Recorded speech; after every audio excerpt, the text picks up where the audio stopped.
All right, we're going to start in 5 minutes. So if you can ask the volunteers to gather our students to proceed here at the atrium. We will start in 5 minutes. We'll start on time. Volunteers, please make sure the students go here at the atrium first. Thank you.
All right, we're going to start in 1 minute. If you can settle down, make sure there's still some seats here. So also feel free to sit behind there at the stands. But we'll be starting in 1 minute. Volunteers, if there's more people, please ask them to be here at the atrium. And yes. All right, so before we start, I would like to call our academic managers, Ms. Shauna Sheldon, for the land acknowledgement. Thank you, Nicholas. Good morning, everyone. Welcome to Canada. Welcome to Lambton College in Toronto. My name is Shauna Sheldon, and I head up quality assurance at the college. I have the honor today of kicking off our orientation sessions with our land acknowledgement. Today we begin our coming together with a statement for us all to reflect on the unique connections and relationships Indigenous persons and their ancestors have had with this land for thousands of years. The land we are standing on today is the traditional territory of many nations, including the Mississaugas of the Credit, the Anishinaabe, the Chippewa, the Haudenosaunee, and the Wendat peoples, and is now home to many diverse First Nations, Inuit, and Métis people. We also acknowledge that Toronto is covered by Treaty 13 and the Williams Treaties.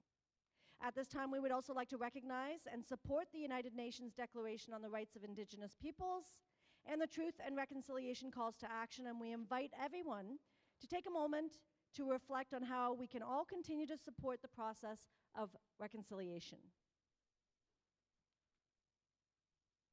Thank you. And we'll turn things over to Nicholas to kick things off today, a little run through of what you can expect today and the rest of the week. Perfect. Thank you, Shauna. All right. So good morning, everyone. And my name is Nicholas Reyes. So I'm the project head for special programs. So really great to see people here. And I know it's raining. I think it's going to rain the whole week, but as I mentioned the last 2 days, it's really great to see people here on campus. We've been doing a lot of virtual, a lot of online, but it's nice to be back meeting people in person. So for today, we do have a lot of workshops and sessions. So I'm going to explain here on the screen on how your day will look like and what are the most important sessions in terms of meeting some of the advisors. Okay? So first off, this is your week from Monday to Wednesday, but today is Wednesday. It's similar to the last 2 days. We will have, this is a snapshot of how your day will look like. We have sessions from Canadian culture, guard me insurance, immigration, housing accommodations, keeping students safe, and academic integrity. So all these sessions will be run throughout the day, and even if you miss one, you can always go to the next or in the afternoon as well. And we also have the Meet Your Co-op Advisor. So if you have a co-op in your program, today they will be here to meet you specifically by programs, okay? And then at the end of the day, we have your program coordinators. So you will also meet your program coordinators around 4:15, if I'm not mistaken, before you finish the day.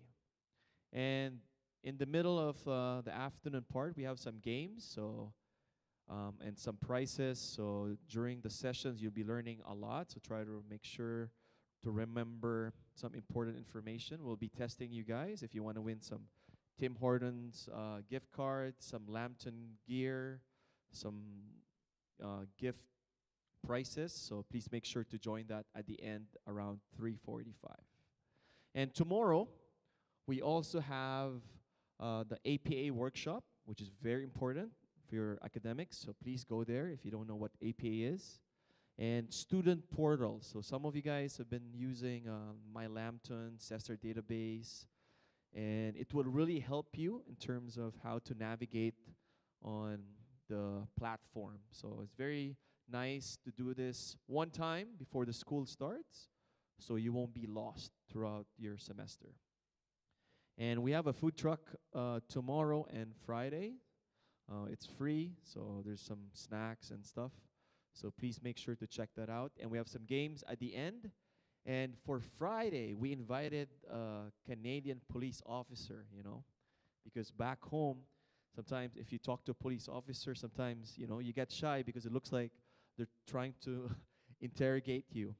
So it's nice to invite a Canadian police officer. You really get to meet someone here in the department, in the police force, to explain. They will explain a little bit of like safety and what to expect as an international student, about fraud, and some really cool stories.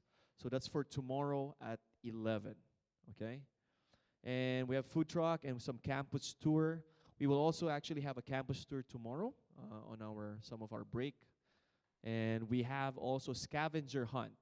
That's for Friday. So that's pretty much the whole week, okay? So for today, Wednesday, it's a very flexible day, but there will be 2 important sessions that you have to attend. So you don't miss that during the day. And throughout the day, there will be sessions. As you can see, there's repeated sessions. If you miss one, you can go to the next available session throughout the day.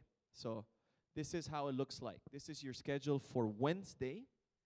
If you can see, at 9:15 all the way to 4:15, you will have workshops. But if you are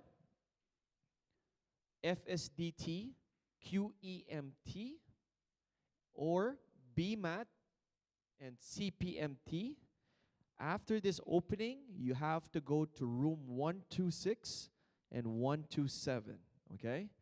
So don't stay here, because there will be a workshop here at the atrium. You see the green side.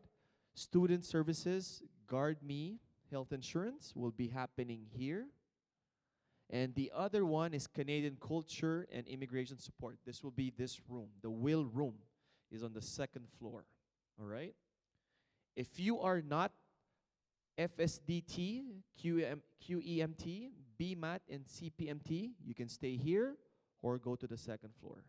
If that's your program at the start, you immediately go to the classrooms at 126 and 127. Very straightforward. Then the rest, we have a housing accommodations, keeping students safe, academic integrity. It will be back and forth here, as you can see. So if for the first group who will go to meet their co-op advisor, please make sure after attend the session that you'll be missing out, all right?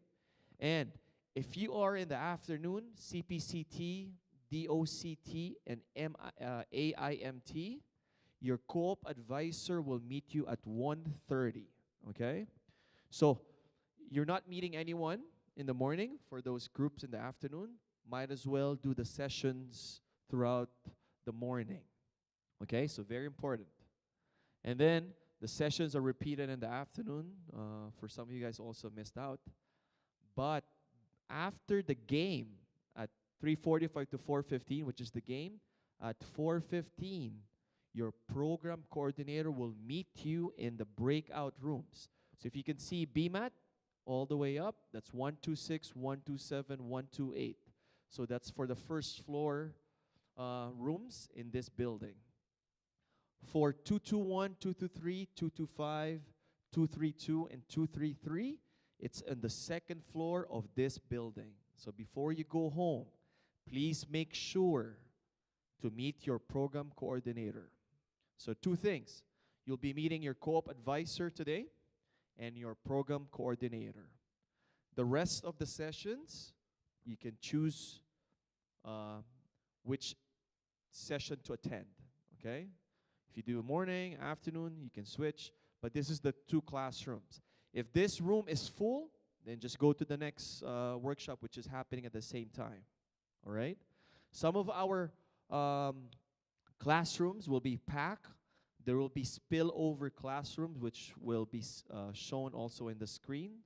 So our volunteers and some of our staff will help you if the room is really packed, okay? So don't worry. You'll be able to ask some questions as well, even if you're in the 2nd classroom. The volunteers will help you do that. Okay, let's just get an example so you guys don't get confused. I am Mark, let's say, and Mark is a QEMT student. So immediately after this opening, he goes to room 126, right? He goes to room 126 to meet his co-op advisor. And then after that, there's a quick break. Maybe he decides to go to will room, meaning second floor, which is academic integrity and student success. And after that, the director's welcome. So our director will be here to talk to you guys, to welcome you. And then there will be a lunch break. A lunch break will be on the second floor. We have some snacks for you guys to get. Tim Hortons, I think, might be open or closed today. But we have another Tim Hortons around the block. It's very close, so if you guys want some snacks. My favorite is French vanilla. If you haven't tried it, it's really good.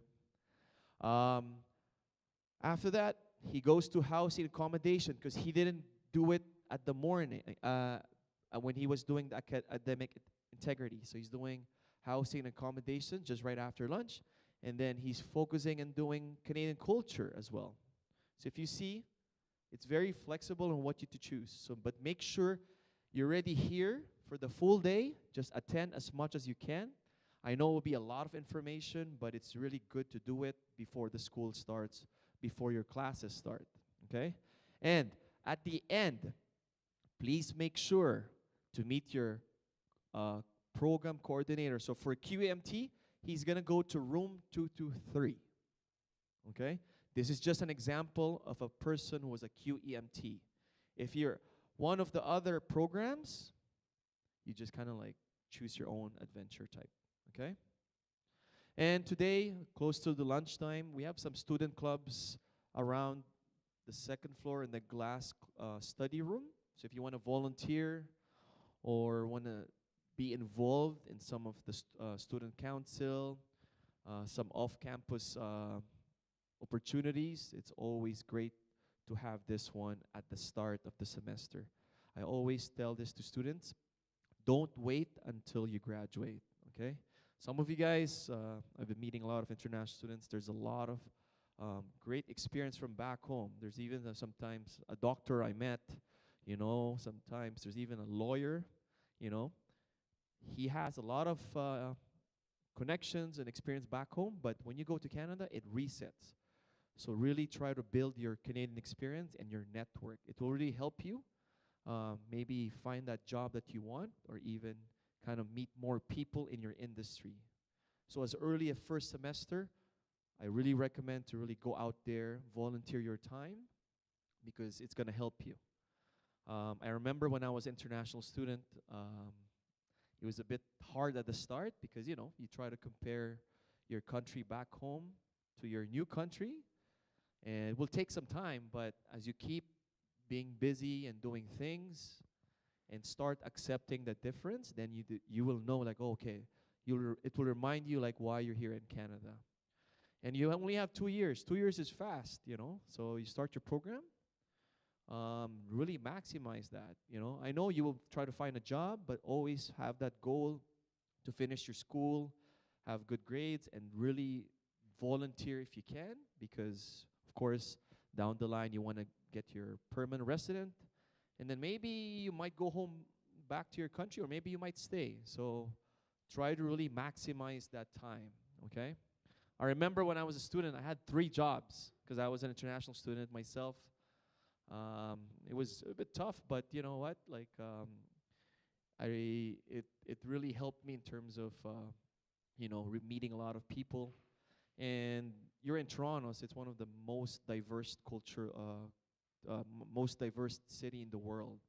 It's really cool to, you know, learn from different people.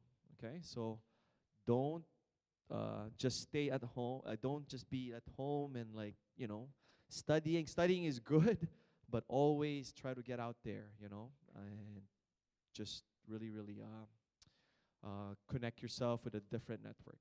Okay.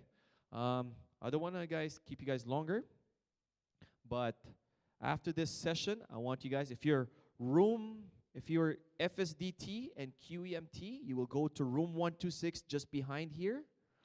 127 is BMAT and CPMT. Okay, so please proceed to your classrooms. The rest, you guys can stay here. If it's full, please go to the will room on the second floor. Our volunteers will guide you. Thank you so much, and we'll see you in the next sessions.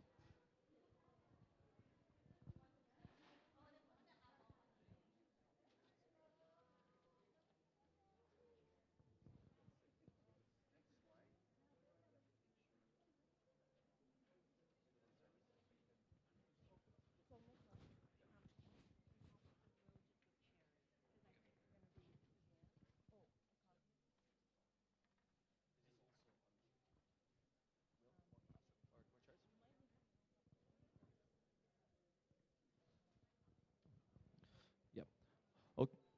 Okay, volunteers, if we can ask to check the will room, if you can need more chairs. Volunteers, please check will room. We might have to have more chairs. Please make sure to help our will room, okay? The volunteers, just make sure our students have enough seats. If it's packed, we can always have them here at the atrium, okay? Lots of room for everyone.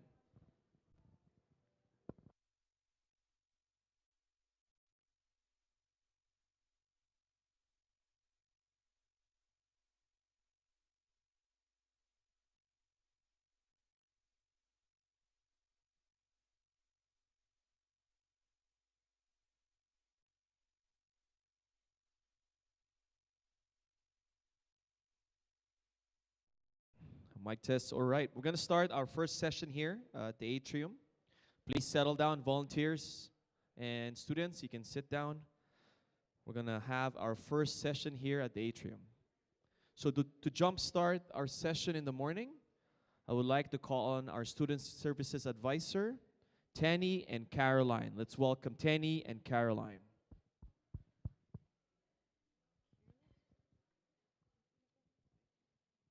Thank you so much, Nicholas. Hi, everyone.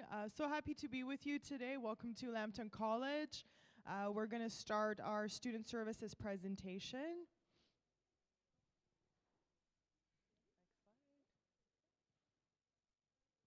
All right, so who are your student service advisors? That's myself and Tenny, and this is Caroline. So you're going to be seeing us throughout your academic journey. You're going to come see us.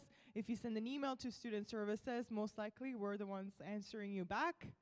You're going to see us in hallways, in events, so get used to our faces.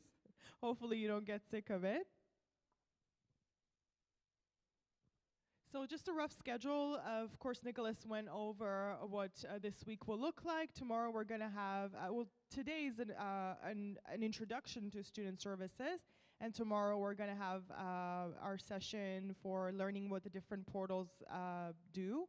And if you guys want to bring your devices, your laptops, iPads, tomorrow it'll really be helpful, because as we're going through each element of the portal, of each portal, you can click with us and kind of remember where to get each piece of information, versus later when you're trying to remember what should I have to click on.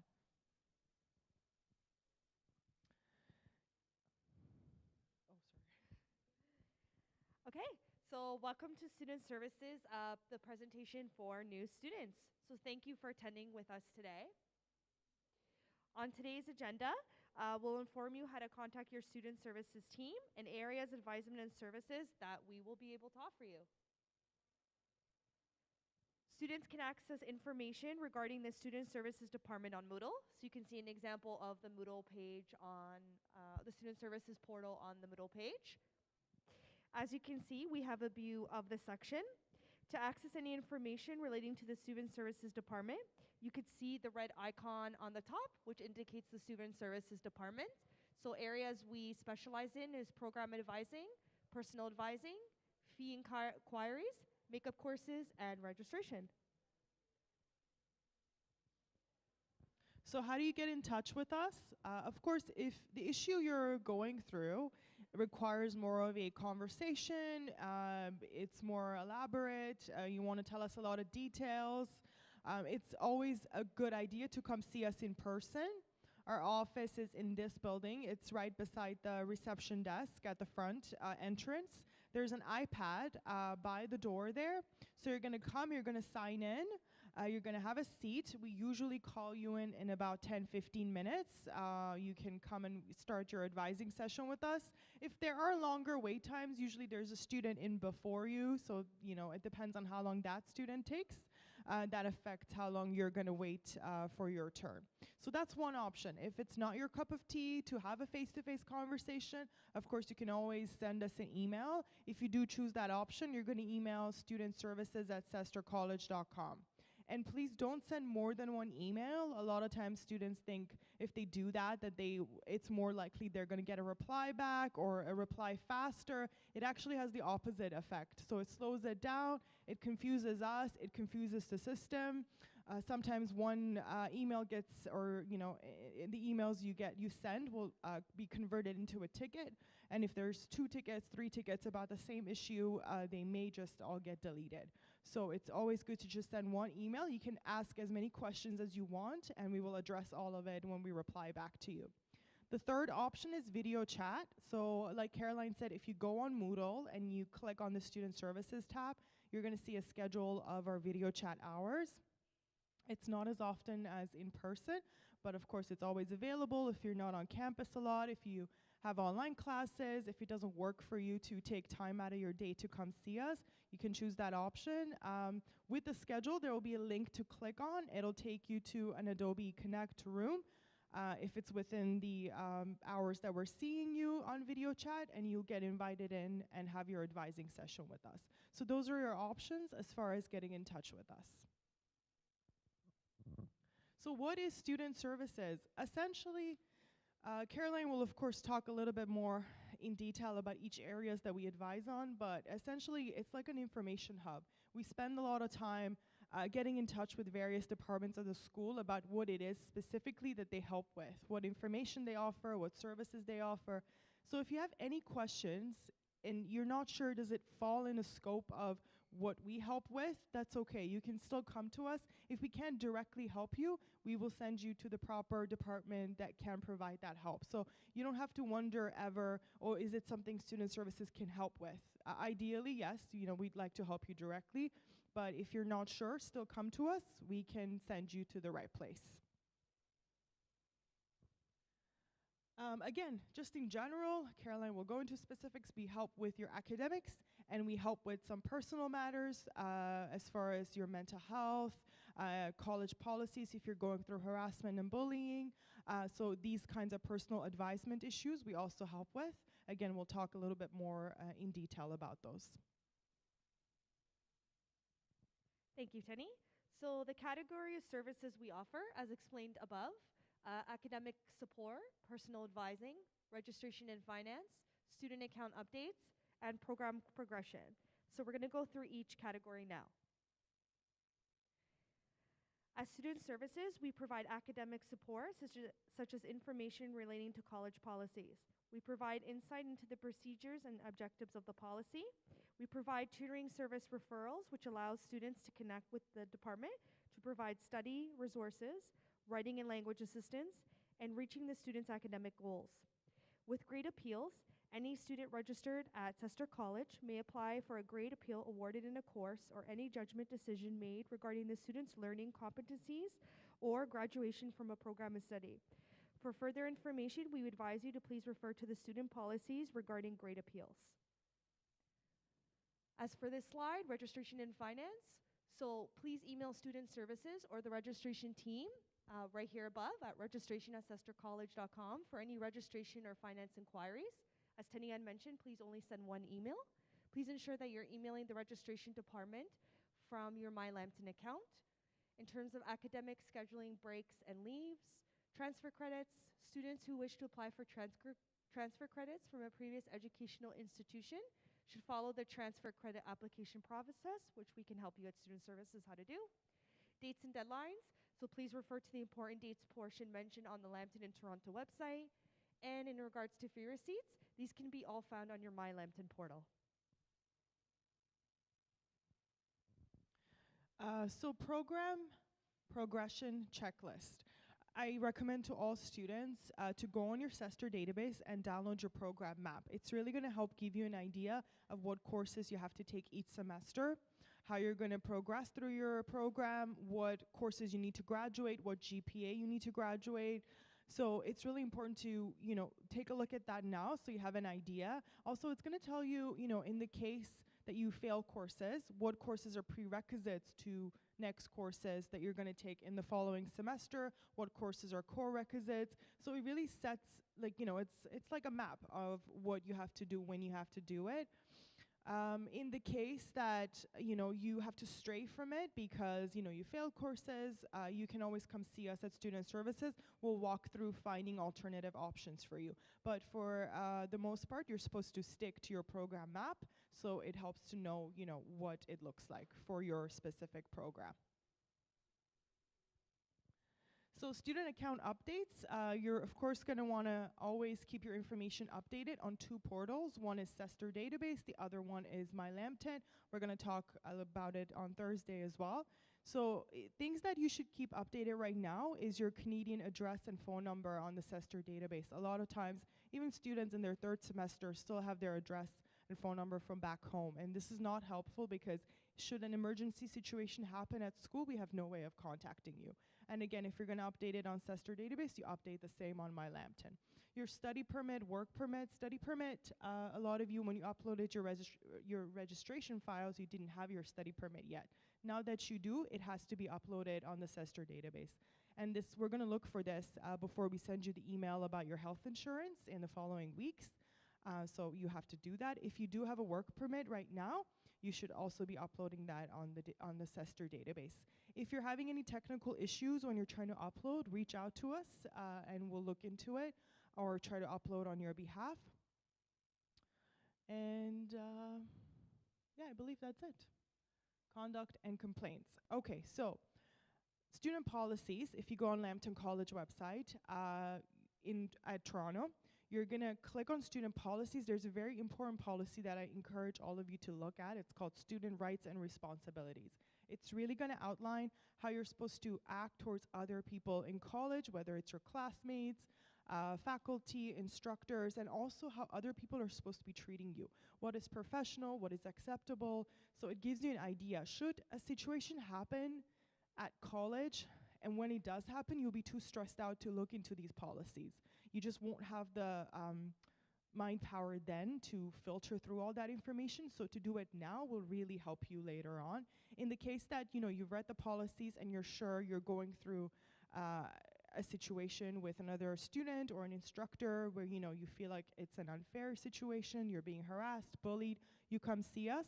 We will walk you through the proper procedure to follow to file a complaint, what form you have to fill out, how we're going to investigate it. So we're going to help you through all of that. But it gives you a good idea when you do go through those policies beforehand. Thank you, Tenny. So the Student Council team is a group of selected students who collaborate with students to impact their school community. The goal of the Student Council is to have one representative from a list of following programs, and students who are interested in participating as a Student Council representative should apply. The students in the Student Council can lead the way to positive change. All council representatives are required to maintain a good academic standing with a minimum GPA of 2.8, present at all Student Council meetings, and to act with integrity, professionalism, and exemplary conduct at all times. Okay, now we will continue to mental health. So we assist all of our students with mental health concerns. We support our students with personal academic counseling. We can refer our students to the appropriate organizations that can help their concerns. As Student Services, we promote health and wellness, and we provide access to resources in the GTA, the Greater Toronto Area, pertaining to mental health and wellness, including hospitals and clinics. On this slide here, we'll be giving you an overview of the support services we offer for mental health, sexual violence, and assault supports, and housing information. So of course, like Caroline mentioned, we have community resources. It's a lot of information to go through to find one that suits you. So what we do is we do the work for you. Every community resource, as far as mental health support, or other kinds of related support, will specialize in a certain area. So when you come to us and you tell us exactly the situation you're experiencing, we're going to find the resource that is more suitable to your condition. and that also takes away from the anxiety of having to look up this information yourself. So we have a very extensive database of all of the services. And also, please do come to us, because a lot of times, as far as related to mental health, the college takes it very seriously. It's not a taboo topic. A lot of times students will ignore it because they'll think it'll go away, and 9 out of 10 times it doesn't. It'll affect your academics, it'll affect your future here. So it's always good to address it before it gets to a place that it affects. So we have, on top of the community resources that we offer you, we have specific mental health certified staff on our college faculty. So these are staff members that have a little bit more knowledge in the area. So of course, you're welcome to come see us about it, and we refer you to the resources. But in the case that you feel like you need someone from the college staff to help you out in a little bit more detail in this area, you can email any of these staff members. So we have Ash, Brian, Olga, Peter, and Prince. And email them and request an in-person appointment, a video chat appointment, and you can chat with them about your mental health issues. So mental health, I hear this a lot from students that they've been told by peers prior to coming to see us that, why are you being so negative? Everyone goes through anxiety. It's common. Just be positive. It's in your head.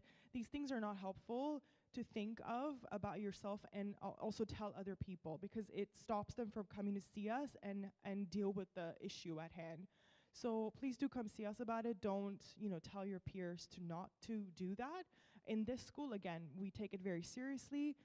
It's not a sign of weakness. It's not gonna, everything is confidential. It's not seen as something that is going to affect your academics in any negative way. If anything, you're being proactive about it. It's going to help you.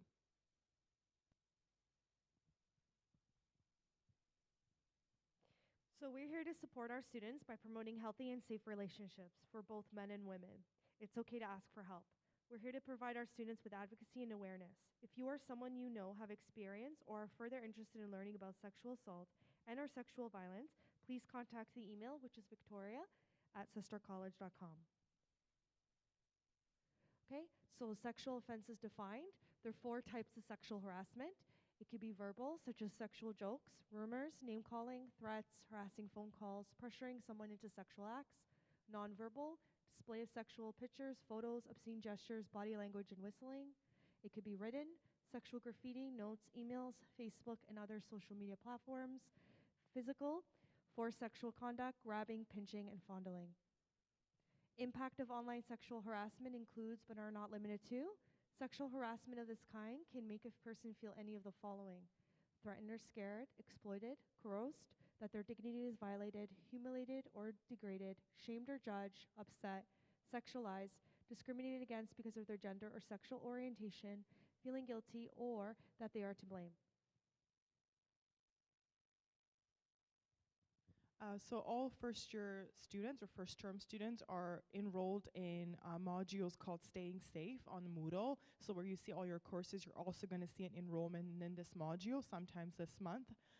And again, highly recommend that you all do it. I know you might think, oh my gosh, it's one more module. I have to do more things I have to read and quizzes I have to do.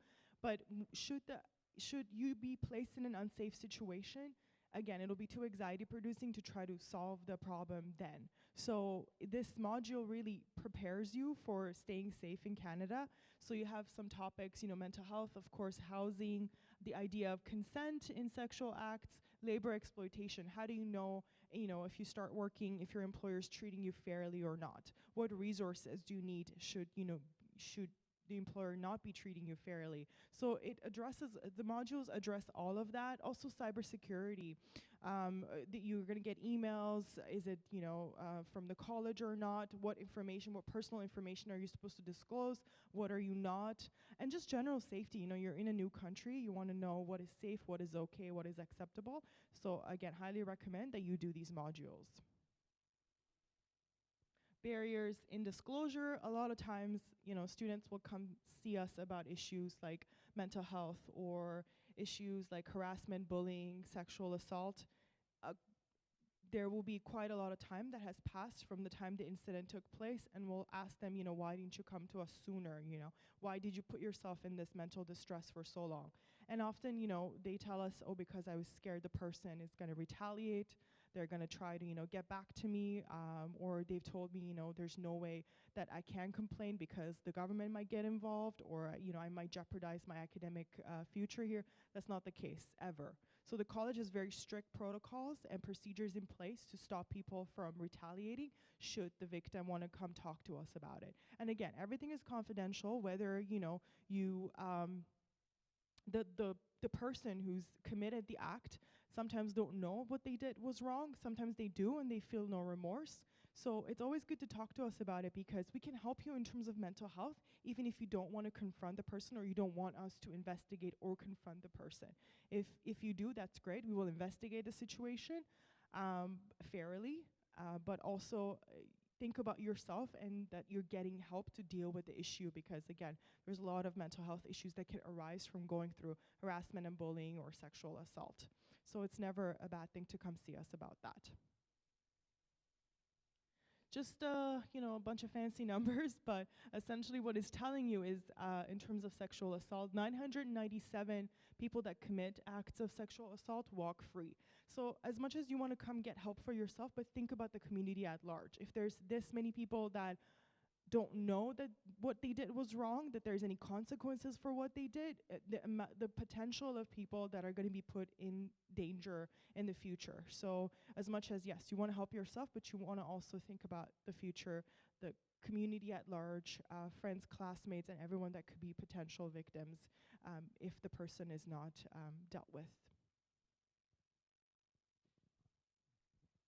Thank you, Tenny. So international students have plenty of options when it comes where to live while attending Lambton College in Toronto. Housing and support tips.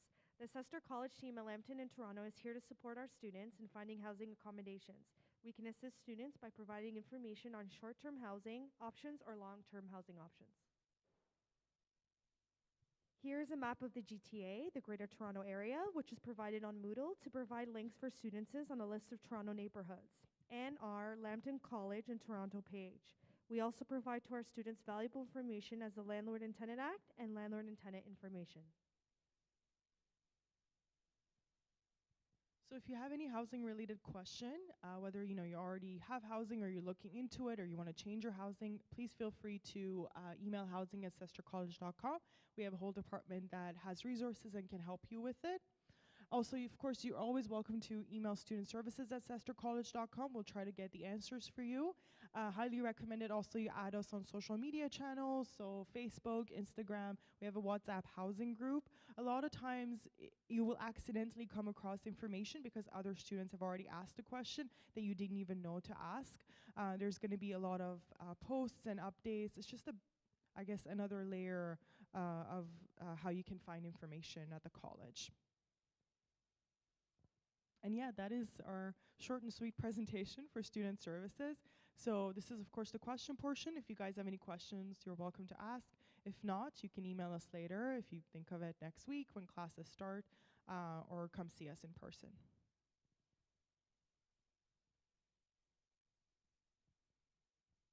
Okay, does anyone have any questions? No?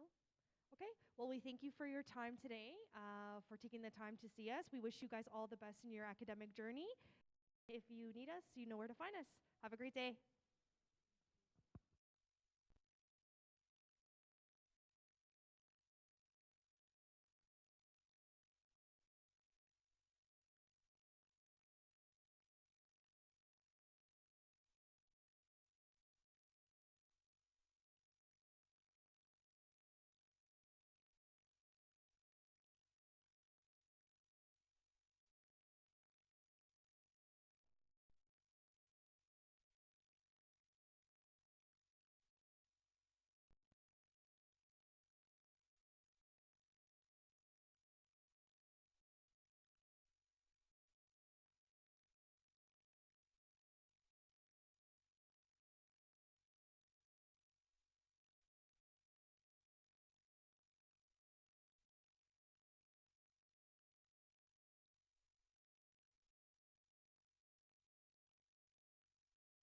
All right, guys, so we're going to have the GuardMe presentation now. We have the wonderful Lucia from GuardMe Health Insurance that's going to speak to you about it. So welcome, Lucia.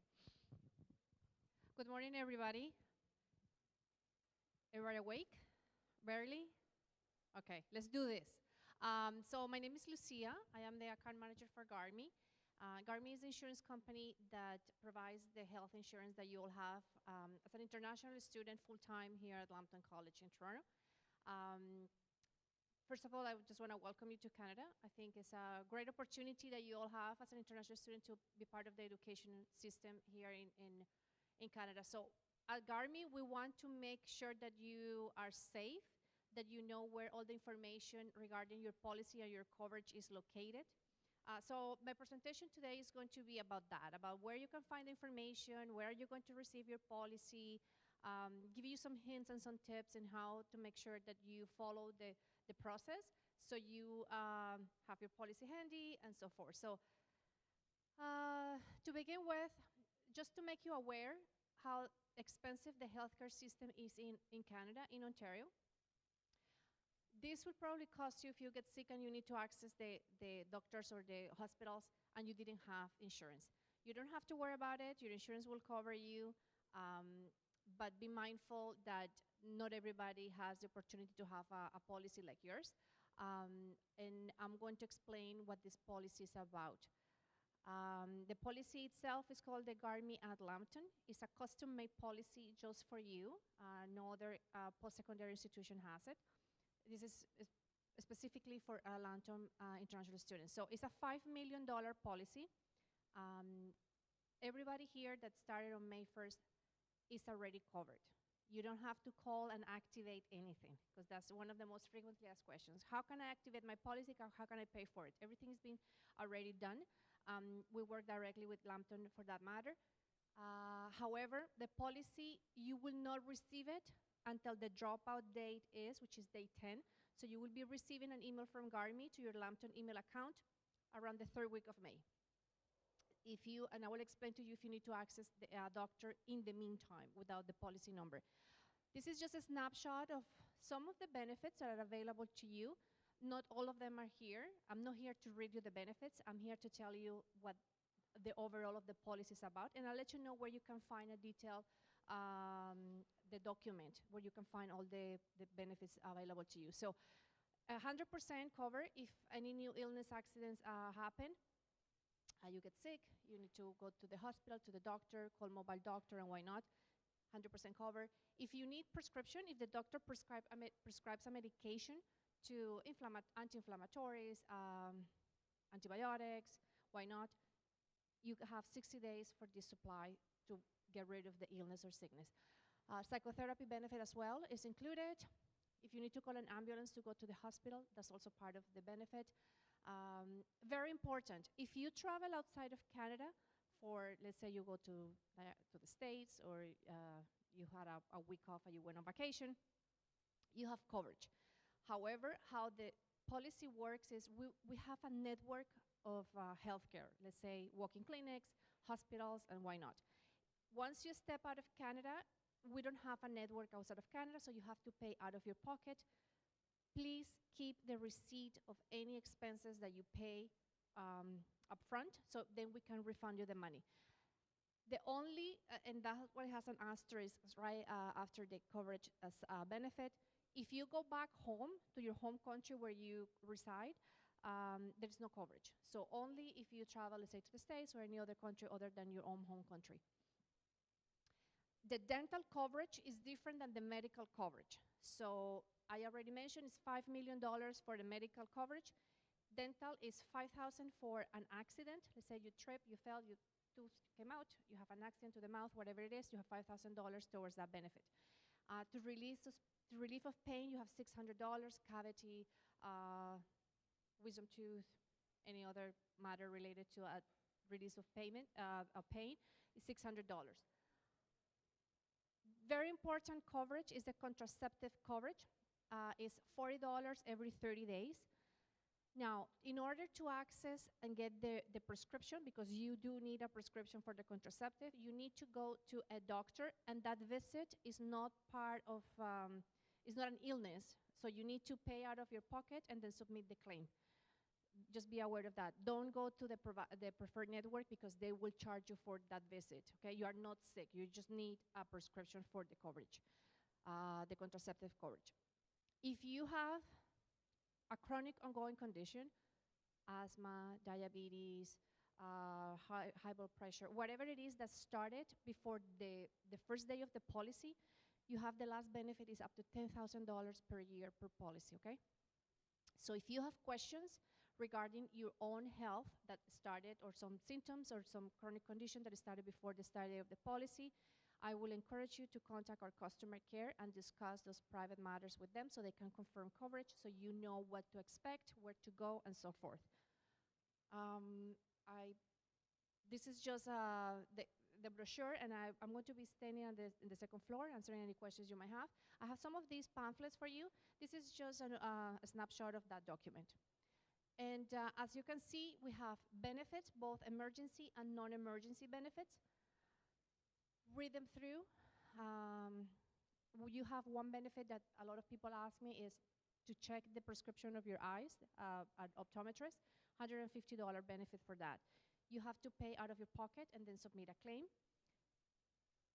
However, we do not cover for glasses and contact lenses. So you do have that benefit to check if your prescription has changed or not, but the hardware, like I call it, will not be covered.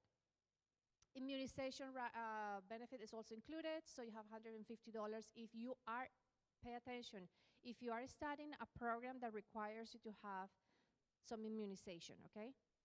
You have to pay out of your pocket and then submit the claim. If you are studying business, most likely you won't need an immunization requirement to do that program, to check the program. So there's a lot of non-emergency benefits that you can tap onto. There's the emergency, and as I already mentioned, the ambulance and why not. So I really don't want to read something that is available to you, but I do, however, want to mention some exclusions. One of the most important exclusions that we have is making you aware that any treatment that is not medically necessary will not be covered. I want to have Botox, I want to have, I don't know what nonsense, massage to I don't know, lose, whatever the case is that is not medically necessary and the doctor doesn't seem important, it will not have coverage for. Sometimes we go to the doctor, and that has happened to me many times for me and my family, and they said you need to have an over-the-counter medication to get better, whether it's a skin irritation, a sunburn, even COVID. Sometimes I've got COVID, maybe twice or 3 times during this time, and I get to have Tylenol. That's what they give me. They don't give me anything else.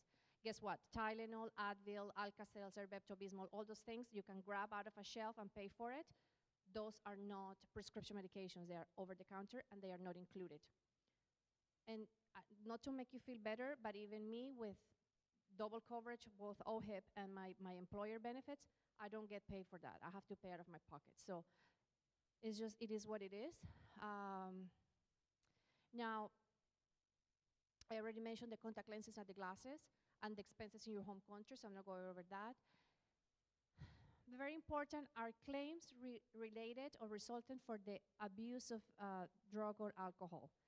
And I was at Lambton Sarnia yesterday, and the police department from Sarnia was giving a speech, and it was really actually important to convey the message. Even though both alcohol and drugs are legal, the intoxication or the abuse of the usage of these substances might cause for us to deny the claim. So use common sense when using these substances. They might impair your actions, and they might cause into a claim denied. You really don't want to get into that. Now, getting back to where are you going to get the card and how the card looks like. This is a snapshot of what the healthcare access card looks like. Please, when you receive the welcome email, and I'll show you how that looks like in your inbox, make sure that your name is spelled correctly, date of birth is checked. For your own reference, have a look at when the policy starts and when the policy ends. The phone numbers for any emergency-related matter are at the back. You can show, and I will strongly suggest that once you download the policy, print it, so have a soft copy and a hard copy available to you. Majority of the emergency rooms will ask you for the hard copy. They don't really like, and some doctor's office as well. They don't like to see your phone. They want to see a paper. So if you are preparing for a visit, if you make an appointment, if you're heading to hospital, just make sure you have that document ready. This is the proof of your insurance. So even if you have a soft copy, because you are going to be referring to the policy number, make sure that you save that photo as a favorite. So you can always go back and have it at the front of your many pictures that you are going to take in this experience, okay? So how you are going to download it is you will receive an email to your Lambton College email account. Not to Yahoo, not to Gmail, not to Hotmail, to the Lambton College email account. Keep an eye on it. It will come from GuardMe, not from Lambton. Check in your spam, in your junk folder. Sometimes it gets routed there. And once you do, you have to open the GuardMe account. You will be taken to the dashboard, which looks like this, and then you have to download the healthcare access card right there. Once you do that, then you have all the information, and this is the welcome email that you will be getting into your inbox, okay? The third paragraph says, sign up into Mobile Doctor. So I already given you two instructions. One, download the policy, so open the GuardMe account, download the policy. Once you have that policy number, by the way, this is how you get in contact with customer care, how we know your profile and so forth. Go into the guard.me/mobile doctor and open your Mobile Doctor account. And the reason being, and I will explain this in the next few slides, is the best service you will have available to you. And I'm not speaking just from the insurance side of the equation, is because of the healthcare system we're living in right now is quite saturated. So if you need a doctor for any non-emergency, life-threatening situation, is your best bet to talk to somebody over the phone. It takes 5 to 10 minutes to connect. So make sure that you open the account at Mobile Doctor, even though you are feeling great. Nobody thinks of getting sick, of having an emergency, so open the account and get it over with, okay? So even if you at some point get sick, you already have done that step. So, and I'm going to share some personal experiences here. So in Canada, and I was an international student many years ago. In my home country, we don't have a triage system, so if I get sick, I go to the emergency at the hospital. It doesn't work like that here. So we need to triage your symptoms and take you to the right practitioner. So we have, in Ontario, we have added the option to treat about 14 illnesses through the pharmacy. So if you have any of these symptoms, you can go to any Shoppers, I don't know, PharmaPlus, whatever pharmacy available near your home, and they can give you a prescription. You show your GuardMe card, and the pharmacist will take care of you if you have any of this. If you need something else and you need to go on something else that is not listed here, my advice to you is call Mobile Doctor. They will take care of you 24/7. They don't close, so it's super convenient. But let's say you need to get a physical exam, the doctor to actually examine you in person. You might need to go to what we call here a walk-in clinic. And what we're trying to do is not to send you to the ER, because the waiting times are quite high, and they might send you home if you show up with diarrhea, fever, vomiting, migraine. Those symptoms can be treated through either the Mobile Doctor or through the pharmacist. So for walk-in clinics, you have two options. Go into the custom site, and I'll show you where it is. Select one of the walk-in clinics that are part of our network. You make an appointment, and you don't have to pay for the visit. That's the most convenient way to see a doctor in person. You are fully on your own. If you want to see any other doctor, please do that. You have to pay out of your pocket, keep the receipt, and then submit the claim. So whatever is convenient and whatever you want to do at that time. Just whatever you do, make sure that you keep receipts, you keep doctor's notes. Most important, you make an appointment prior to showing up at the walk-in clinic. Back in the day, many years ago, we used just to walk in and being seen by a doctor right away without a previous appointment. It's not the case anymore. I was sharing with the presentation I did on Monday. Over the weekend, my youngest daughter, she got a bad sunburn, and I was 3.5 hours at the walking clinic, and I went home with the doctor telling me that what I was doing was there's nothing else to do. So sometimes it's very annoying, just to put it mildly. But anyways, I couldn't make I was stressed, so I just walked in and I had to wait 3.5 hours. So it doesn't really matter whether you have OHIP or not. That's my point here. It is what it is, so don't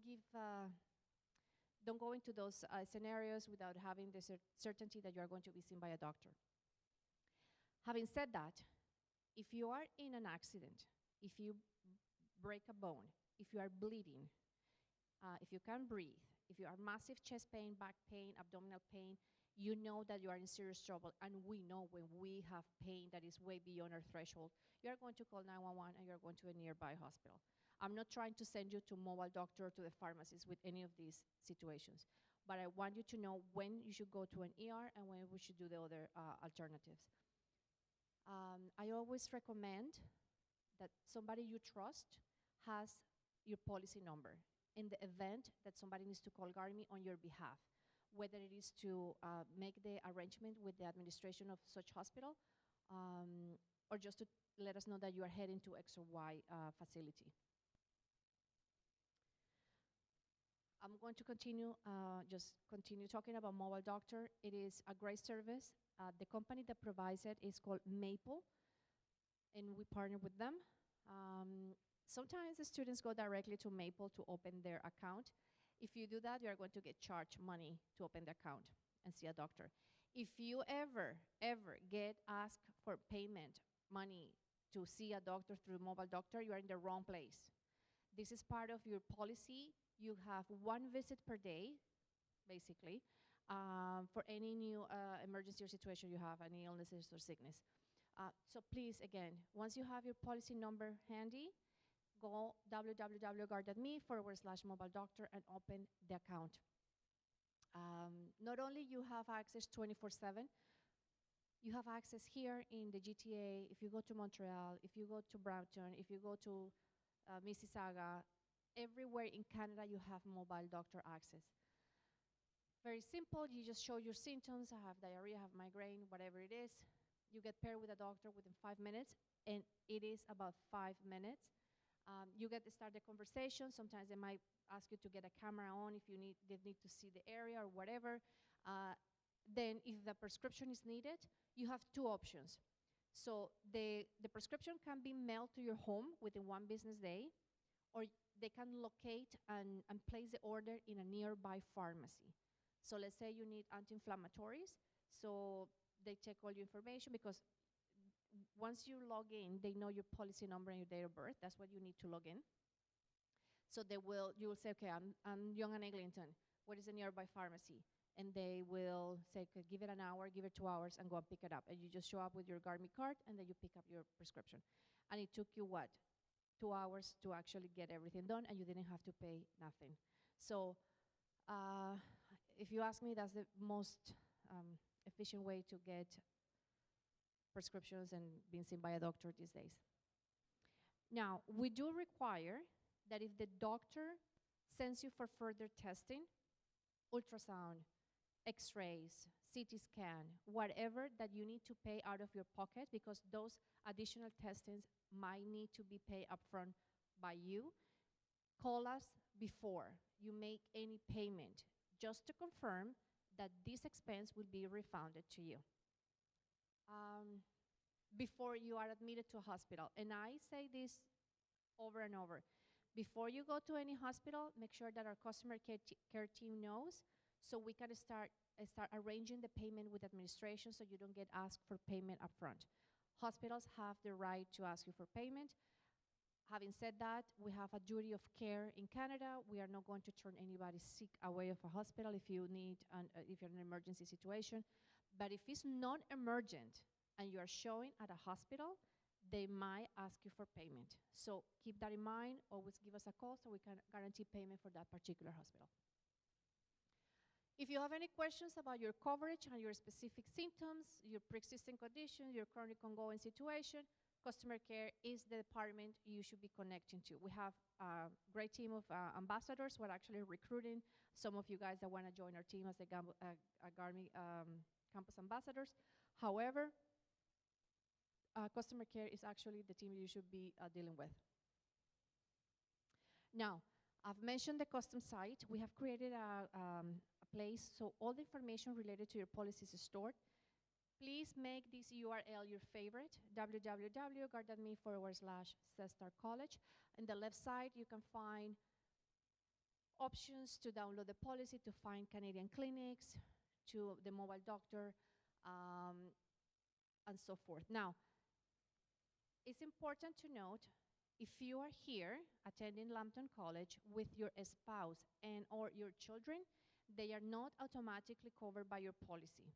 This is not a family policy, it's an individual policy. So if you want them to have the same coverage that you currently have, you are able to purchase a policy for them. It's an option we give to you. It's not mandatory. You can buy whatever you want. I would recommend that you, when you are shopping around, you will see that this is the most inexpensive policy considering the coverage, the non-deductible, and so forth. So make sure that if you are interested, that's where you go. You select there on the left side of the drop-down menu, purchase a dependent coverage, and then you select the dates that matches your own policy. The dependence coverage cannot be purchased monthly, on a monthly basis, so you have to match that policy to your own. Is a requisite, okay? And then you will see that if you click on My Account, and if you want to download the policy again, you can do that. You can submit claims. You can check the status of the claim. So sometimes the claim has been received and is incompleted, so you will see that showing the status of your claim. That's just a screenshot of the dashboard of the My Account. Just make sure that you check everything, addresses, email address, and everything in between, because that's how we communicate with you, okay? Just again to reiterate, if you want to find a provider that is part of our network so you don't pay for the visit, that's where you find it. If you pay for anything out of your pocket and you want to make a claim, you can do that two ways. I will highly recommend that you do it online. It's the fastest way. Usually it takes 5 to 10 business days if the claim has been fully received. I mean, nothing is missing. We can refund the money online, so we'll send you a link and you can start using the MasterCard way of paying, or paying anything. You will receive a link, it's a MasterCard, and you can start using that money. Sorry, I could tie it on. We can also direct deposit if you have a Canadian bank account. We can give you a check. With regards to a check, you can only deposit into a Canadian bank account, and I give you this because of my experience. If you take that check to your home country, you may as well just throw it in the fire.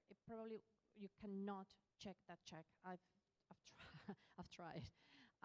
So either that or make an international wire transfer.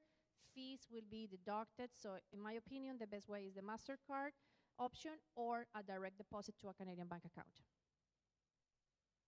Now, when you are filling the claim form, make sure that you fully complete it.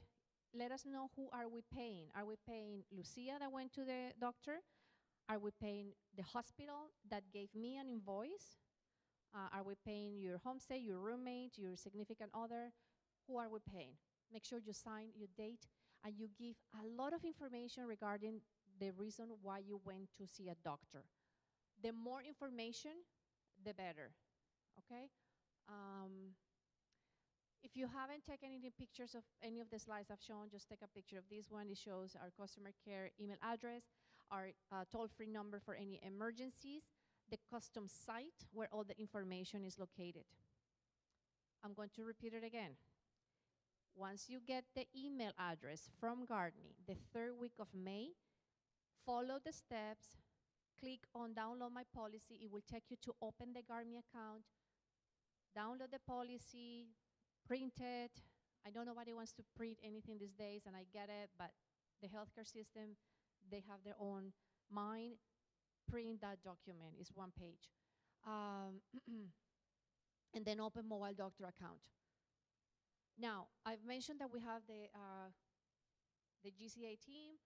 So Garmi Cares ambassadors are students, international students that want to join Garmi. It's a volunteer position, meaning it's no pay, but we do have training options, seminars. They are not going to now meet a retreat next week. They meet once a year. And what they do basically is they support us. They support me at each campus. So when we have events like this, for example, they stay with me at the booth. They give information to the students. They directly to customer care, and they can put that into their resume. And actually, that's very valuable as a volunteer position. In Canada, we value those positions equally, volunteer, non-paid, or paid. So this is the scan. If you are interested, just scan the code. It's also up in the table upstairs. So I don't know, do I have time for questions if they have any? Or if not, I'll say goodbye. Okay, so I have 5 minutes. If you guys have any questions, happy to address them. If not, you can come and see me upstairs and we can have a chat as well. Was it that bad? Insurance? I know. I know. I mean, I could be talking about something else, but no. All right, guys, so thank you for your time. So thank you. We will have a short break till 10:30, and then we will be here for housing and accommodation. Thank you.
right, we're going to start in a few minutes for the next session. So here at Atrium, we have housing and accommodations and keeping students safe.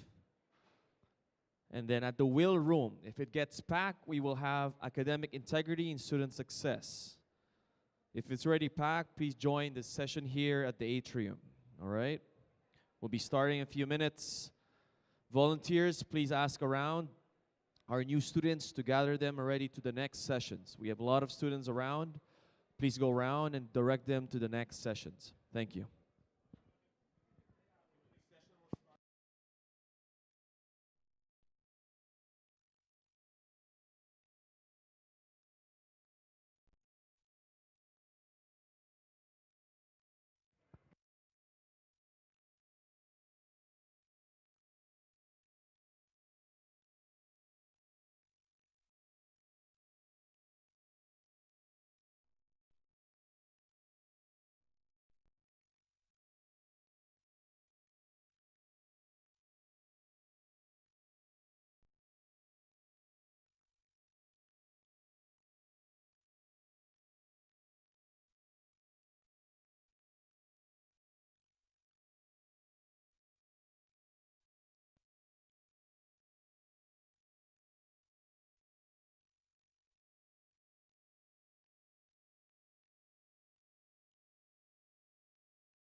Okay, so we'll be starting our next sessions. So here at Atrium, as we have housing and accommodations and keeping students safe. In the Will Room, we have academic integrity and student success. And later, we have some companies who are set up here if you guys want to talk to CIBC, Freedom Mobile, our sponsor for the week. Bell will be here as well. The Mattress Company, Plus Communications, Rogers, and Scotiabank. They'll be here throughout the day if you guys have any questions.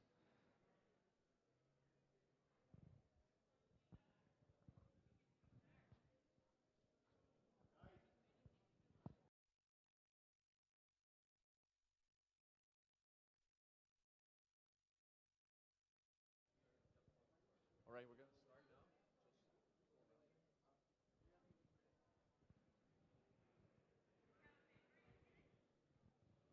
All right, we're going to start the next session. So I would like to welcome our team from North York Community House. We have Abby, Sue, and Jaya. Let's give a round of applause for our team here. Thanks, Nicholas. Thank you so much.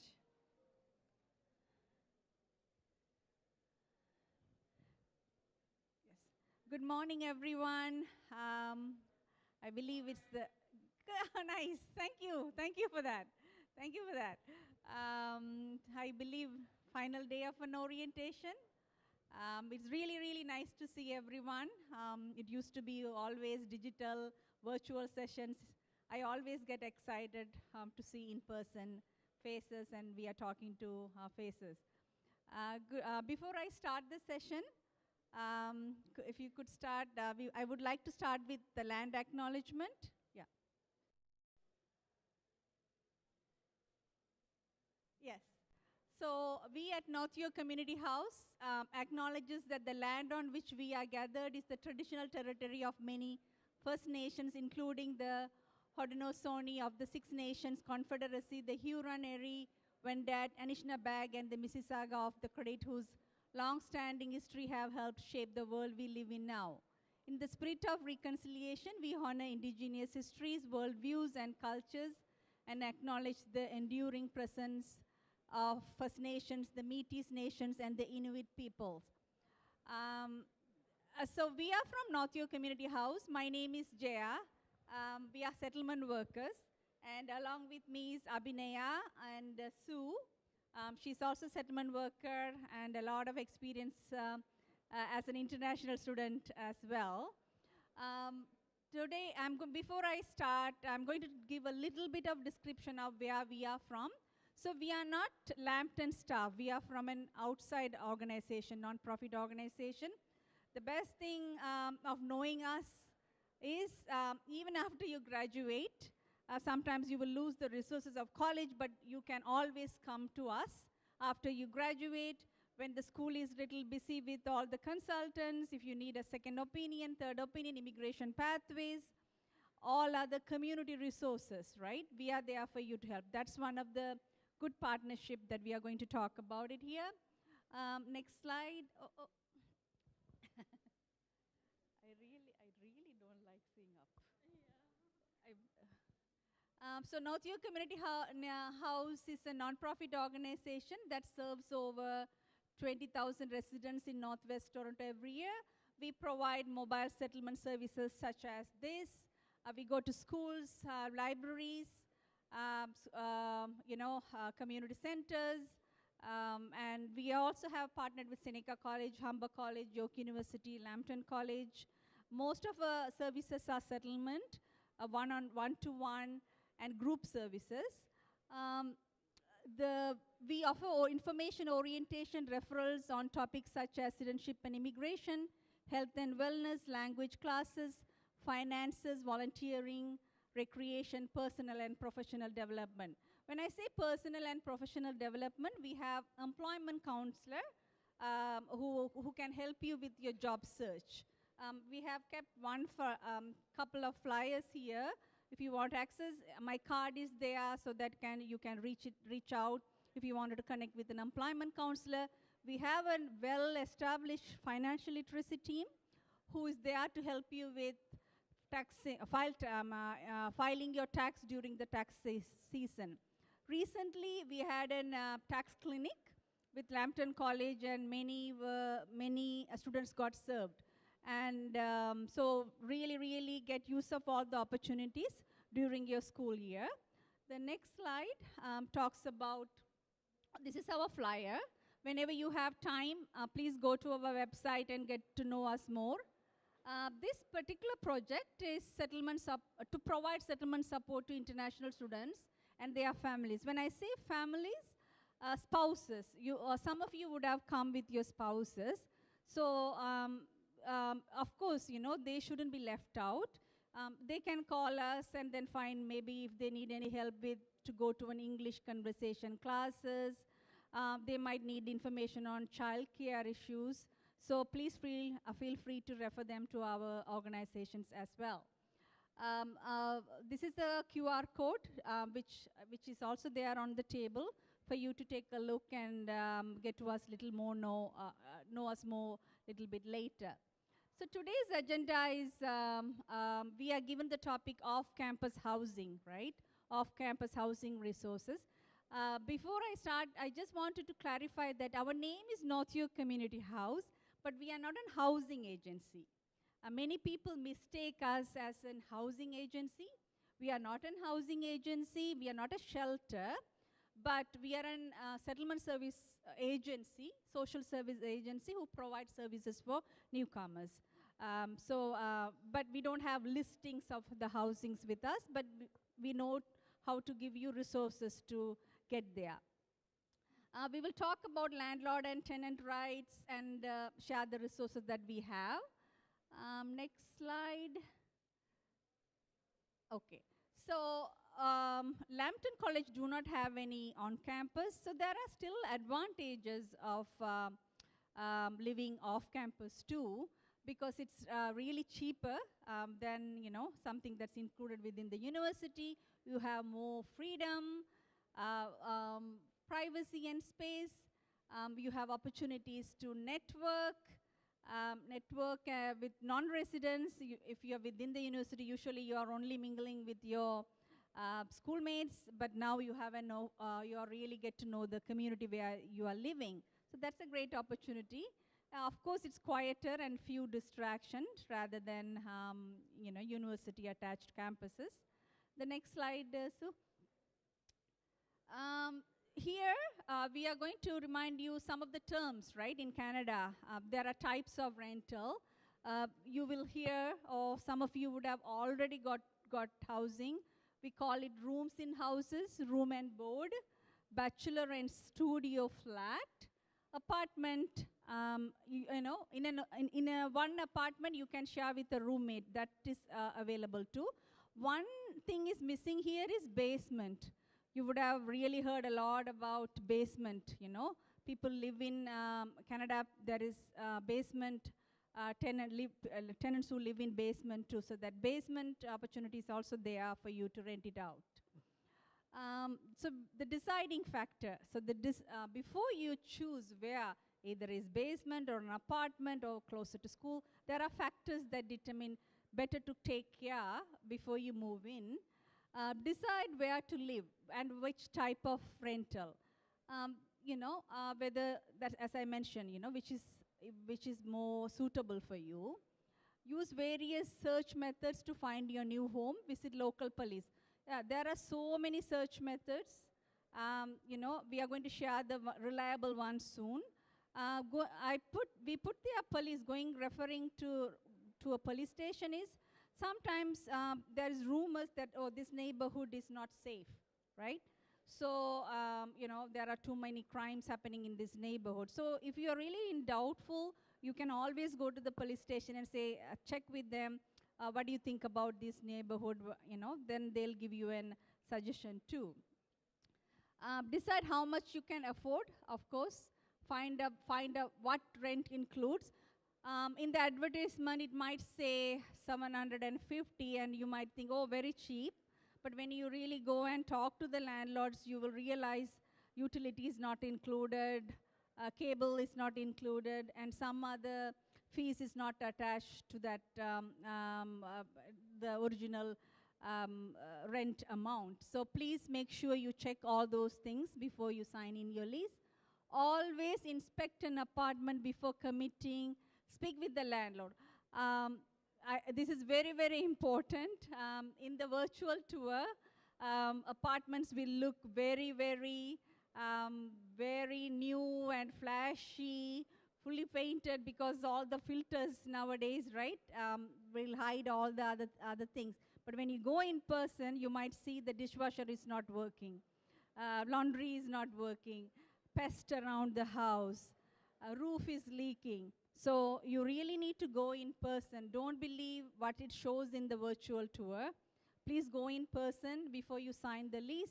If there is any minor repairs needs to be done, talk to the landlord, get it done, take pictures before you go in, and then move in so that you know that that thing is fixed before you go.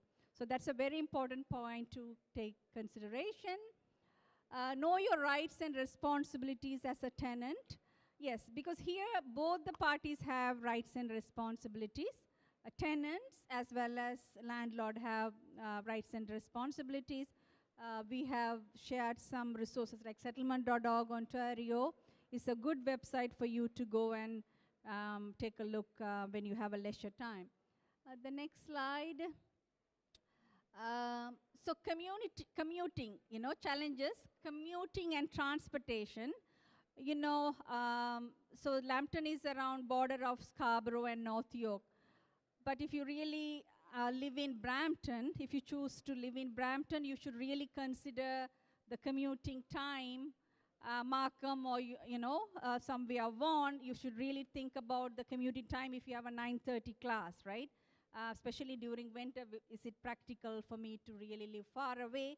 But then also consider that when you go above the stills, there is some extra cost. If TTC is only $3, when you go above stills, there is another $4.50 attached to it, right? So you need to calculate, or pay $4.50 plus $3 and other expenses, so $10 per day. If I count for 30 days, how am I going to manage that bill? Is it worth it to go and live there? So you need to consider those things. Consider the bill payment too, and the other additional costs. Missing school announcement is not a big thing. Maybe you will miss school events. So from here, I'm going to pass it to Sue.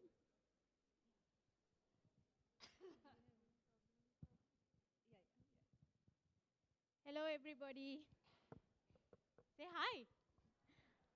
I might bite you. Okay. Missing a school announcement is not a big deal, but because everything is online, everything you will receive as a notification in your emails. But missing a school events would be a big deal, because if you are far, far away, you won't. Sorry, you don't want to come, right? Because getting up and getting dressed and everything is also these days like cold and rainy and everything, and more responsibilities. Living off campus is one of the challenges. What are the more responsibilities? Can you name one? No. Everybody's so silent. Why everybody's so silent? Where are you from? Nepal. What is one of the responsibilities? What do you think? Groceries? Yes, groceries. Sure. Groceries is one of the responsibilities. Cooking is one of the responsibilities. And disposing trash is one of the responsibilities. So back home, how you dispose your trash? How you normally dispose your trash? Sir, you want to answer? No? No, okay. Who want to answer? How about you? No? How you want to dispose the trash back home? Just throw them away, right? But here, you cannot dispose the trash wherever and whenever you want. Here, if you want to dispose certain trash, it need to be on the proper date. For example, one time I want to throw away a huge rug, and then I hold the rug and I went to the downstairs and I was trying to throw it away, but my concierge says I cannot throw it away. Why? Because it's not Friday. Friday is the day that you can throw away the huge stuff, right? So that is my building, but your building, it could be different. So always you have to be very mindful when are you going to dispose your trash. These are the different type of responsibilities that you never knew before you come here. And first and last checks, references, this happened to me. Because when I come to Canada, my credit score is 0. And I have nobody here that know of me. So my landlord is also like, he don't know me, so he don't trust me. Actually, that's fair, right? Because he don't know me, he don't trust me, for sure. And they need somebody to refer me, that I am a safe person to rent his house. So in that case, what would we do? What would we do? Either we have to put someone else's name in the contract and then tell the landlord that that person is not going to live with me, but I'm going to put this there, put that person's name there just for a credibility. Or you have to approach the landlord and kindly talk with him and tell them that you are an international student and this is something that you cannot change. And after that, when you build your credit score 0 to something, and then they will give you the house, then you don't need references. Contact number and utility bills. Some of the houses include utility bills and some of them are not. And utility bills are changed where you locate. Some of the, like for example, downtown, utility bills are a little bit higher than Brampton, than Scarborough. It's different, okay? So it really depends where you live. And garbage disposal, I already talked about it. Home repairs. Some of the repairs are on you. Some of the repairs are on the landlord. For example, one time my sink was leaking, and then I called the landlord. Hello, Mr. So-and-so, my sink is leaking. And then he told me, please read the contract, and then he disconnect the phone. So when I read the contract, something up to 500 like low, it's on my responsibility. So if my sink is leaking, that's my responsibility to fix. So I went to the dollar store and took a duct tape and then fix it. That's the only way I know how to fix a leak. So the next one, things to know. Ask who is responsible for utility bills. And landlord take the average utility cost. Always take pictures of the unit.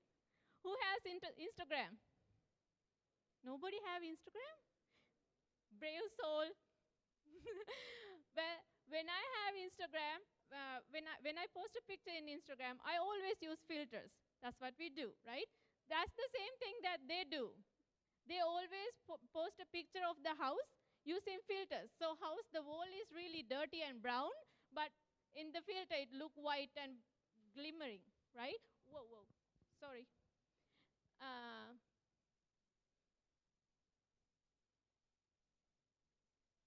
Which one is it?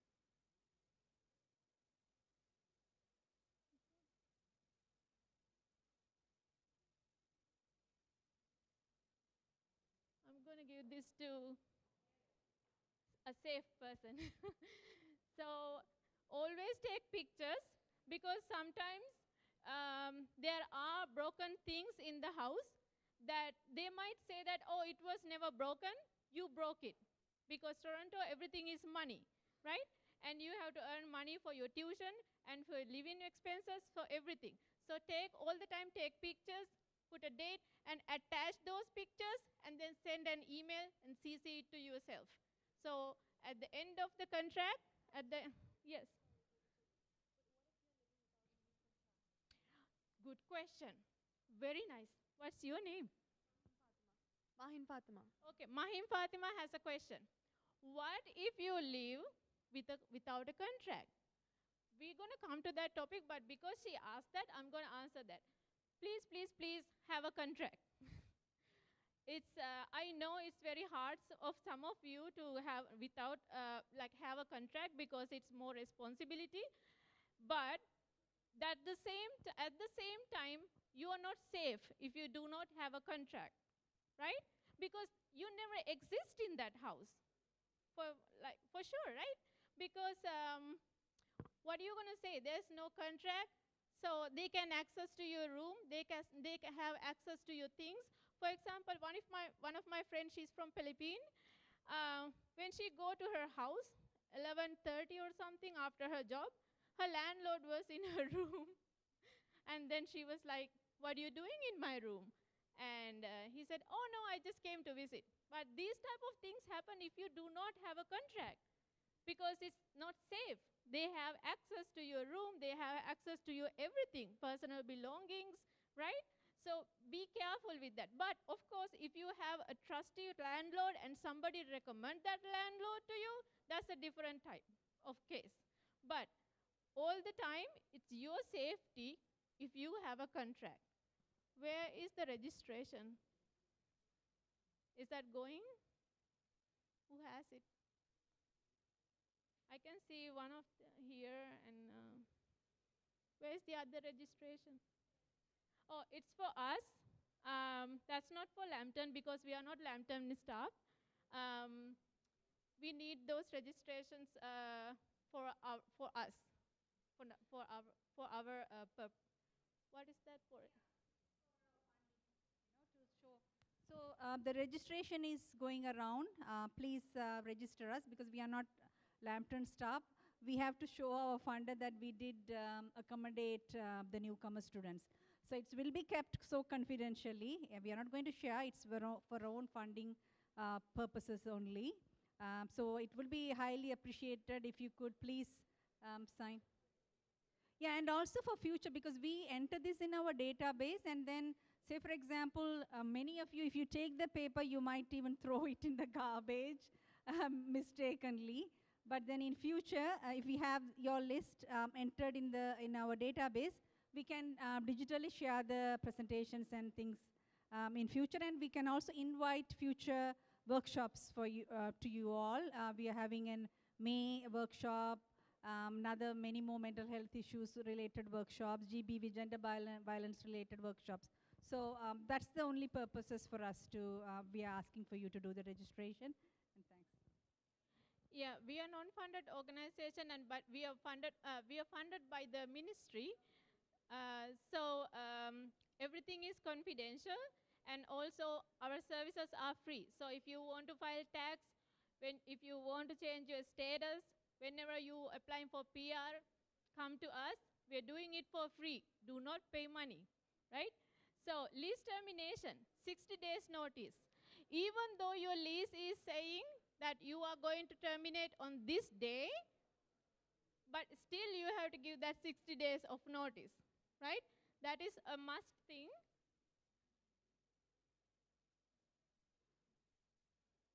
And oh yeah, I took half of this slide.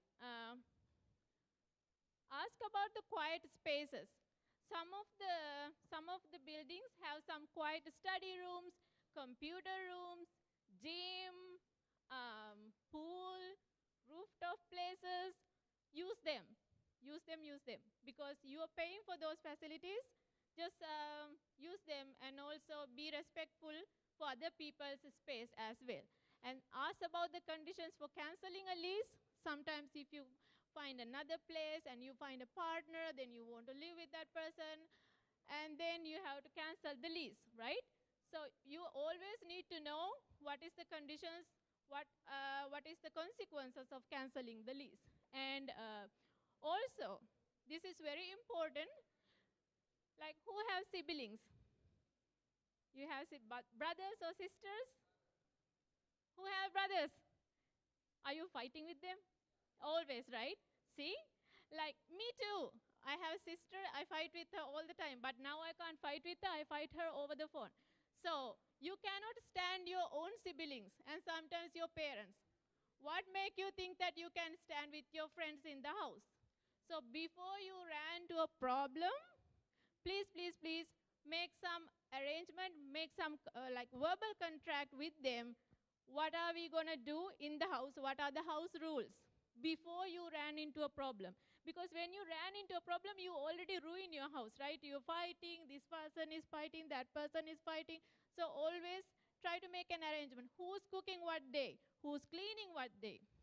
Who's the one who's cleaning the bathroom? How are we gonna invite other people? Can we invite girls? Can we invite boys? Can we have a party? What are the rules? Who's eating meat? Who's not eating meat? Who's eating halal? Who's eating vegetables, right? Vegetarian. So you cannot like, if you don't discuss these things up front, what will happen?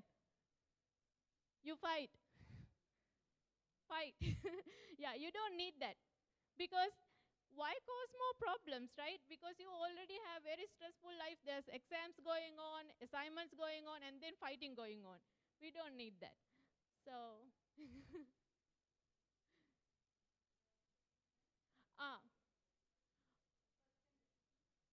oh yeah, the rent due date 1st or 15. So always pay your rent on time because it is very important to build up your credit score.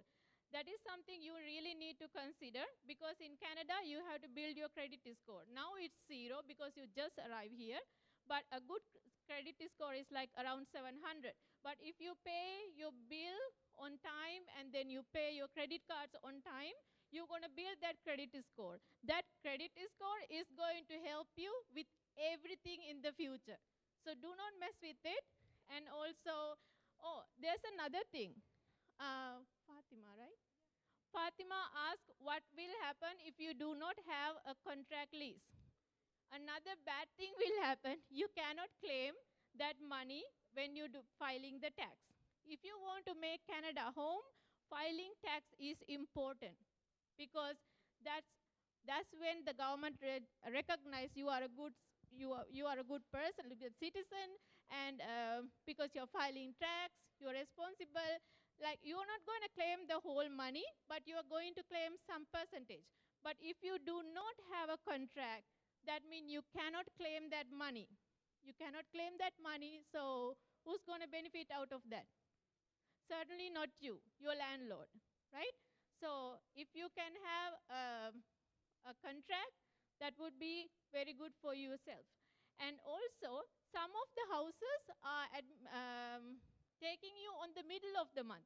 For example, I went to a house, my lease start on 20th. So my lease ended on 20th. so, so my next house is, the lease is starting on the 1st of the month. So 10 days, I have nowhere else to go. These are the things that you really need to consider when you are signing a contract, okay? Because even though you sign the contract on 20th, can I stay until the 1st of the month, right? Because where should I go? I have nowhere else to go. So those are the things that we really need to consider when we are signing a contract.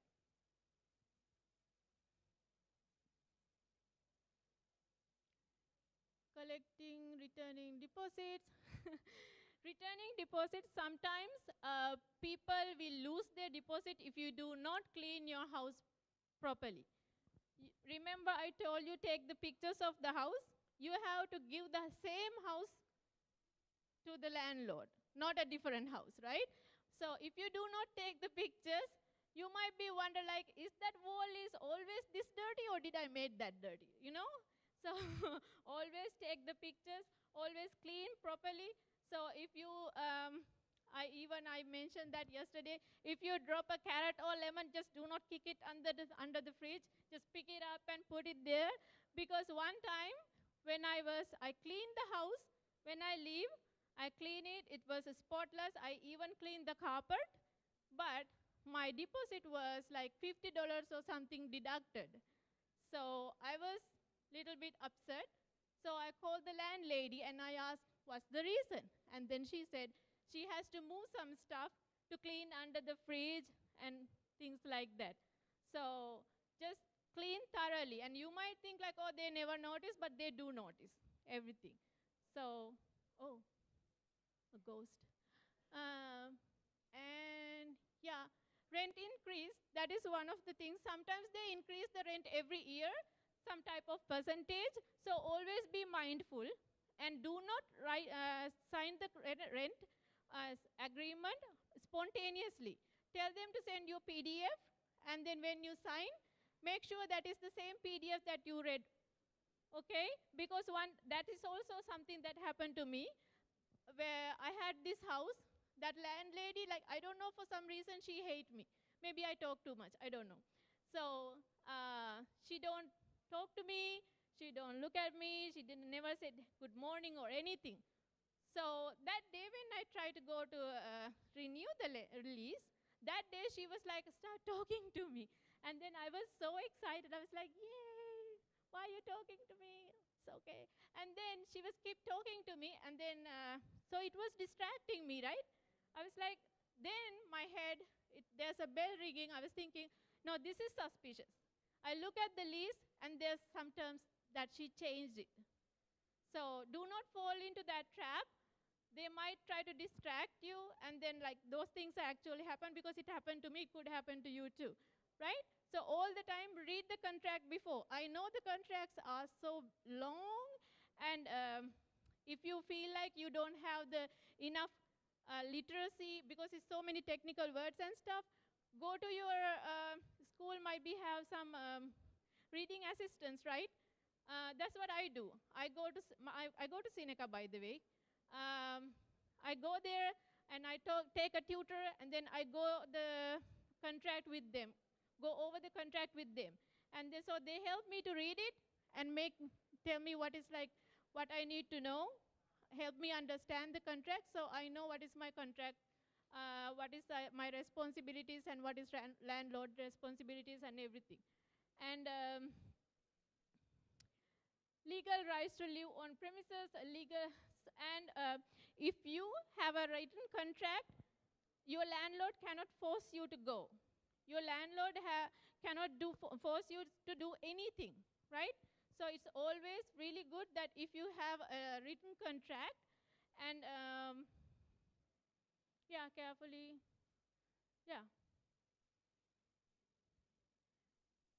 Pay full rent on time. It is very important. If you do not pay full rent on time, it will affect your credit score. It will affect your trust with the landlord. And clean and maintain home. Tell landlord of repairs. Entry with the proper notice. Landlord cannot enter your house whenever he want or she want. They have to give you a written notice or at least a call before they come. Sometimes my landlord told me, like, call me and then tell, hey, I'm going to come to house in 5 minutes. I said, no, because you can't come to my house like that. What am I having a party, or what am I having something else? What am I having an exam next day, right? No, you cannot come like that. And do not hesitate to say no, because you have the legal right to say no if they didn't give you a written notice or a notice beforehand. And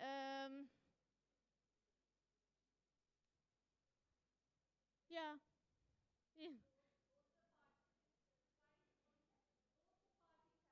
Yeah, it's both of the parties. Yeah.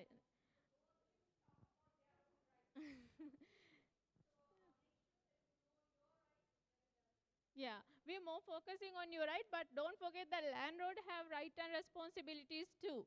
So if you didn't behave properly, then he has the contract and then say, hey, you signed that you're going to be in under these terms. So be mindful and also be alert. What is the, like, 11 after 11 o'clock you cannot have loud noises, like those type of things. And also most of the people who do not handle don't know how to handle the household equipment, please be mindful and please get to know how to use them. For example, who's from Sri Lanka, by the way? No one? No one? Okay. Well, I'm from Sri Lanka, and in my country, food is always warm. I never microwave them. So first time I see a microwave, I got too excited. I was like, beep, beep, boop, boop, boop. But, and then I put some metal things inside because I didn't know. I almost broke the microwave. And then I get to know, like, I shouldn't put metal things or no spoons. I shouldn't put certain type of plastic things inside. So those are the things that we need to know. And then that the thing that you wash the dishwasher, I still use this as a storage because I never use it. So, but all those household equipment, please be mindful and how to use them. Do not play them around. It's better if you don't know, Google it. YouTube is your helper. And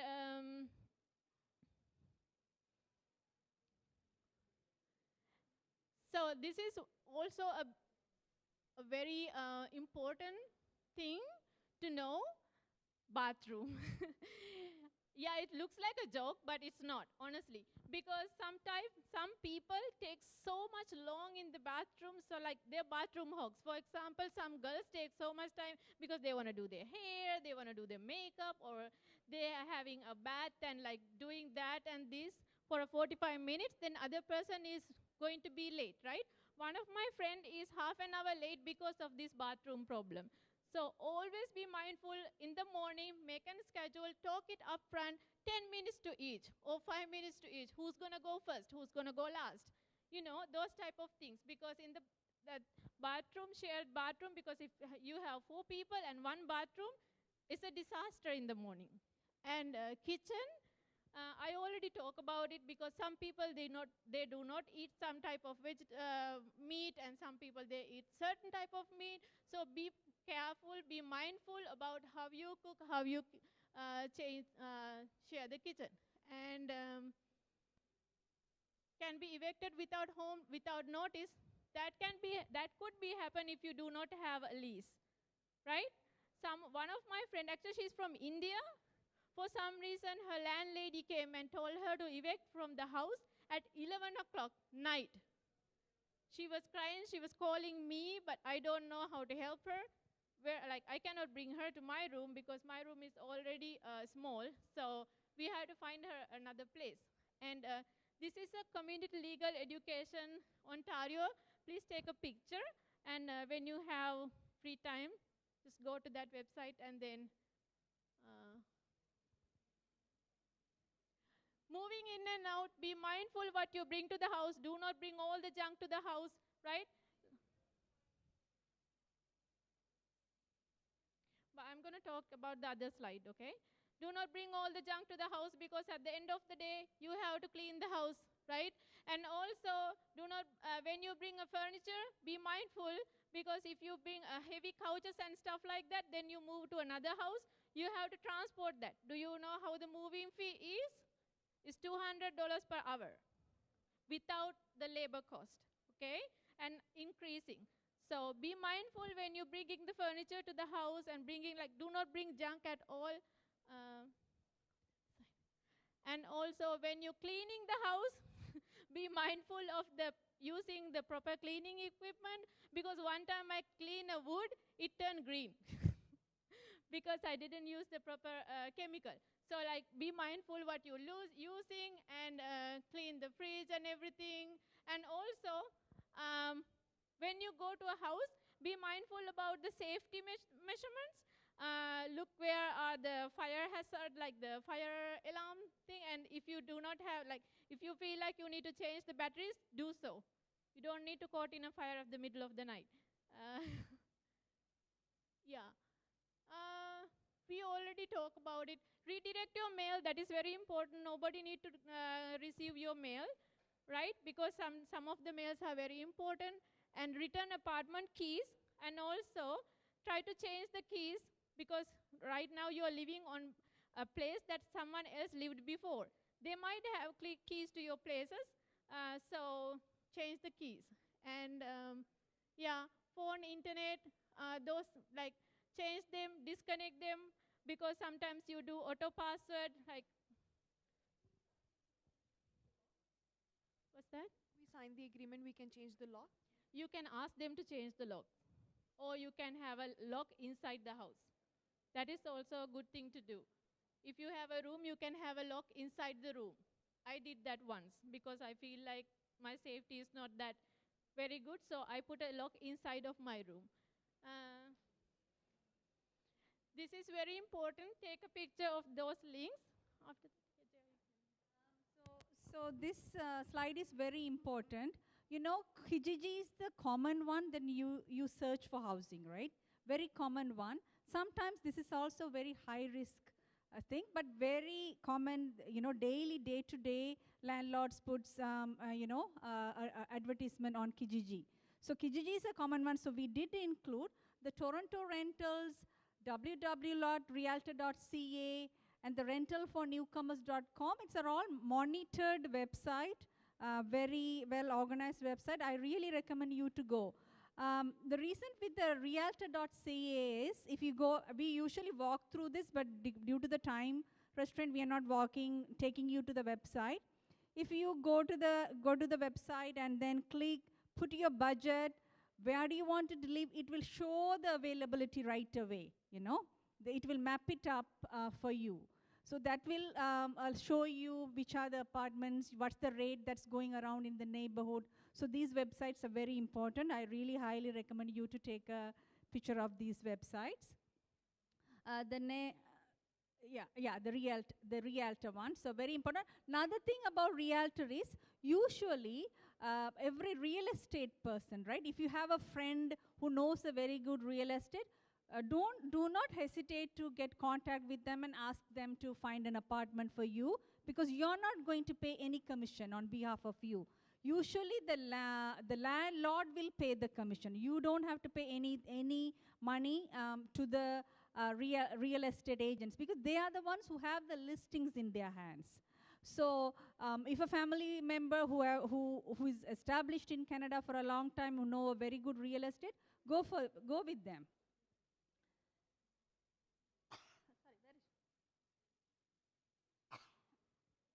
So this is the map.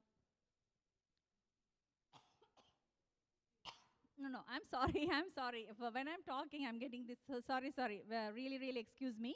So this one is an interesting. You know that this is a TTC map, right? This is a TTC map. So the main idea behind this map is if you're living close, if you're really selecting closer to the subway stations, very, very high rent. Really, really high rent. The further you go, out, the lower rent. So that's why we are showing this map.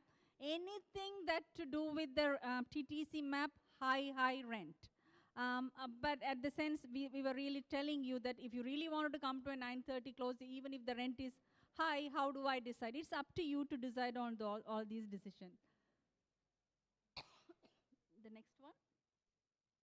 Okay, this is the final resource list for you to take a look.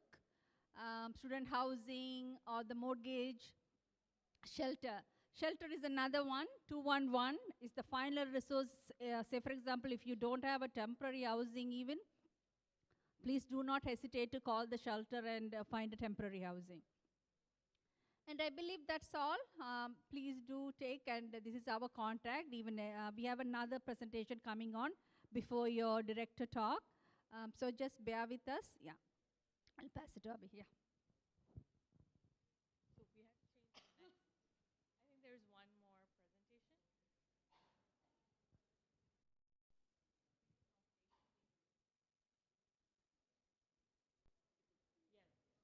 Hi, everyone. Hello. Can I get a hello? Who is watching IPL? Are you guys checking scores? I want you to pause on that while I'm talking. Okay? You can check the scores after. I figured you guys are going to be watching.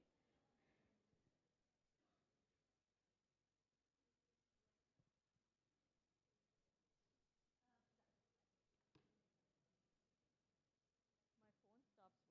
working when I want. Okay. Okay, so I'm going to be talking about safety in Canada, safety for students.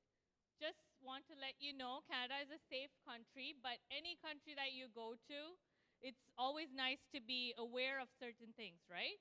So I'm just going to be sharing certain points about that. Just have a quick question, because I want you to be interactive. I'm going to ask you a question. Do you know how many cases of fraud reported in Canada from January to July 2022? Any guesses? So within a 6 months of period, how many scams or frauds do you think were reported?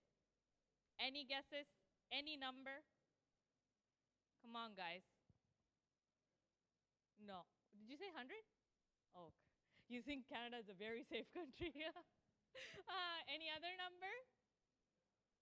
Okay, it was 52,000. Okay, and these are what's reported. So a lot of them go unreported as well, right? Okay, the next question is, how much money did people in Canada lose to fraud and scams within this 6 months period? How much money do you think people lost? Any guesses? 284 million is how much people lost in just within 6 months. Okay, so you can guess how bad it can get, right? So the reason for this topic is one of the reasons as well, just to keep ourselves safe from scams and frauds. Okay, so the agenda for today is I'm going to be talking about avoiding, can we go back? Avoiding fraud and scam, protecting your identity, and emergency services. Next slide. Okay, scams and frauds is a part of cybercrime, and maybe we'll go to the next slide. Okay, so these are some types of frauds and scams that we know of. I'm just going to go through some of them. Like, for example, phishing scam. this is very popular because this is when you would get an email from a very well-known company, or like, for example, like a bank. Like you might get an email from TD Bank saying, maybe let's say you have an account with them and you might get an email saying, oh, this and that, you had to pay this much of fees, this and that, you know, things like that. You have to try to avoid those type of emails. It's really hard to tell like which is legit and which is not. So it's always good to, like, let's say you get an email from the bank, it's always nice to maybe go in person to find out if it's actually an actual person emailing you. Another scam is lottery scam. We all wish that we can win some money, but like very less chances of a lottery happening to us. I mean, I wish you all win one, but I'm just saying. So you might get emails. I'm sure a lot of you go through these emails. Like junk emails is filled with these emails telling you, oh, you want this, you want that, you want an iPad, you want a computer. Click on this link, and let's say next thing you know, if you click on the link, you get some type of virus or hacked, right? Another really, really popular one in Canada is CRA and Service Canada call scams. Till to this day, I get calls from CRA or Service Canada telling me I'm going to get arrested in the next 2 days because I didn't pay this much of money. And there's actual people talking, telling me, like, you know, they sound very serious, and people tend to believe it. A lot of these scams and frauds, like victims of a lot of these scams, happen to be newcomers and seniors, right? Because you kind of don't understand how the system works. So for example, CRA and Service Canada, they will never connect with you through the phone. They will always mail you. So the minute you get a call from someone like that and you're not sure if you're talking to an actual CRA person, you can even let them know, you know what, I don't feel comfortable with this call. I'm going to hang up. I'd like you to send a mail to me. Because there are chances where they might be able to get in touch with you, but you can like very well tell them, I don't feel comfortable with this, so just send me a mail, send me a letter, okay? Next slide. Okay, we can move on to, yeah, this is fine. Okay, so this is just a slide talking about during COVID, there was a lot of the scams and frauds happening. Next slide.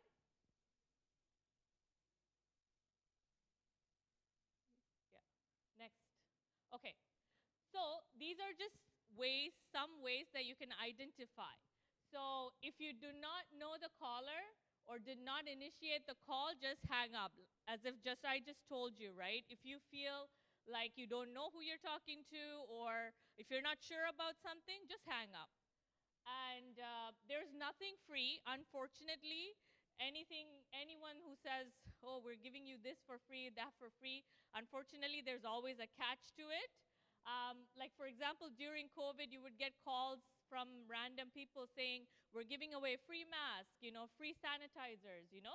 So things like that you always should be very aware of.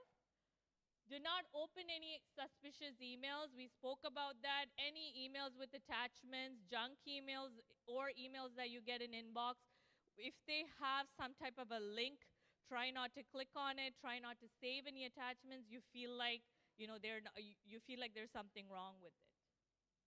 No government agency, such as the CRA, will threaten you or give away any benefits. So like I said, so CRA is Canada Revenue Agency.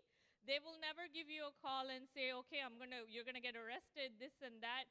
Worst case scenario, if you do have something to pay, they will just think of ways to help you. So let's say you can't make a payment, a full amount, then they might give you chances to pay it monthly. So they will only try to make life easier for you. So nothing like any calls threatening or none of that. Public Health Toronto or WHO, okay, that's also to do with COVID. Do not give away personal details. I think we all know this.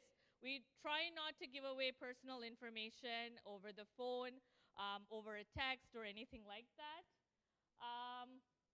Unauthorized and fraudulent charities requesting money for victims products or research. Don't be pressured into making a donation. So we have a lot of charities in Canada. So like, for example, ourselves, North York Community House, who we work for, is a non-profit organization. So we accept donations as well. So we're getting funded by the government to give free services to yourself, like newcomers, as well as some people are open to donate to us as well. So if you are looking to donate, or if someone is requesting a donation from you and they claim to be a charity, you always have a choice to check. You can verify if they're a registered charity in Canada. So do your research, Google it, check their website to see if they're a registered charity. If you feel comfortable in donating, you can go ahead. Next slide. Okay, what to do? So we try to avoid, right? But let's say we end up becoming a victim. What is it that we're supposed to do? So try to gather all information about the incident. So the time, the date, any details, maybe any details that you gave out or they were giving you, things like that, try to remember. Because if you have to make a police complaint or something, you have to remember all of this, right? Or even to your bank. So let's say a fake call from CRA you get and you give away your banking information. You realize it's a fake call, and then later you can call your bank and let them know, listen, I did this, please lock my card. And in that case, you would have to mention all the details, like date, time. Or let's say you realize later on, so I'm sure all of you have a bank account and maybe a credit card as well, and you get, a bank statement every month, right? And you would have transactions. Always make sure you check every month, check if the transactions look familiar to you. Because sometimes what happens is we do a lot of online shopping, things like that, and we tend to save our credit card information on the computer, and for some reason, sometimes it doesn't matter how safe we try to be, like someone from from the Philippines is using your card. So and it has happened to a lot of people, not just newcomers, to everyone. So always be aware of the charges that you're getting. If you feel like a certain charges, not even your bank could be making charges that you're not aware of. So always check. And if you're not sure about something, ask them the questions, okay? No, we'll go back again. So one important point is credit bureaus. So in Canada, the minute you open a bank account, you have a student loan in Canada, or any type of loan, anything to do with money, you will start getting, you're under credit bureau, and you will start having a credit report for yourself with the credit score. Okay, so in the future, if you're planning to settle down in Canada, and if you want to buy a house in the future or a car in the future, that's kind of like a loan, right? So what happens is they will check your credit score to see if you're the right person or you have the right score to buy a house or buy a car. So even when you go to look for a new place, I'm sure some landlords would have asked you, do you have a credit report? Or do you have a credit score? Because they want to make sure these scores and the report is determined on if you're paying your payments on time. So your phone bill, if you're paying it on time. Your credit card bill, if you're paying at least the minimum payment on time. So things like that is being recorded, and you have the choice to take a look at your credit report. So let's say you just came to Canada now, and you have a credit card, you have a phone bill, or you have a cable account, whatever it is, and you want to see how your report or how your score looks, you have the choice to request for it from these two companies. They're called Equifax and TransUnion. Okay, so these two companies are the ones that have this information. You can request it.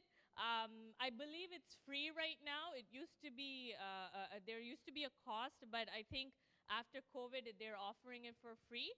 But I suggest you don't check it like literally, like you don't get anxious about it and check it every month or something. It's something that you can check here and there. So maybe in a year or two if you want to make sure. And again, even that, you can take a look to see if there's any mistakes, if anything needs to be fixed, you can have that requested as well. So protecting your identity. You must protect your SIN number. Social insurance number must be kept very safe. So some people misunderstand that SIN is an identity, like it could be used as an identification. It's not. So for example, a driver's license, a photo card can be used as an ID. So wherever you go somewhere, you know, sometimes they ask you for an ID. Those are the ones that's supposed to be used as an ID. SIN is not an ID. SIN should only be shared with your employer. So it's a lot to do with employment purposes. So you use only your SIN for that. And sometimes government agencies or banks might request for it.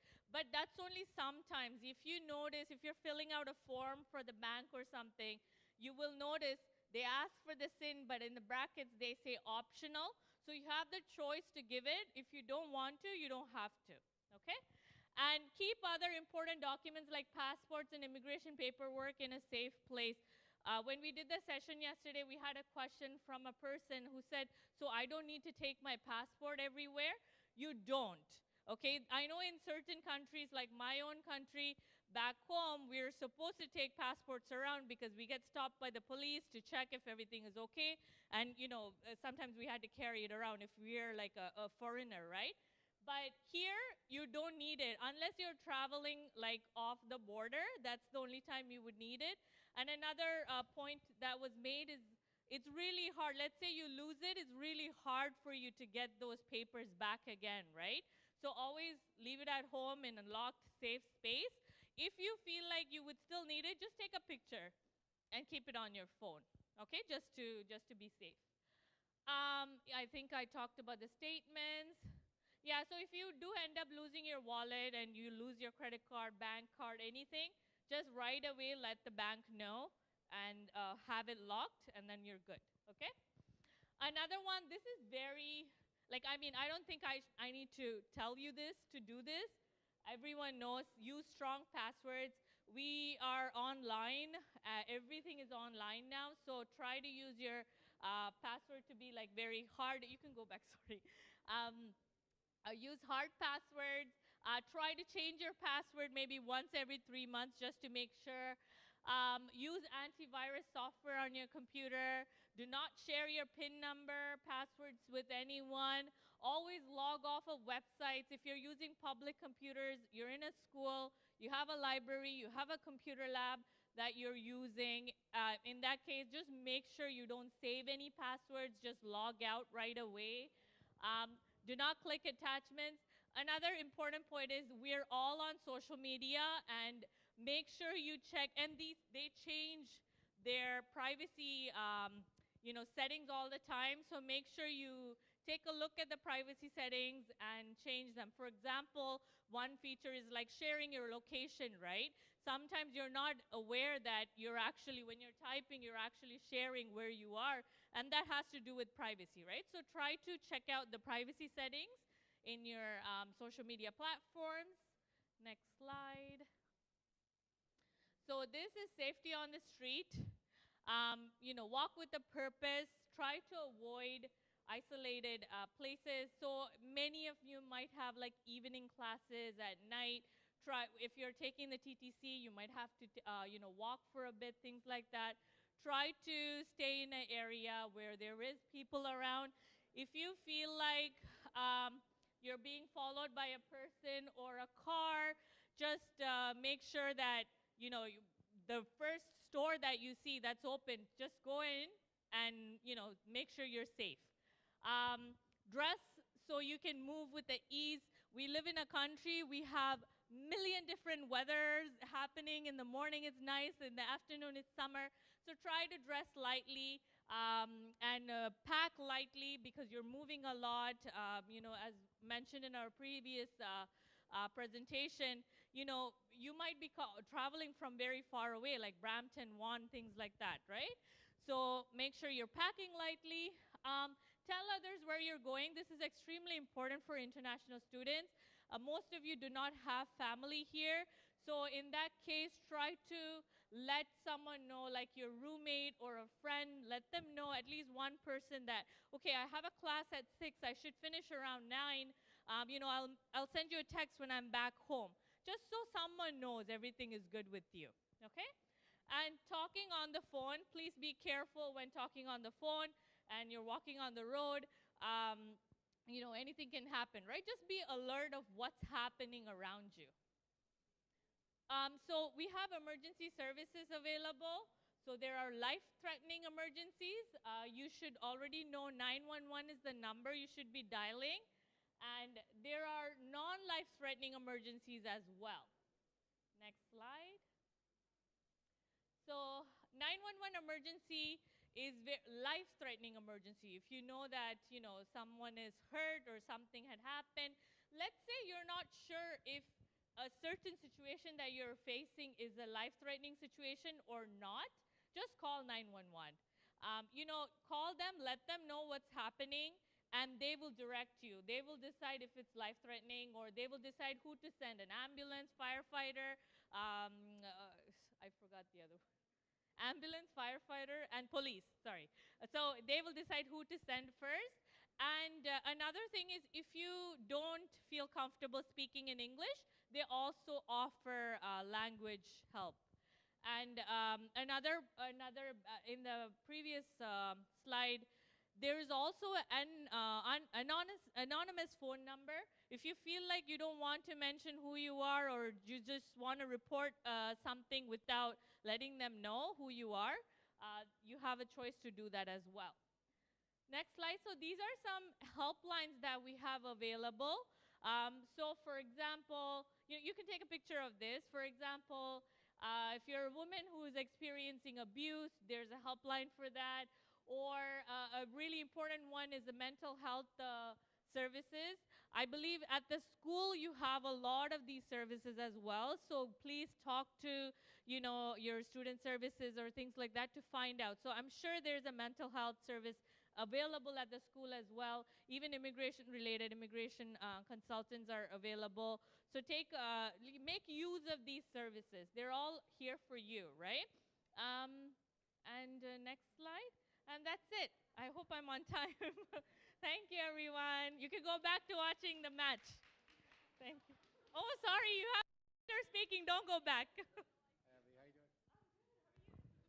Thank you, Abby, Jaya, and Sue. So before we finish our morning session, before you guys go to your lunch break or snack break, I would like to call on a very special person to welcome you. May I ask Mr. Michael Varakis to come here in front? Let's welcome Mr. Michael Varakis. Thank you very much. Thank you, Nicholas. I think these ladies did a great job. Let's give Sue, Jaya, and Abby a round of applause. Okay. Very, very important information. And listen, it reminded me of when they do the announcements on the plane. Nobody listens, everyone's talking and whatever. This is critical information. These are critical resources for each and every one of you. These are resources that are available to you and to assist you. These situations do come up. Good morning, everyone. My name is Michael Varakis. I'm your director. Welcome to Lambton College in Toronto. This is our 12th year. This semester is our 37th semester that we're starting. We started in the summer of 2011 with one program and 30 students. We currently have 6,000 students in 21 programs and students from 50 different countries. Welcome to Lambton College. Since that time, there are over 23,000 graduates, and it's been a real success story. So you're coming to a great place. Now, more about you. Where are you from? Where are students from here today? Where are you from? Barak's going to help me, and he's going to identify where you're from. Okay. First of all, a greatest percentage of students are from India.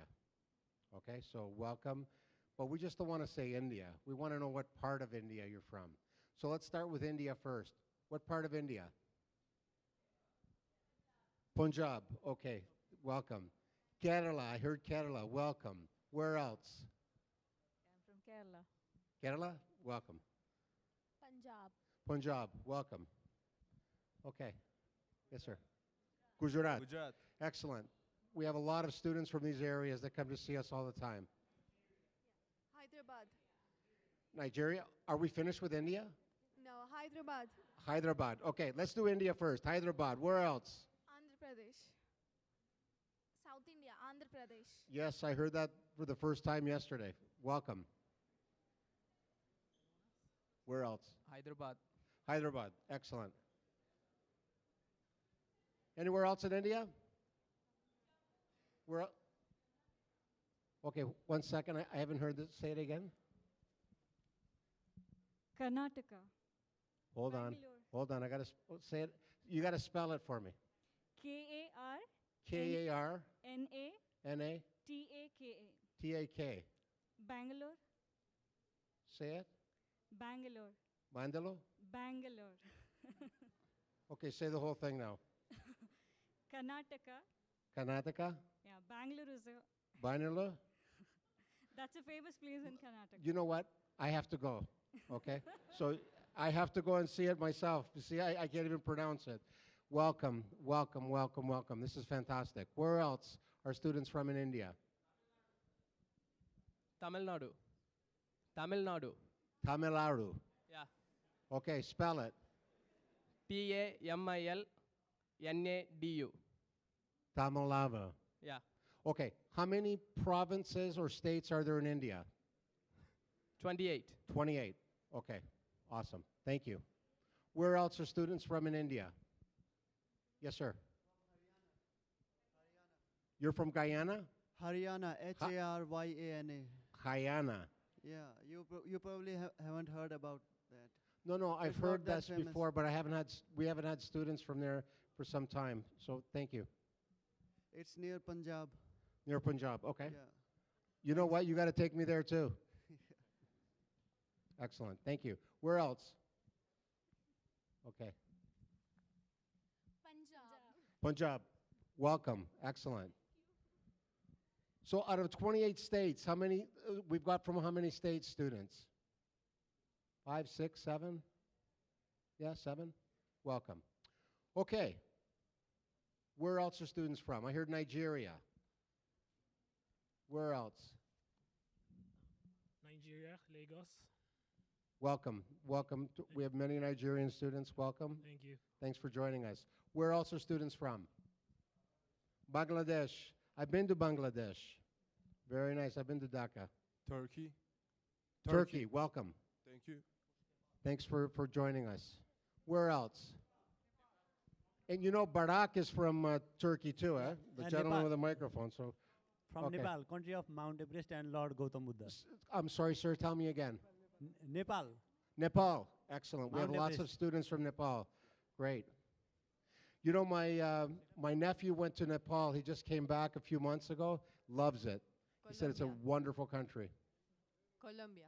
Colombia. Buenos dias. The Dominican Republic. Dominican Republic. Welcome. From Panama. Panama. I've been to Panama many times. I love Panama. Albrook Mall in Panama. Chiriquí. Volcan. Hi. Penenome. From Peru. Where are you from? Peru. Peru. Machu Picchu. Welcome. Where else are students from?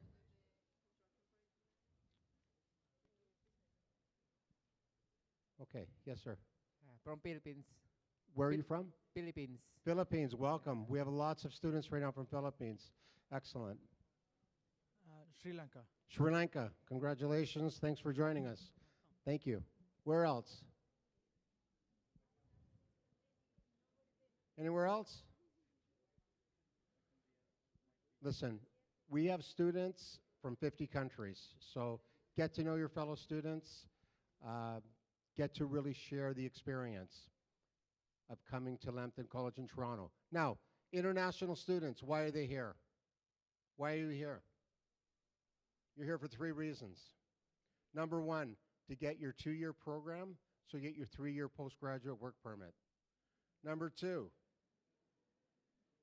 we know that already.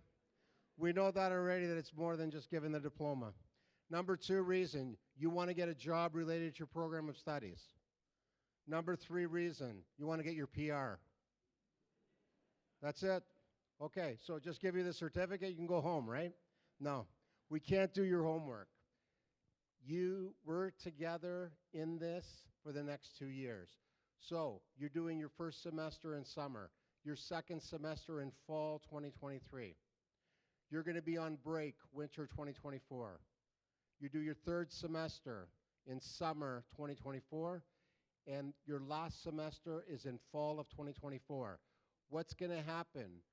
By the 3rd week of December 2024, you're going to finish your program.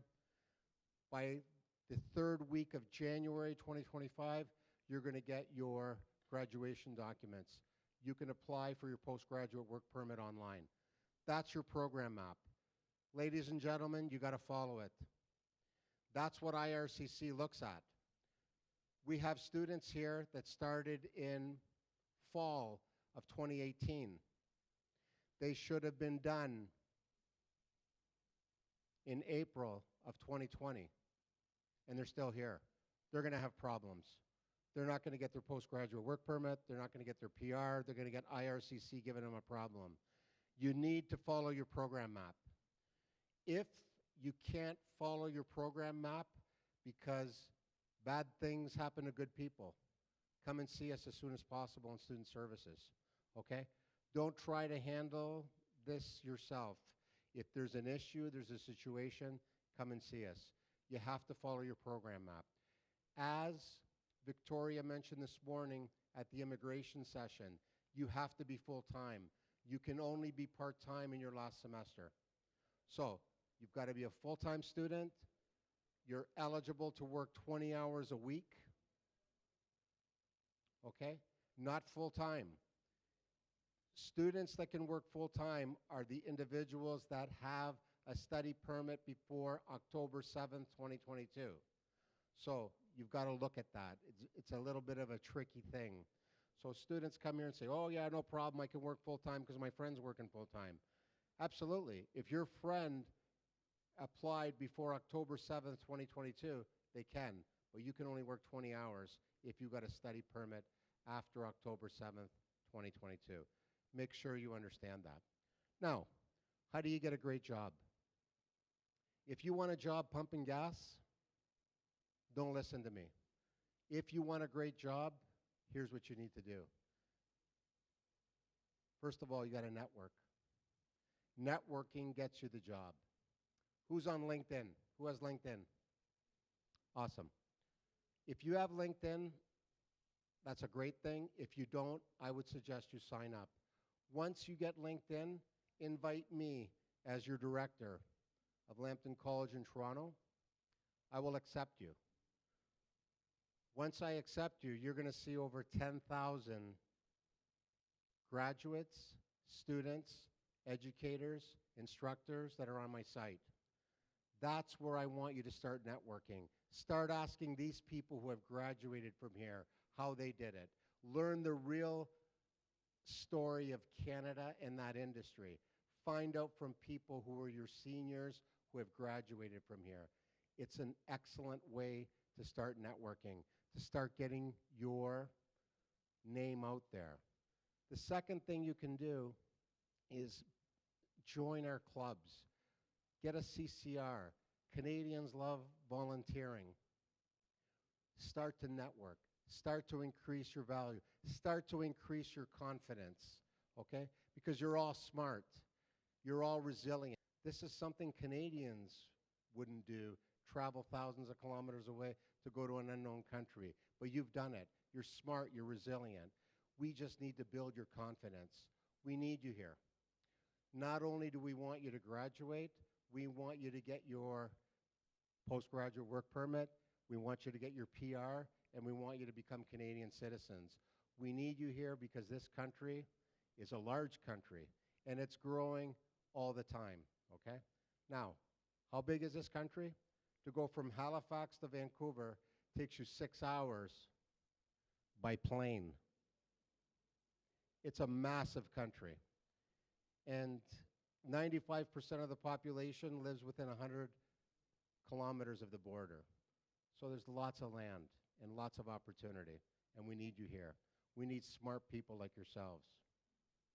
When my parents came here from Greece about 60 years ago, no education, no money, no this, no that, to pick fruit, work on farms.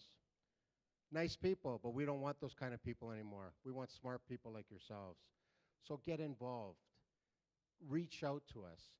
The average international student spends over $30,000 a year, according to CBIE, Canadian Bureau for International Education. So in 2 years, you're going to spend 60 grand here. Your families have bet the farm for you to be here. You don't want to disappoint them. We're here to help you. If you need something, reach out to us. Any one of our staff, over 250 instructors and staff are here to serve you. You can reach out to us. You got the emails. The mother only feeds the baby that cries. If you don't say anything, we think everything's perfect. If there's something wrong, tell us. We're here to listen. We're here to help you. We appreciate you. I hope I meet you in person. And please tell me your name and make sure that I can pronounce it right, okay? Thank you very much. Welcome to Lambton College in Toronto. God bless you all, and we'll see you soon. Thank you very much.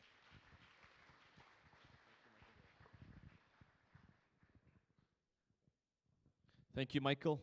All right, so we're going to have a quick break. So here on the second floor of the building, we have our volunteers to give some snacks and some drinks. So feel free to go around, and we'll regroup at 12:15, around 12:15, 12:20. And we also have a Tim Hortons behind this building if you guys want to check that out. And registration, if you have the registration, please give here with our North York Community House. If you have that paper, please give here. And please don't forget to follow us on Instagram, Lambton College in Toronto. So we have a digital team who manages that. If you guys want to check out the photos or any events coming up here on the campus, so please follow our Instagram, Lambton College in Toronto. Thank you so much, and we'll see you in a bit.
So we'll extend a little bit the break. I know some of you guys left the session a bit later, but don't forget some of the companies we have. We have CIBC Freedom Mobile, our sponsor of the week. Bill will also be here, the Mattress Company, Plus Communications, Rogers, and Scotia Bank. Okay, so check some of the booths around if you have any questions. Thank you so much.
Right, we're going to start in a few minutes. So in 3 minutes, we're going to start the next session.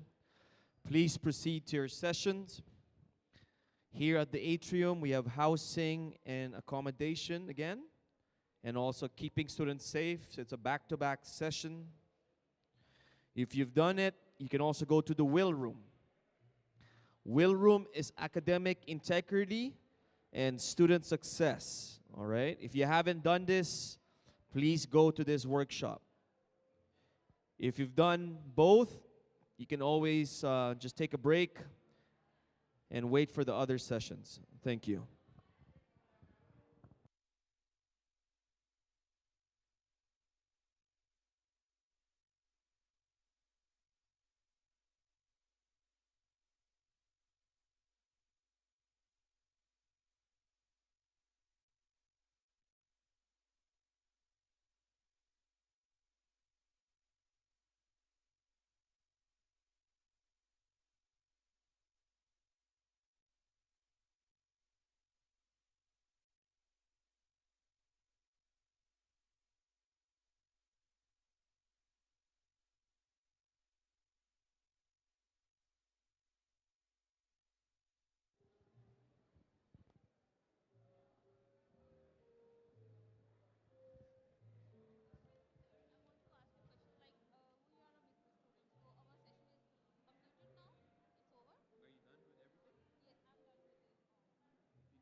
So here, you already done this?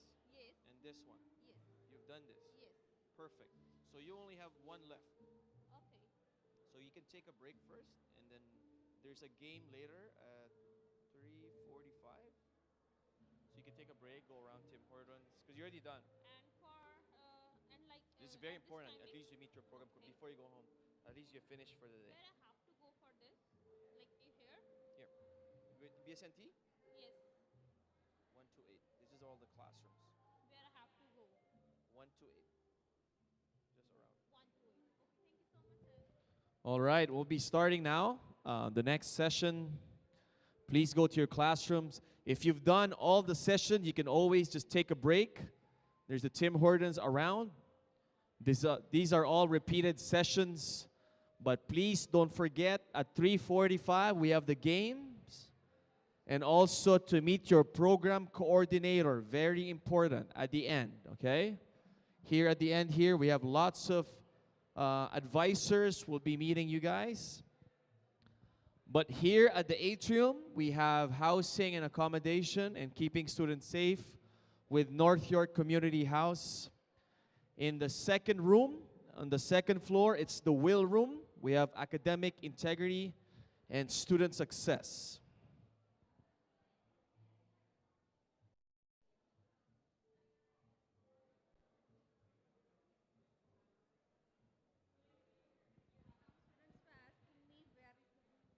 The will room is upstairs on the second floor, guys. So they'll be starting the room, the presentation there right now.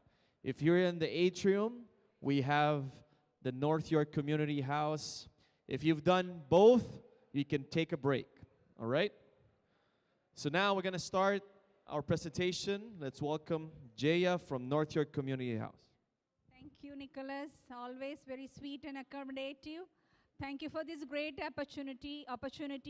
I love to be here talking to you in person. There were times during COVID we were only doing virtual, seeing all the newly joined students only during virtual time. So this is great that we are able to see you in person.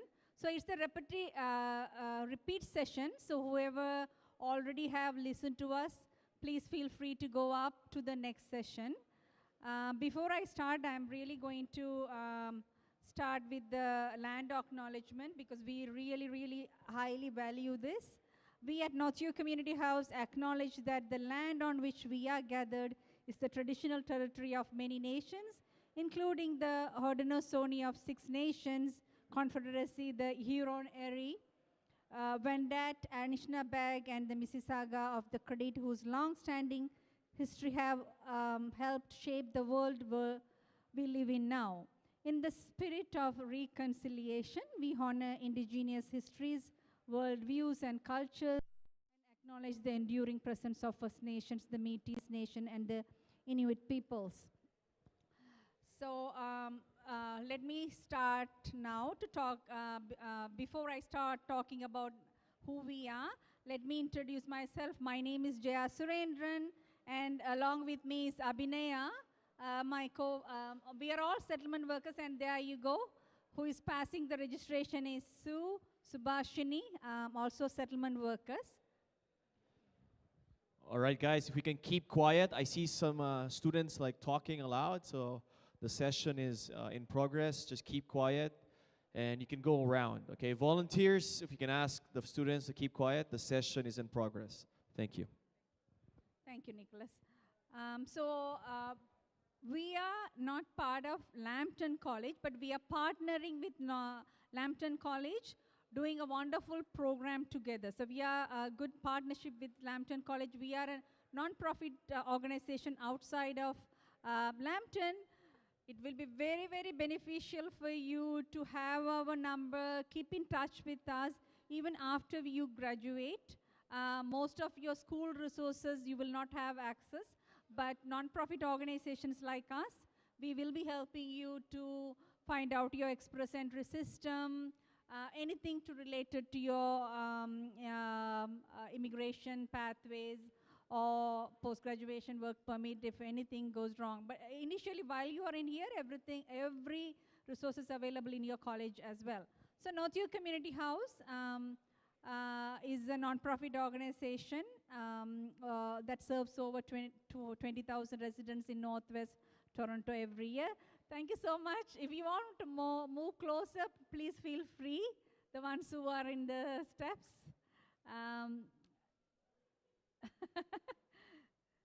Yeah, thank you. Thank you for doing that. So morning was full house. People were standing and listening to us. Afternoon session is it's less less crowded. So we'll make sure we don't put you in sleep, right? We know we will not invite you a nap time. So we provide settlement services in colleges, schools, libraries, and most of them are orientation sessions like this, workshops. We talk about different issues, citizenship and immigration, health and wellness. We offer language classes. Financial literacy team is a huge team at Northview Community House who helps you to file income tax every year. Even recently, because just the tax season finished, so we did help Lambton students to file their taxes on time. And then the personal and professional growth and development. Excuse me.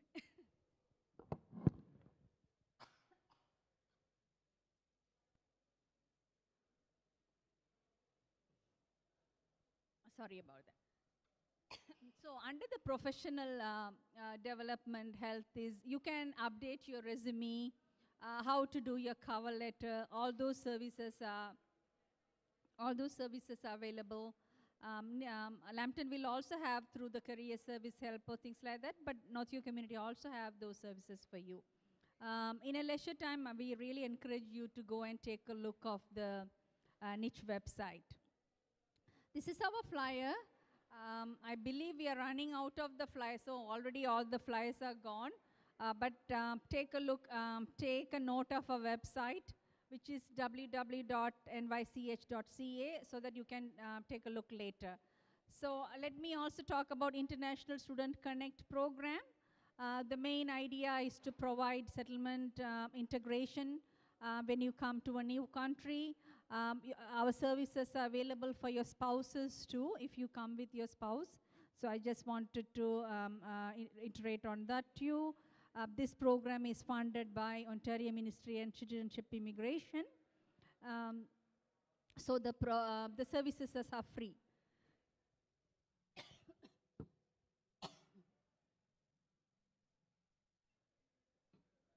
Excuse me. This is the QR code, the next slide. QR code sheets are also there on the table.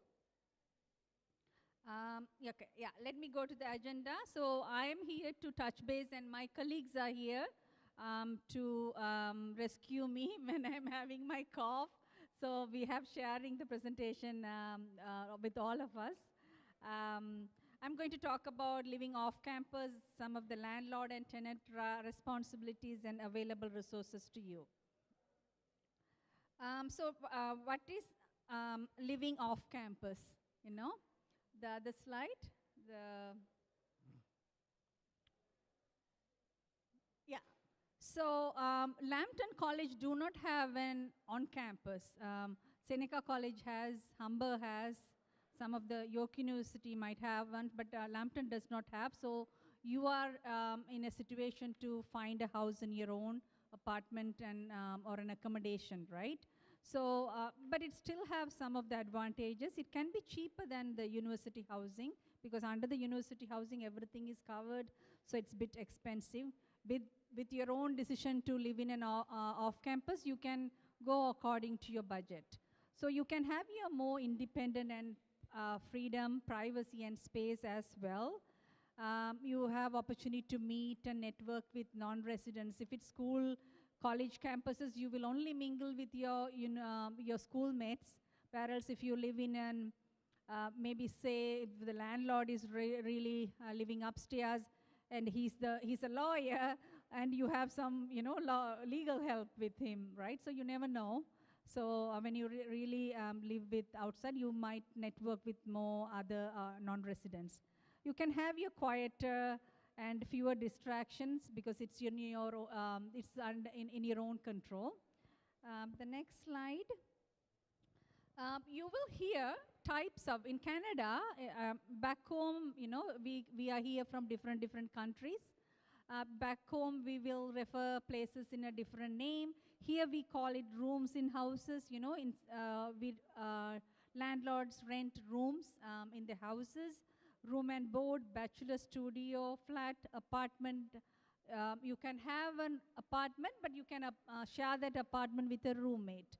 One thing is missing in this slide is basement. Basement is a common, very highly getting populated. People are really renovating their basement and renting it out to newcomers, right? So you will hear a lot about basement. It's not a bad idea until you establish, because the first year, your tuition fee is really high. So, getting an apartment may be a little bit costly for you. So it's not a bad idea to rent a basement. It's all, again, decision is on yours. So the deciding factor, where you are going to live, right? So some of the things to do before you decide where to live is you decide what kind of a rentals you want. As I mentioned, whether you wanted to decide basement.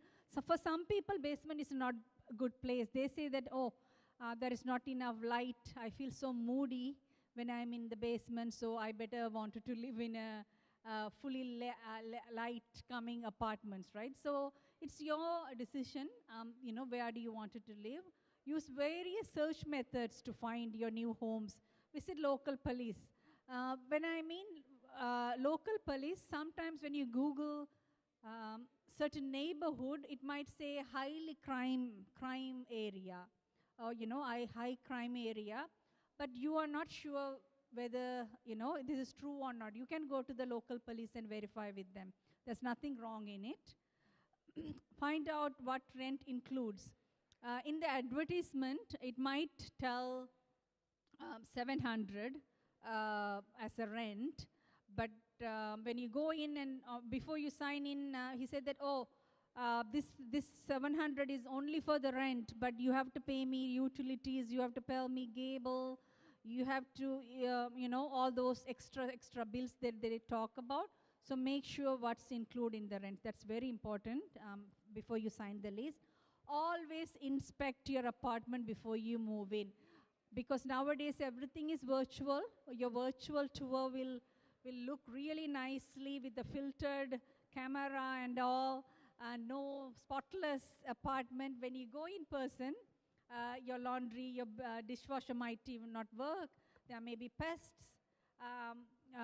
cockroaches, maybe there's leaks in the roof.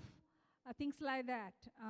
Not many bulbs are working, so you really need to talk to the landlord before you signing the lease so that they can fix. After they're fixing, and if you really like it, that's different. So make sure before all those things you really go and take a look and then sign their lease. Know your rights and responsibility as a tenant and discuss with the tenant. We will talk a little more. My colleague Sue will talk you a little more about signing the lease too. Living off challenges. What are the challenges? I hear even when we finish the morning sessions, many are coming and asking, oh, we are living in Brampton. It's really far away. Can you tell us some other accommodation choices, right? I know many have choices to live little further from the campuses because maybe it's cheaper. So commuting is a big issue. So you consider those things before you choose, right? It might take 2.5 hours before to come here. Your class might start at 9:30 and coming from all the way from Brampton, especially winter time, it's more difficult.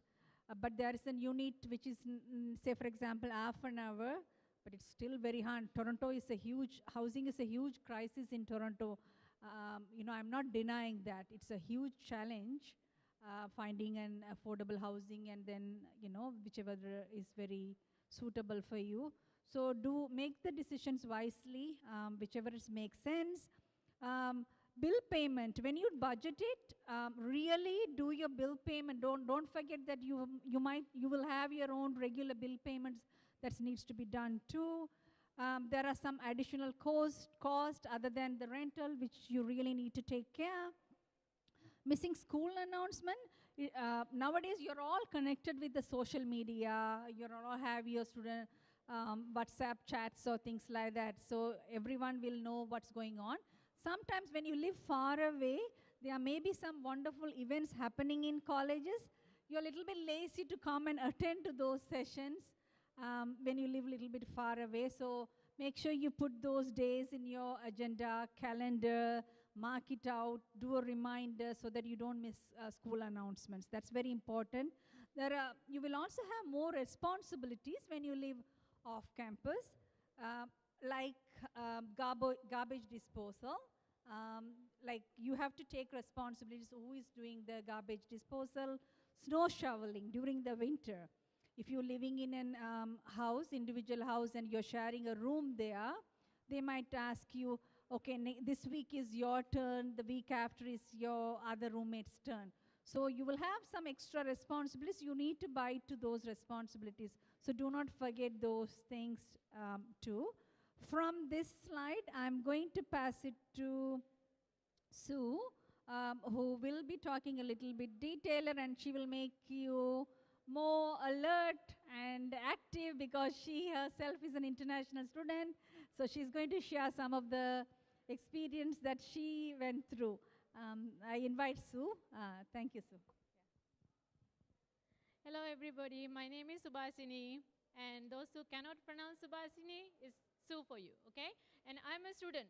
Some of them thought I'm a teacher. I'm not. I'm a student. I'm second semester in Seneca. So I'm talking about this topic because I came before you, and then I know the struggle. I've been there, so I have some experiences about housing, things like that. Okay, let's start. So one of the main thing that I need to touch here about the references, because when you come to Canada, your landlord does not know you, right?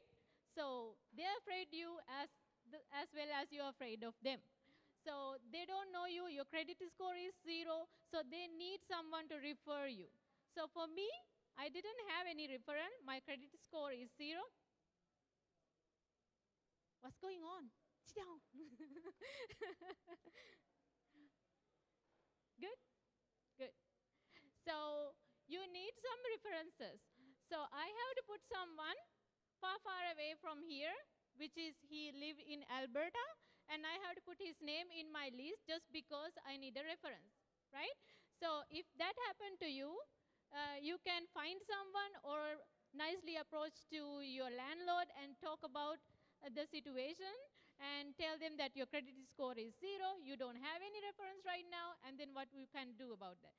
For example, another thing like about the credit score, here when you land here in Canada, your credit score is 0, but it's up to you to build up to maybe 700 would be a good credit score. But if you are paying your bill on time, especially with your housing, rent and everything, it will help you to build up your credit score. And contact post-date checks, utility bills, garbage disposal. Jaya already mentioned about the garbage disposal.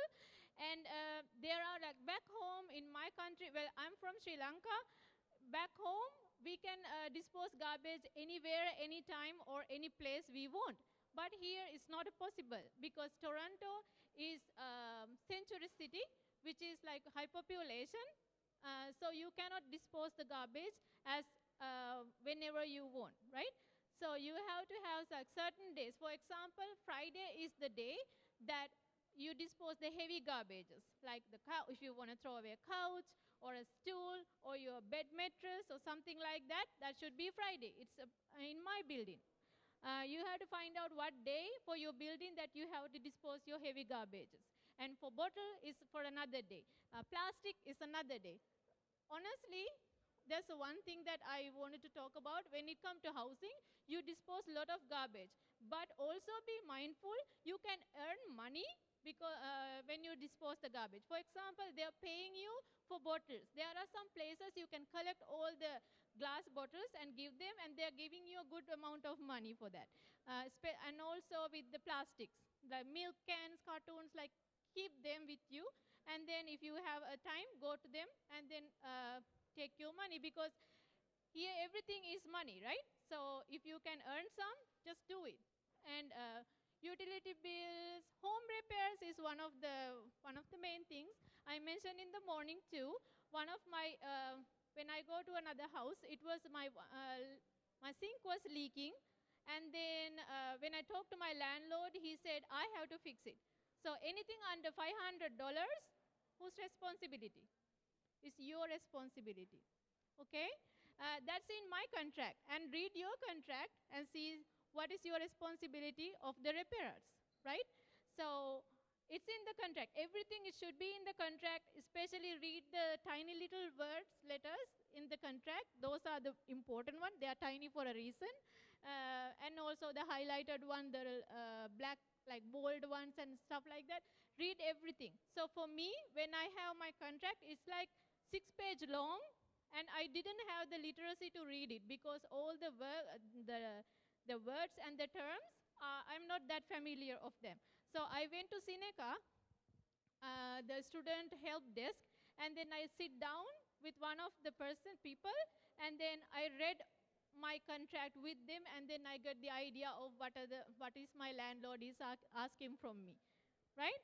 Do that, because it's long and it's complicated. You better know what you are signing for, and do not sign spontaneously. Read your contract beforehand. Always tell your landlord, send the PDF form of the contract, and then so you can read it beforehand, right? And lease termination. Even though you know that your termination date, still you have to send 60 days before notice when you are like let them know that you are going to terminate your lease. That is very important, right? Even though it's in the contract that you're going to terminate your lease on that day, but still you have to provide a written notice or an email and CC it to yourself that you're going to evacuate on that day. Yeah. Things to know. Who's going to pay? Who's going to be responsible for the utility bills? Because some houses come with the utility bills, some houses are not. For example, the house I'm living with, my landlord is paying utility, everything is included. But some of them are not. So when you pick a house, even though it looks like the room is 600, make sure that who's paying the utility, right? Because sometimes the 600 include utility, sometimes it not. And also, try to have a written contract Because if you do not have a written contract, that means you are a little bit less safe, because they can evacuate you because you don't exist, and you cannot claim that money that you're paying for the rent when you file in tax. You know, when you have to file tax here in Canada, you know that, right? If you are, especially if you're thinking about making Canada your home in the future, you have to be paying the tax as a responsible person in Canada. So you can claim not the whole amount of money, but some amount you can claim that. So if you do not have a written contract with the landlord, you cannot claim that money. So you are missing money from the return. So be mindful about that as well. And also always take pictures of the unit. And take pictures, do not keep it with you. Attach it in an email, send it to your landlord and CC it to yourself. So you have proof that these damages were there, right? Do it up front. I mean, right now you don't feel like not doing it because right now your landlord appears to be the nicest person, but when you evacuate, he's not that nice, right? So be mindful about that because it happened to me. All the landlords are so nice at the beginning, but in the middle, they just change their colors. So be mindful. And ask about the condition of canceling a lease. Sometimes you might want to go to another place. Sometimes you might find a partner and then you want to live with that person. So you have to cancel the lease. So how are you going to cancel the lease? You need to know these things, right? And also ask about the quiet space rules. And some of the apartments come with the good amenities like pool, gym, things like that. And also some places that have quiet spaces, you cannot be loud on those spaces. Be mindful about those places and then use the facilities that your apartment is providing for you. And also rent due dates. Most of the time the apartments the rent is due on either 1st or 15th. That's another thing about this. Some of the apartments are admitting you on like odd days, like 21st or 30, or not 30, sure, or 15, or like odd day, not the first of the month, right? So when you evacuate, when you are leaving the apartment, you're leaving 15. So where are you going to stay for the rest of the month? Right? Those are the things that you need to be considered. You have to talk with these things with the landlord. That happened to me because I signed the lease and the date was I signed is 20, so I have to evacuate on 20. So for the 10 days, I have nowhere to go. So I have to call some friends and beg for them to let me stay for 10 days. So these are the things that you need to avoid because you have to take your things with that place, like everything is going to be a mess if you are going to some like other places for living in like a short amount of time. And next slide. Oh, before one, right? Okay. Lease agreement cover. Actually, when it comes to things to know, I forgot to tell you one thing. Beforehand, I talk about this in the morning too, like who has siblings? Brothers, sisters? Nobody? Are you the only person in the house? Good. What about you, sir? You have a brother? Sister? Is she annoying? No? Yeah? No? Really? But okay, whatever. So I have a sister, like quite annoying, and I annoy back to her. We always fight, right? You cannot sometimes stand your own siblings and even your parents. So what make you think like you can stand your roommates, right? So do not wait until you get a fight. Do not wait until, always try to be mindful and always try to have a contract with your roommate. Who's going to do the cooking and what day? Who's going to clean the bathroom? Who's going to clean these dirty dishes today, right? Who's going to pay the bill? Who's going to go for the shopping, right? And what are we cooking here? Are we cooking vegetarian? Are we cooking meat? What are the days that we are doing these things? Because like the roommates are coming from different countries, different cultures. You have to be mindful. So do not wait until you get into a fight. Because if you have a fight, then because it's your home. You don't want to have any problem with your home, right? There's a assignment going on, exams going on, and fight going on. Too much chaos. So always be mindful about the house rules, and also like when visiting, bringing the visitors to the house. That's also important. Some people bring too many friends. Some people bring girls, some people bring boys. Like, who can we invite? Until when they can stay in our house, right? After 11, you have to be quiet anyway, period. After 11, we cannot make loud noises. Like these things, you have to be very mindful, because housing, everything is come with that topic, right? Lease agreement. What covers the lease agreement? Changing locks is very important, because the place right now you're living, there's someone else lived there before, right? So those people might have access to your place. We never know. So all the time try to change the locks, and if you are renting a room, try to have a lock inside the room. Especially if you do not have a contract with the landlord, try to put a lock inside the room, right? Because one of my friends, she's from Philippines. I share this story in the morning too. When she go to her room, the landlord was already inside the room. We don't need that to happen, because they can go through your belongings, they can go through your things. It might be threatened for your safety, right?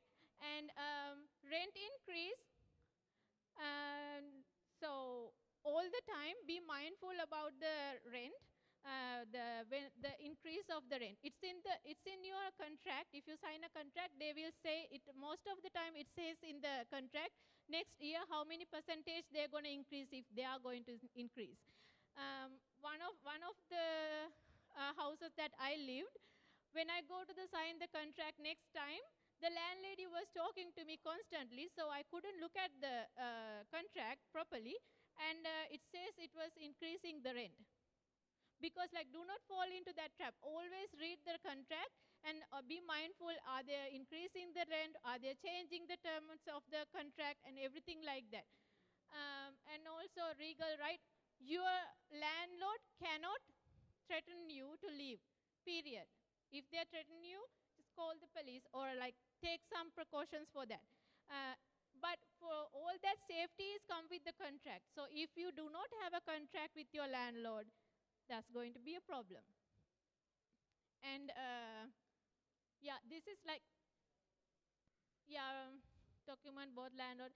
So I'm more focused on the student side. I'm not talking about the landlord, but of course, if you are not abiding by your rules in the contract, the landlord have some responsibilities and also some power to evacuate you, okay?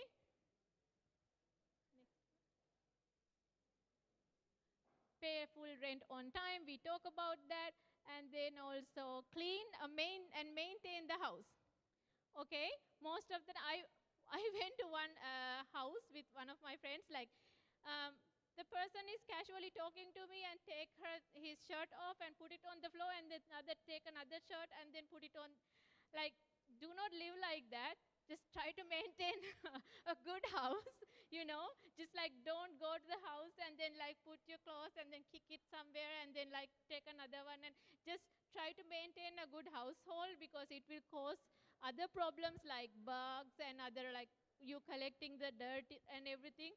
Especially when you're bringing things to the house, do not bring junks, because when you are evacuating, you have to take care of those junk, right? And then if you are leaving on Thursday and Friday is the day that they are going to take the garbage, then what are you going to do with the garbage, right? So always be mindful, and then think about what you're going to bring to the house and maintain a clean house. Yeah, and next slide, please. This is also very important. I already talked about like the people who are going to living with is coming from different countries. So kitchen is like, you have to be talk with the people and then ask them. One of my friend, he has a WhatsApp group. So that group, when you clean, you're posting the pictures. So everybody in the room, you know, like, oh, he cleaned the toilet. He did that, good, right? But these are the things, these right now you don't feel like, oh, it's not that important because right now you're all chilling. But after 1 month or 2 months, people forget to clean the toilet, they don't clean the tub, and then you have to talk about it. That's not going to be a nice conversation later. So it's very good if you are doing it right now up front. And also kitchen is sharing. So if I'm a vegetarian and someone else is eating meat, I don't want you to cook your meat in my pot. It's going to be a problem for me. So always try to talk about these type of things and be mindful. And this link right there, Community Legal Education Ontario, is very important if you want to take a picture, because it's talk about, yeah, Clio, right. Yeah, that website is important for you if you want to go to that website later. Yeah, I told them. Okay. I don't like that fridge. I talked about that even yesterday because that fridge looks so clean. In my fridge, when you open it, you can, first thing that you can see is a change of color changing curry leaves.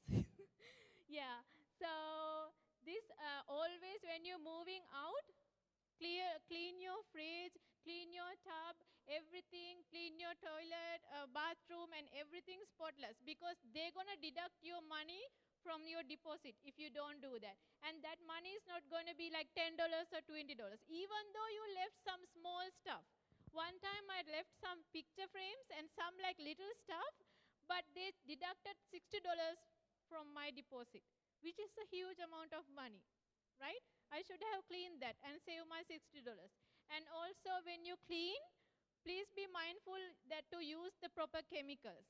I also mentioned that in the morning, one time I cleaned a wood and the wood changed green.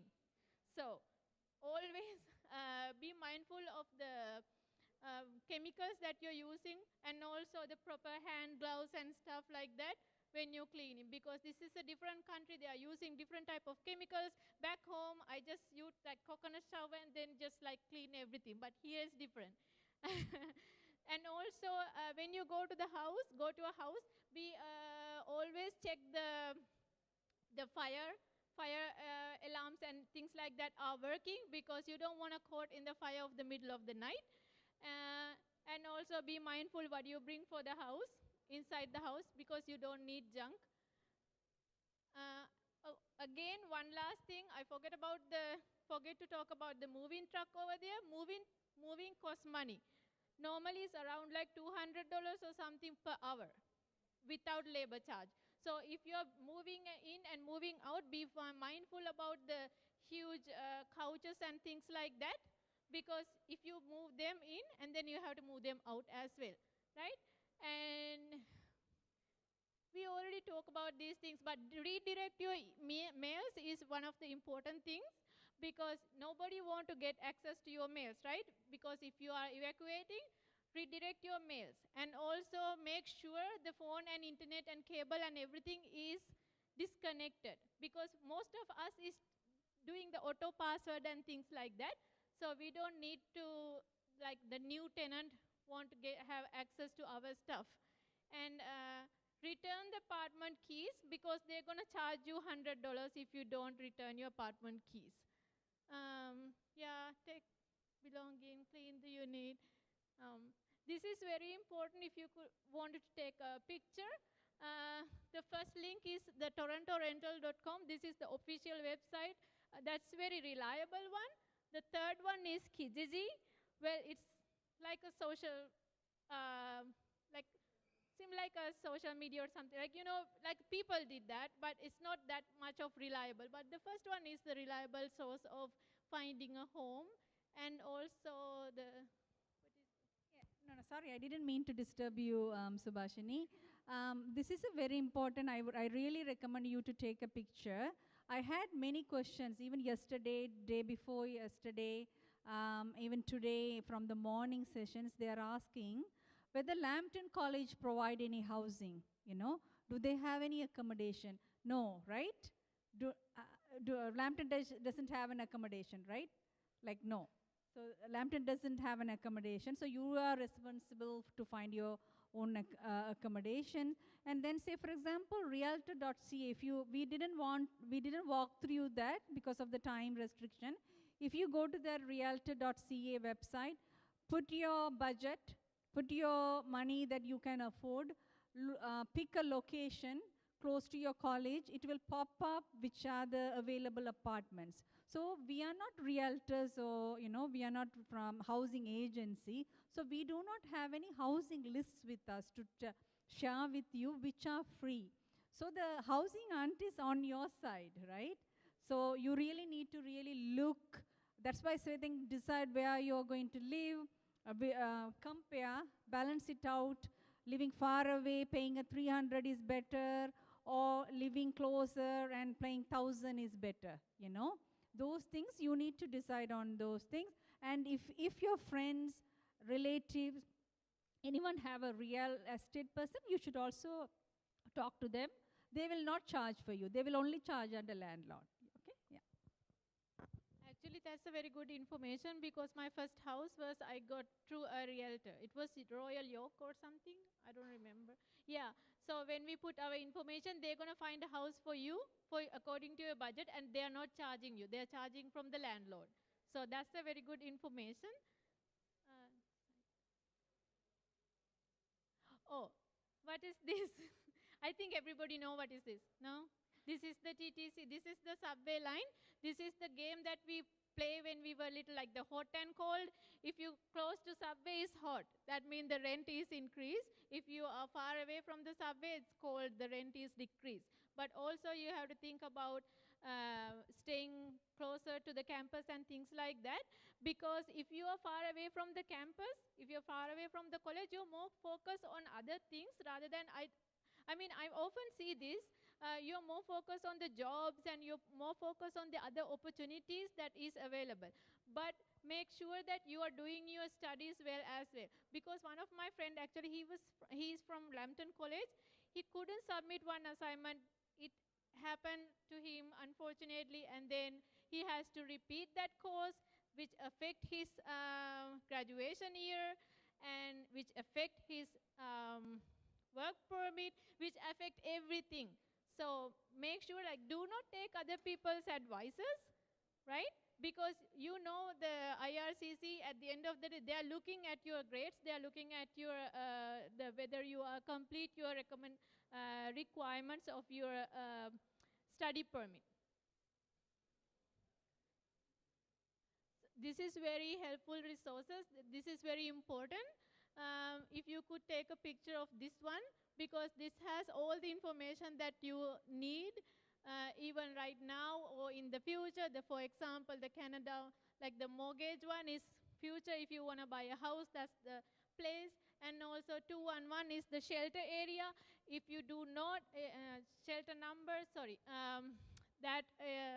if you do not have a place to live, or if your landlord is evacuate you, for example, especially if you do not have a contract with the landlord, if they evacuate you in the middle of the night or something, this is where you need to call.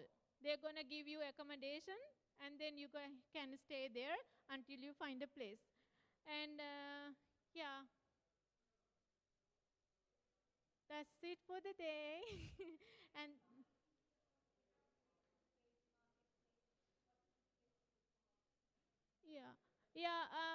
when you are looking for the housing, actually there's a Facebook marketing, and also there is like a WeChat. I don't know until it exists until yesterday or something. People are putting their advertisement there as well, and also in Kijiji, WhatsApp group. But always those are the things that based on trust. Those are not recommended, but it's also always available for your convenience. So be mindful about those facilities as well. That's next. Do you have questions? Any questions about housing? If you do, I ask you to hold it, and maybe after I present, you can ask.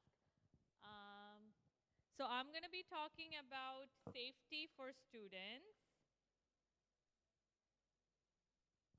We're good? Okay. Oh, sorry, I took this with me. doing good? Yes? No? Okay. Okay, I'm going to ask some questions. Just very, like, I just want to know what you think. And let me know, like, what you think, okay? So, do you know how many cases of fraud were reported in Canada from January to July 2022? Any guesses? Guess. Doesn't have to be right. How much thousand do you think? That's a clue I can give you. Did someone say something? You guys are, 2,000, okay. Any other? So 52,000, okay? And these were reported cases. A lot of cases go without reporting, right? Another really nice question. How much money did people lose in Canada in this 6 months to frauds or scams? This you can guess too. How much money you want to win? Could be somewhere close to that.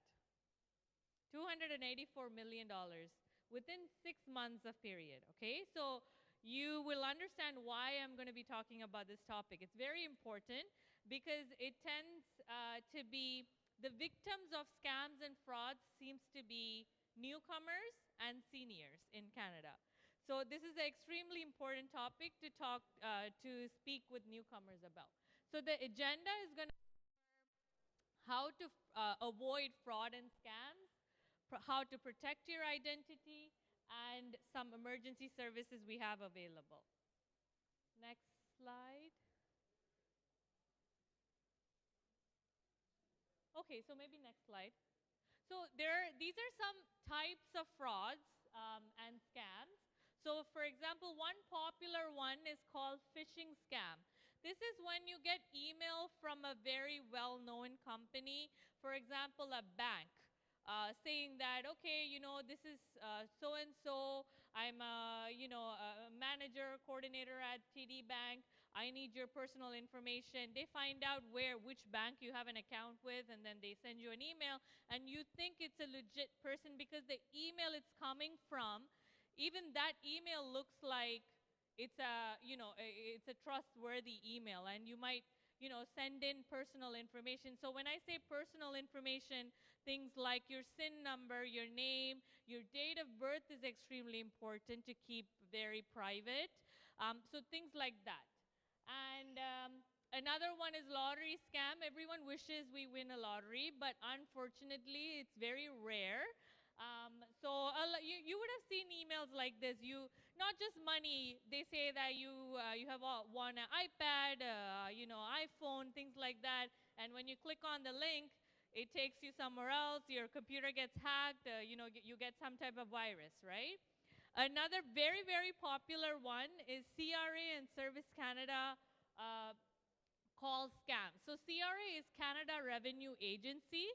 Some of you might have heard of them. These type of calls, even till to this day, I get these calls. You will get a call from like a automated recording says, we're calling from CRA. You have some payments to be made. If you don't make the payment in the next week, you're going to get arrested. And then they ask you to stay on the line. And when you stay on the line, someone actually speaks to you, and they sound very serious, and you feel like, oh my God, is it like, am I really in trouble? And they start asking questions, personal information again. Sometimes they take your credit card information, and what happens? They charge money from your card, but it's not really CRA making these calls. CRA and Service Canada, they will never make any phone calls. They will only send mails. I have noticed in the recent times, some of my clients come and tell me CRA did call them.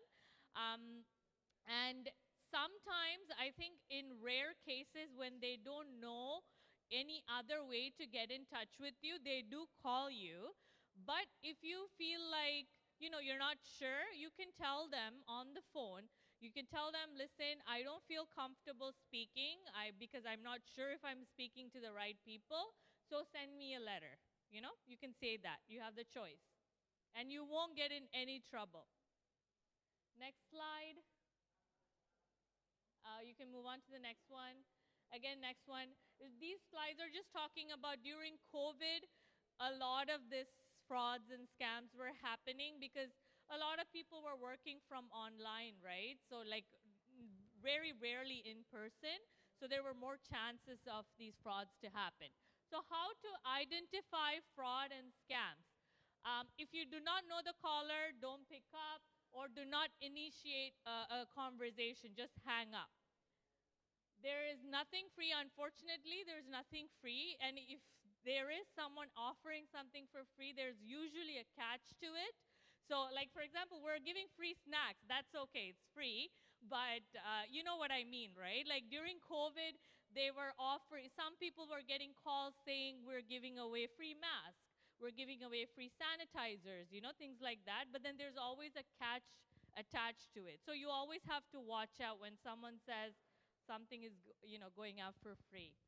Do not open any suspicious emails or click on any attachments, links that you're not sure of. So like, just like I mentioned about lottery, a lot of junk emails ends up in inbox as well.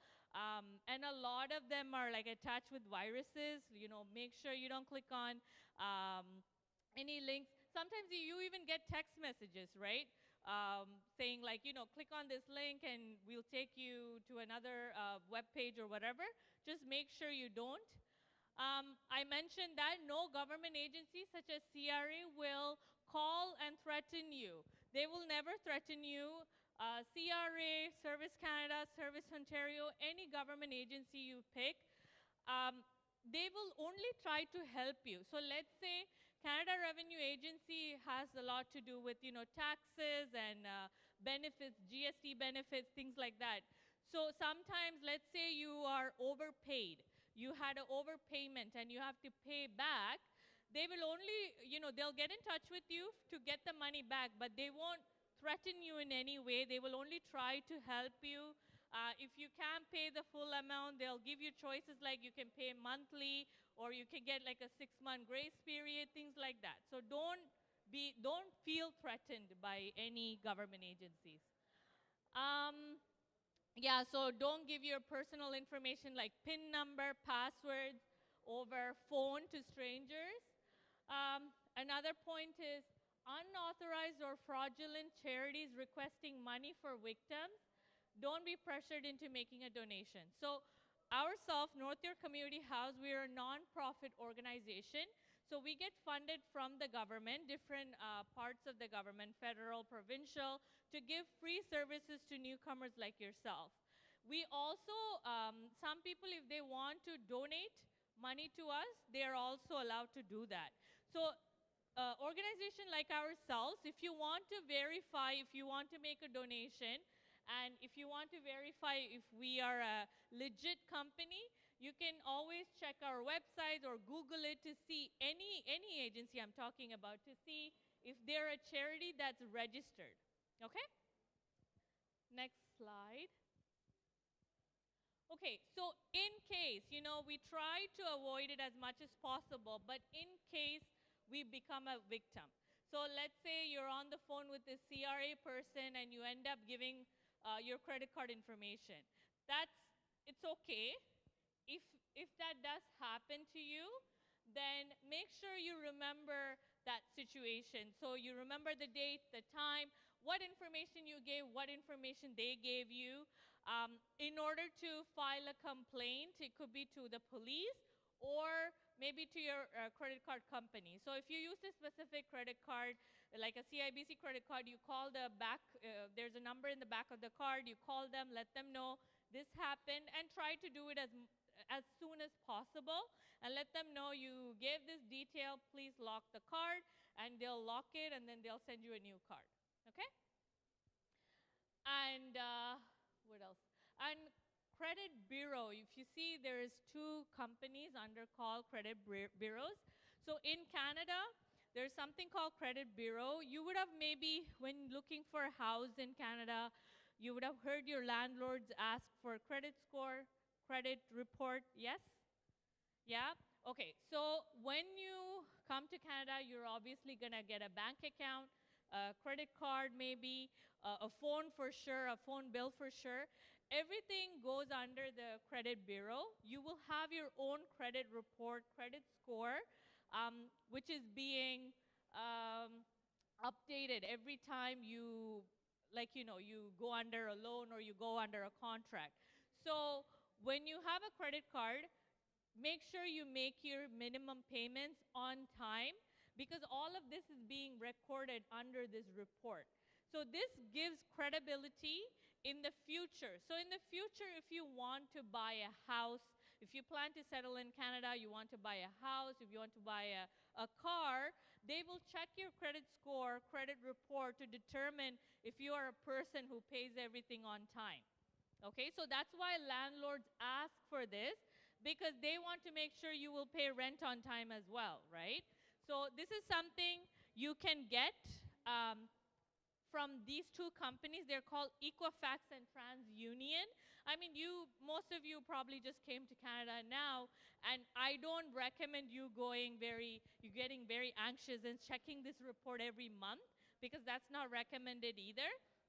But time to time, maybe 1 year, in 2 years, you can get in touch with the companies, and most of the time it is free.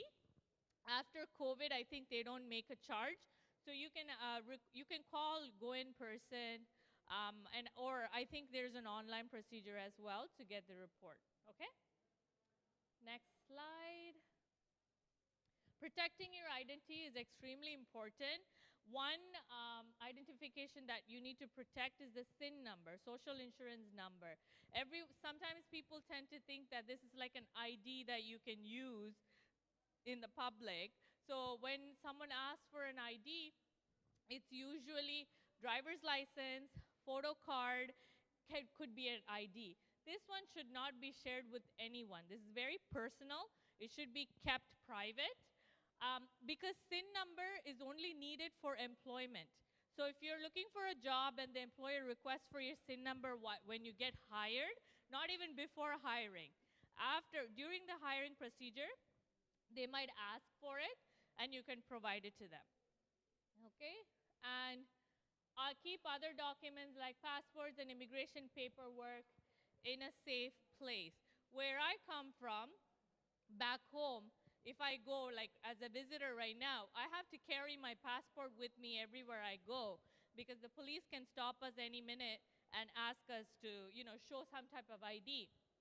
But in Canada, that's not required. You only need your passport when you're traveling, okay? So try to keep it in a safe place. I had this question earlier yesterday when someone asked, should I carry my passport everywhere? If you want to feel, like maybe some people feel like safer, because you're a newcomer, just put it on your phone. Just take a picture of it on your phone, okay? Check your bank and credit card statements regularly for strange activity. So if you have a credit card, if you have a debit card, whatever, you should get a bank statement every month. Make sure you check the transactions, because sometimes even banks themselves will charge you for something they never talked to you about, okay? Because you're signing a contract. And there's always fine lines there they don't discuss about. They expect you to read. Just like the lease for housing, right? You have to read everything. So if they are charging you, you can get back to them and let them know, this is not something I wanted, so please, And like everything in Toronto is expensive now, so we had to save money as much as possible. This is the last thing you want. Next slide.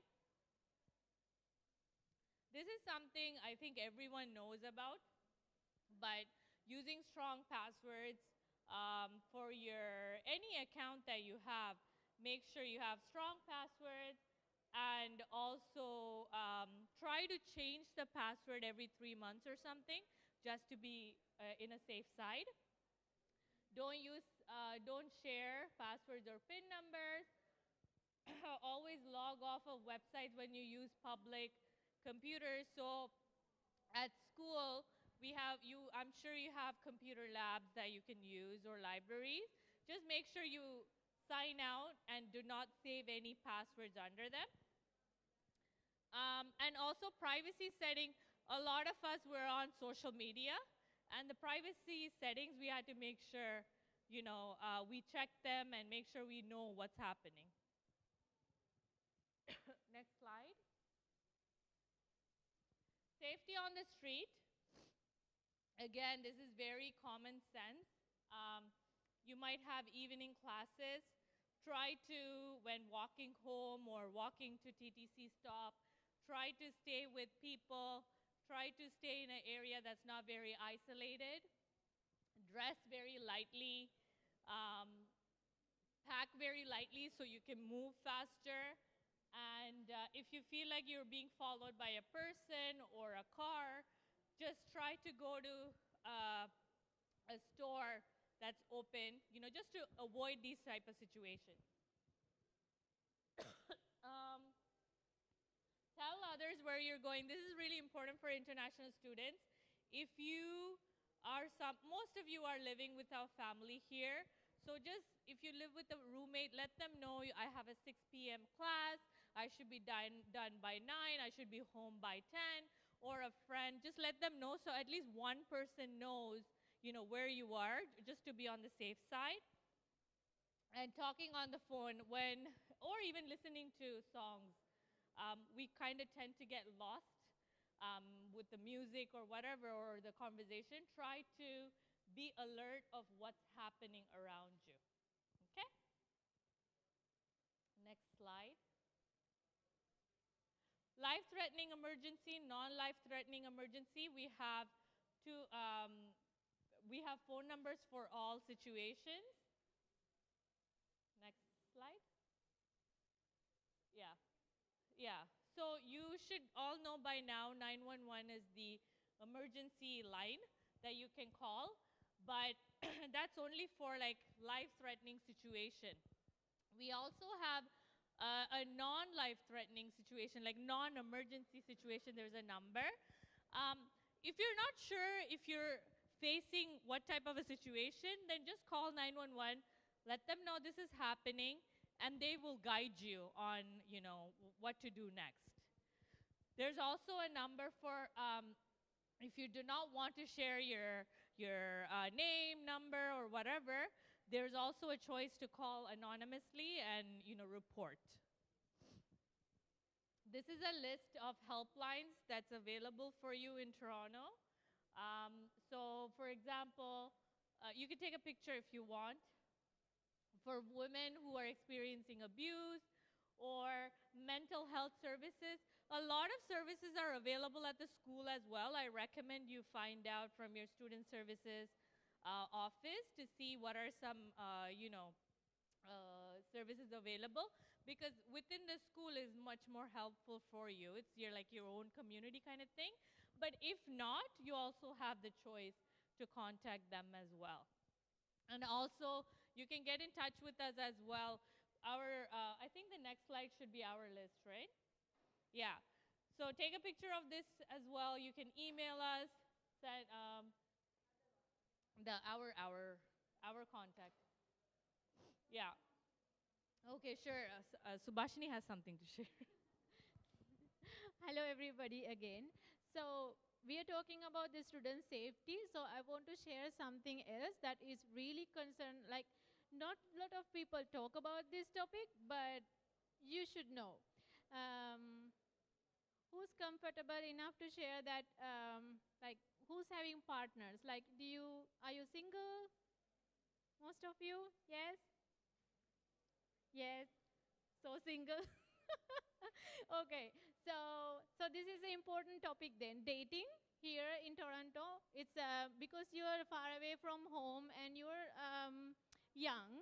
So most of us is like to date people, and then most of the time people find their partners online, which is Tinder is one of the popular, and also Bumble is there. And there are some other dating apps are also available.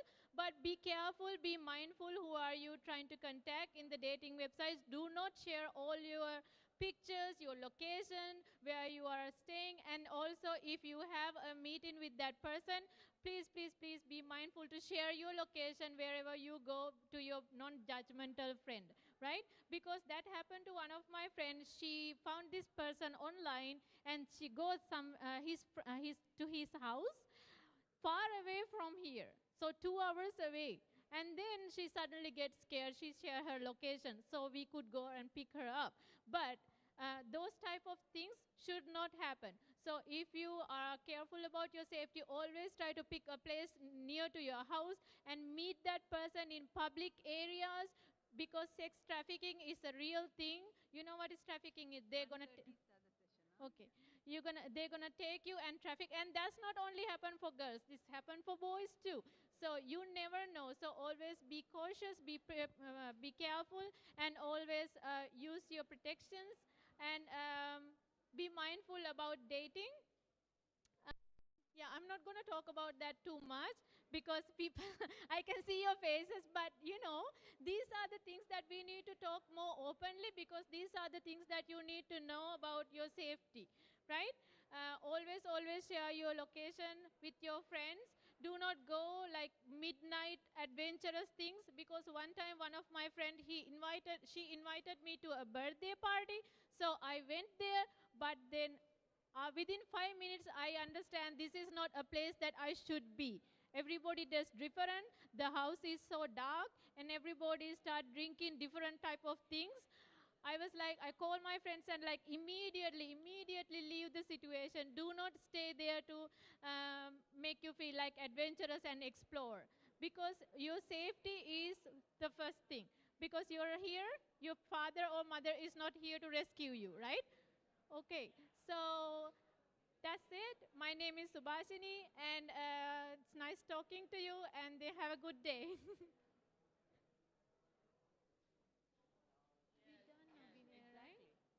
Yes, yes.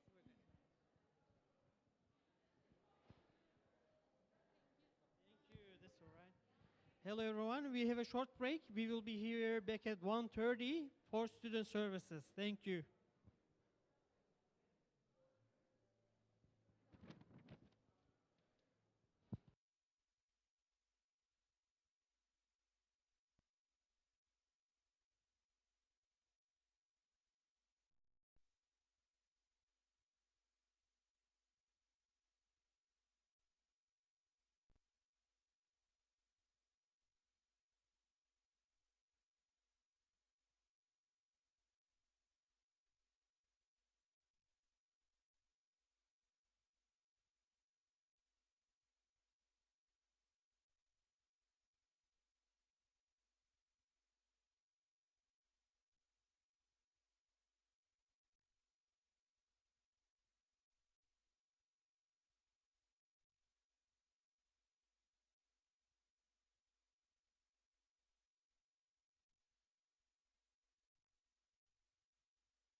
Hello. Yeah. Hi, everyone. Just a quick reminder, if you are studying CPCT, DOCT, or AIMT, please head to classroom 126, and we will begin shortly with student services.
Hi everyone, we're going to start in a moment with the student services presentation. So if you want to have a seat, if you're here for that.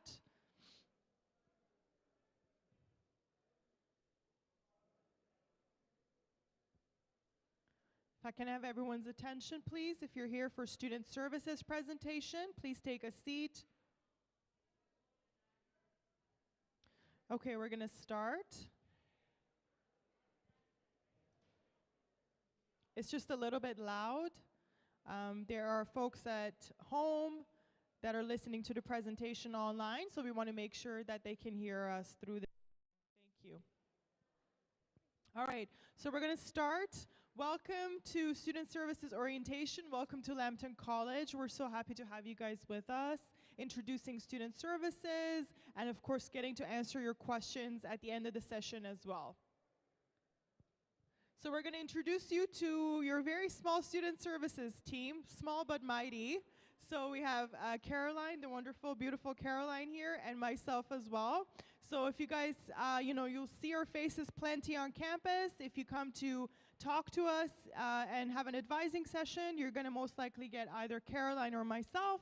If you email student services, chances are one of us is replying back to those emails. All right, so just a rough schedule for this week. Of course, I believe Nicholas, in the beginning of the day, has gone through what this week is going to look like. So this orientation presentation is specifically to introduce you to the student services team. Tomorrow, however, we're going to go through what the different platforms are in terms of your Sester database, My Lambton, what the different portals are. So if you guys want to bring your devices, your laptops, your iPads, you can click and kind of find out where everything is as we're explaining, versus having to remember later on where to go when you need the information.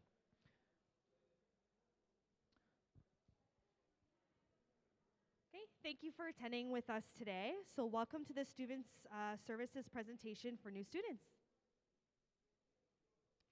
So just behind me for today's agenda, we'll inform you how to contact your Student Services team and areas of advisement and services that we will offer you.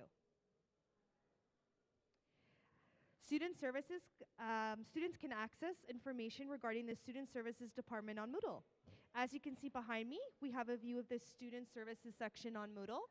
So in the red icon box there, you can click onto the Student Services, and you can see in terms of our email and an overview of our department. So sections we do is program advising, personal advising, fee inquiries, makeup courses, and registration.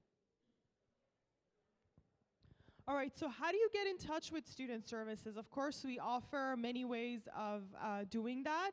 The one that's highly encouraged, especially if you have an issue that requires more of a one-on-one conversation, you have a lot of details, a lot of things you want to discuss, we highly encourage you to come see us in person. What you're going to do is you're going to go to where the reception desk is, near the entrance in this building. And beside the reception desk or close to the entrance door, there's an iPad. You can sign in with the QLess program on the iPad. We will typically see you in about 10 to 15 minutes, depending on the student that's in before you, how long they're going to take. We have, we're on campus in our offices between 9 to 5, Monday to Friday, so those are the times you can come see us. Depending on what time you come in, it'll either be myself or Caroline.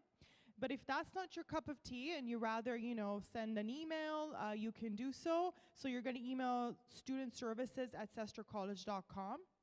And what you're going to try to do is A, use your My Lambton email to send that email to us, and B, send no more than one email regarding the same issue. So a lot of times students think if they send more than one email about the same thing that somehow we're going to reply faster or it's more likely to get noticed. That's not the case. If anything, it's going to confuse the system.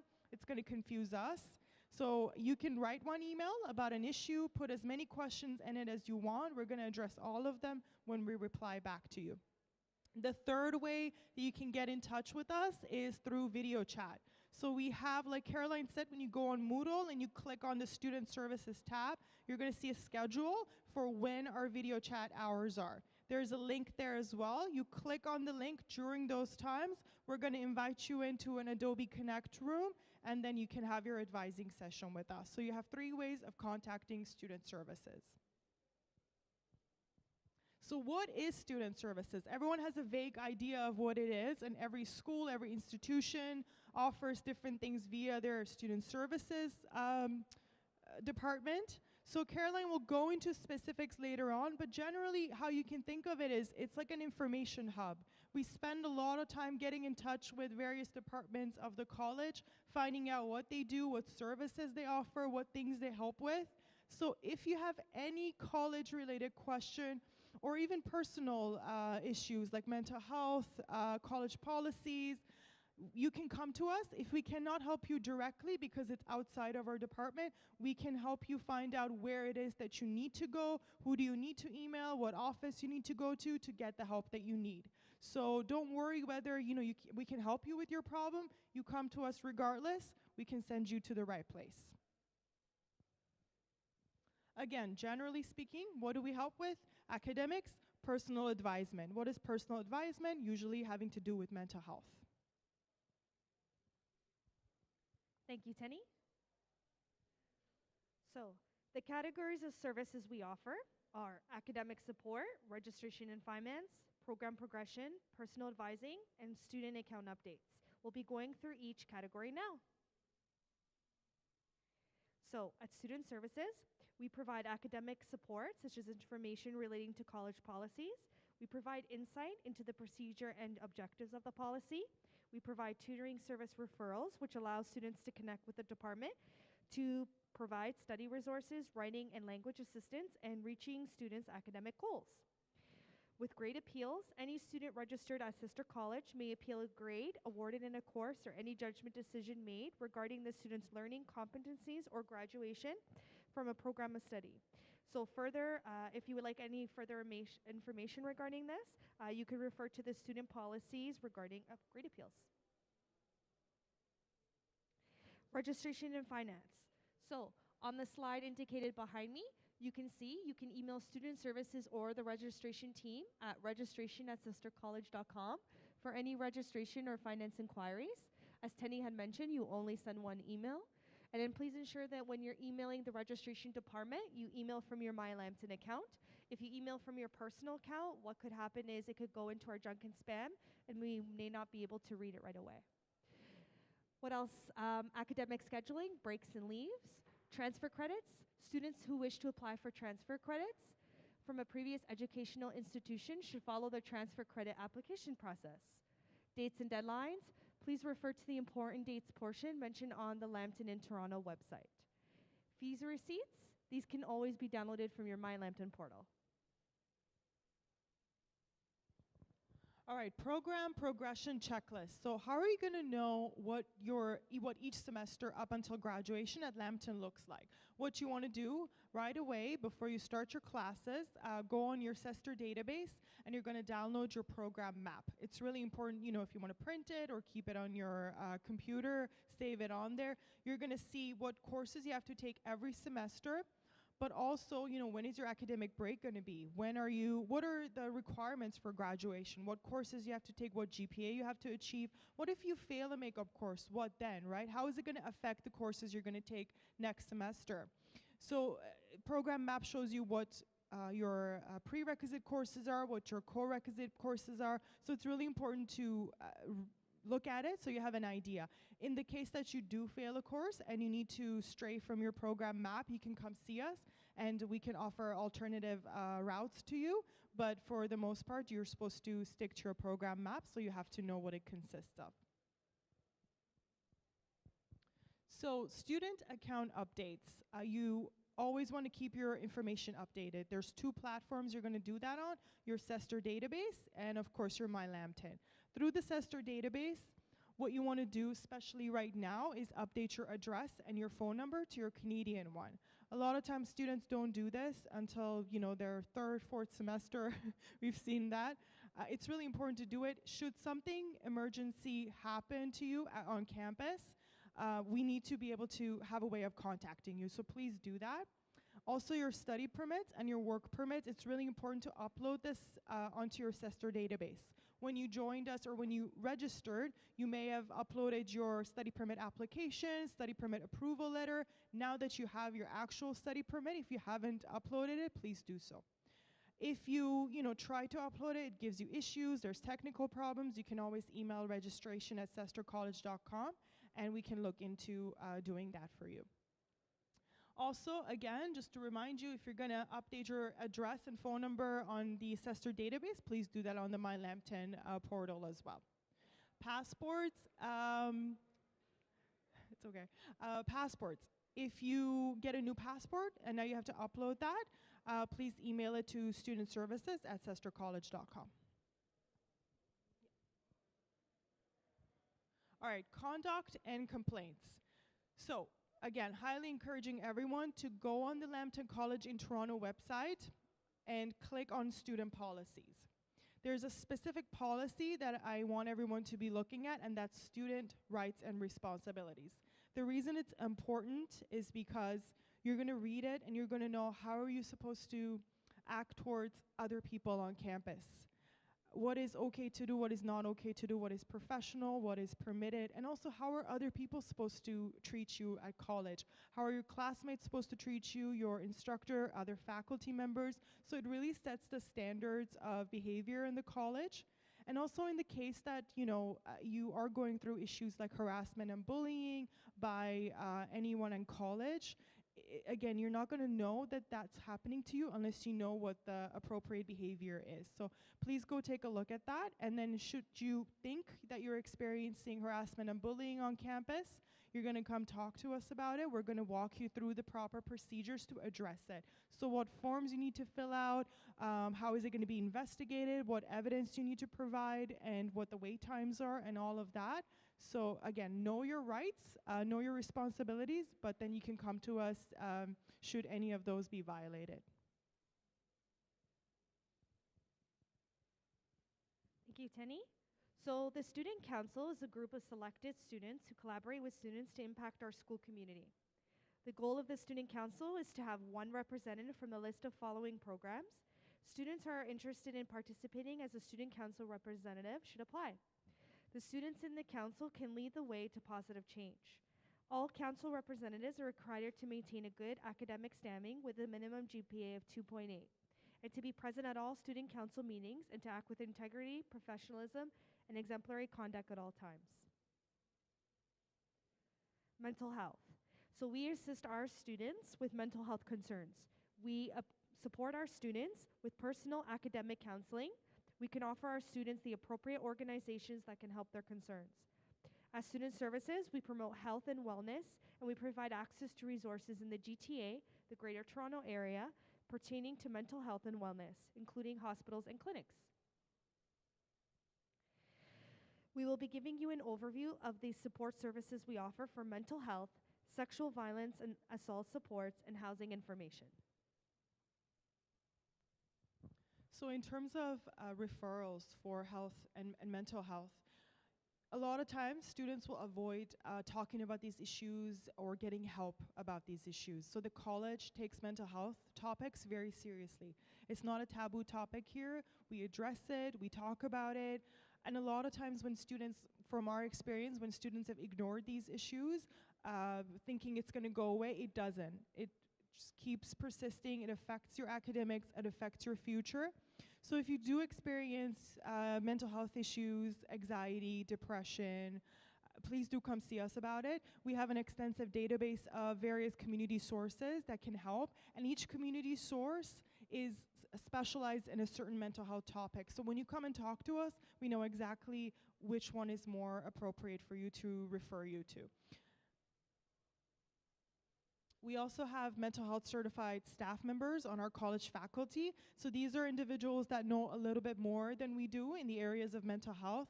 So of course you're encouraged to come talk to us.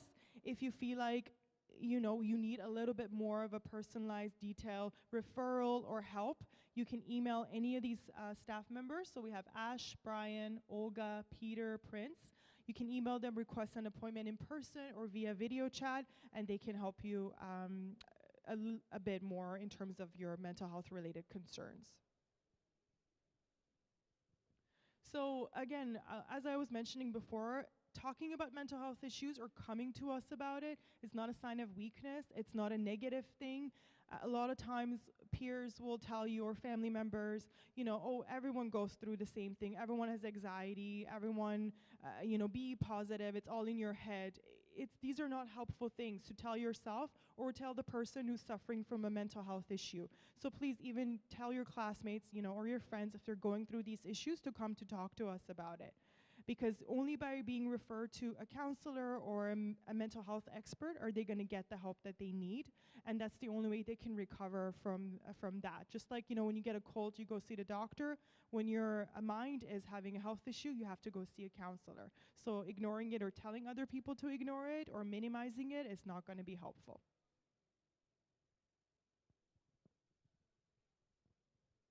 So we're here to support our students by promoting healthy and safe relationships for both men and women.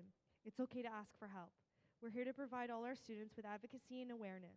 If you or someone you know may have experienced or are further interested in learning about sexual assault and or sexual violence, you can contact the email indicated behind me, which is Victoria.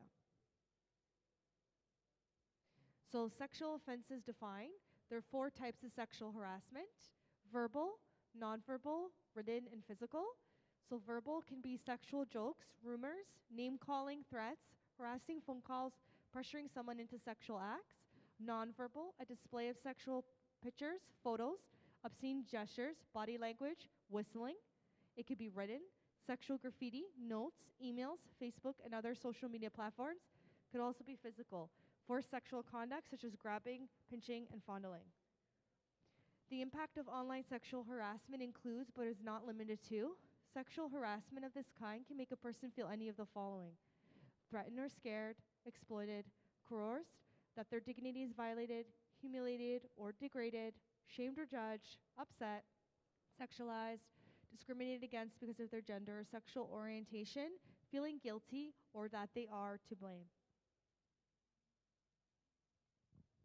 Staying safe. These are modules that all first-term students are enrolled in. So when you go on Moodle, where you see all of your courses, at some point this month, you're going to also see your enrollment in the Staying Safe modules. They're very helpful. I know you may think, oh my gosh, it's one more module I have to do or quiz I have to do, but should you be placed in an unsafe situation or unsafe circumstances, it'll be too anxiety producing for you then to try to look for information to help you. So might as well do the homework beforehand. There's a lot of helpful organizations, links, websites, rules that you can save via doing the modules that you can refer back to later. And it's helpful because it covers topics like mental health, housing, consent, and sexual assault, labor exploitation. How do you know the way that your employer is treating you is fair or not? So the modules cover that. And cybersecurity, you're going to get emails. How do you know if the emails are from the school? How do you know what personal information you're supposed to disclose? Again, covers it. General safety, you're in a new country, you don't know what's appropriate, what's safe, what's not. So this is why we've designed these modules for you guys to really help you out in your academic journey in the country. Barriers to disclosure. A lot of times we'll have students coming to us with harassment and bullying, sexual assault. The reason we always ask them, why didn't you come earlier? And the answer we often get is, well, I was scared the person that, is in question here is going to retaliate, is going to try to get back to us, or they threatened us. I assure you that the college has very strict policies and procedures to stop that from happening. So if you're feeling unsafe in the college, come to us. Even everything is first of all confidential. If you do not want us to confront the person or investigate the person, that's fine. At least you're getting mental health in that sense, so you don't suffer from things like post-traumatic stress disorder, anxiety, and it doesn't start to affect your academics. In the case that it involves someone else, there's two things that you want to do. The person that has committed the act may not know that they have done something wrong, or sometimes they do and they just have no remorse. So what you want to do is let that person know that they've committed an act that's not okay. And not only you get help for yourself, but you're helping someone else that might be the potential victim in the future. So think of it as, yes, you're helping yourself, but you're also helping the community at large. You're helping the person who's committed the act to know that what they've done is wrong. So coming to talk to us about it is never a dangerous thing. It's not going to put you in a compromising position. If anything, it's going to help you and the other person. So please come talk to us about it if that ever happens to you. And just some fancy numbers for you up there. Regarding sexual assault, as you can see, 997 assailants walk free. So imagine again, like I was talking about the community, how many future potential victims there could be. So again, coming to talk to us about it is going to prevent that from happening to future generations at the college. Thank you, Tenny. So, international students have plenty of option when it comes to where to live while attending Lambton College in Toronto. Housing and supporting tips. The Sester College team at Lambton in Toronto is here to support our students in finding housing accommodations. We can assist students by providing information on short-term housing and long-term housing options. Here's a map of the GTA, the Greater Toronto Area, which is provided on Moodle to provide links for students on a list of Toronto neighborhoods and our Lambton College in Toronto page. We also provide to our students valuable information such as the Landlord and Tenant Act and the Landlord and Tenant information. So of course, if you have a housing question, we have a whole department that deals with this. And you can always email housing@sestercollege.com. If you have other student services inquiries and also housing, you can reach out to us as well, studentservices@sestercollege.com. again, we can try to get the right answers for you. And other platforms that can help is adding us to social media groups, Facebook, Instagram. We even have a WhatsApp housing group. A lot of times students may not know that they have those questions. They cannot think of the questions. When you add us on social media, chances are other people have already asked a question. Something that you didn't know has already been addressed. So it's a good way of accidentally coming across information. And also there's a lot of posts. So there's scenarios, mock scenarios that the social media team will engage you in on those platforms. Really helpful way of finding, or fun way of finding out information to help you in the college. And that's our short and sweet presentation. So if you guys have any questions, you're welcome to ask. If you can't think of any right now, that's okay. Again, you know how to reach us. Come see us in person or send us an email. But if you have any questions, you're welcome to ask. Yes, WhatsApp housing group. I don't know how to add. How can students add? If you'd like to come to the Student Services Department, I can help you with that for sure. Yeah, no problem. Any other questions? So there's a GuardMe presentation right after this one. Yeah, so just hang tight, okay? Yeah. Does anyone else have any other questions? No? Okay. Well, thank you everybody so much for your time. We're so happy that you're here with us. If you ever need us, you know where to find us, myself and Tenny. So we just hope that you have an amazing day, and we wish you all the best in your academic journey with Sester College. Have a great day. Bye-bye.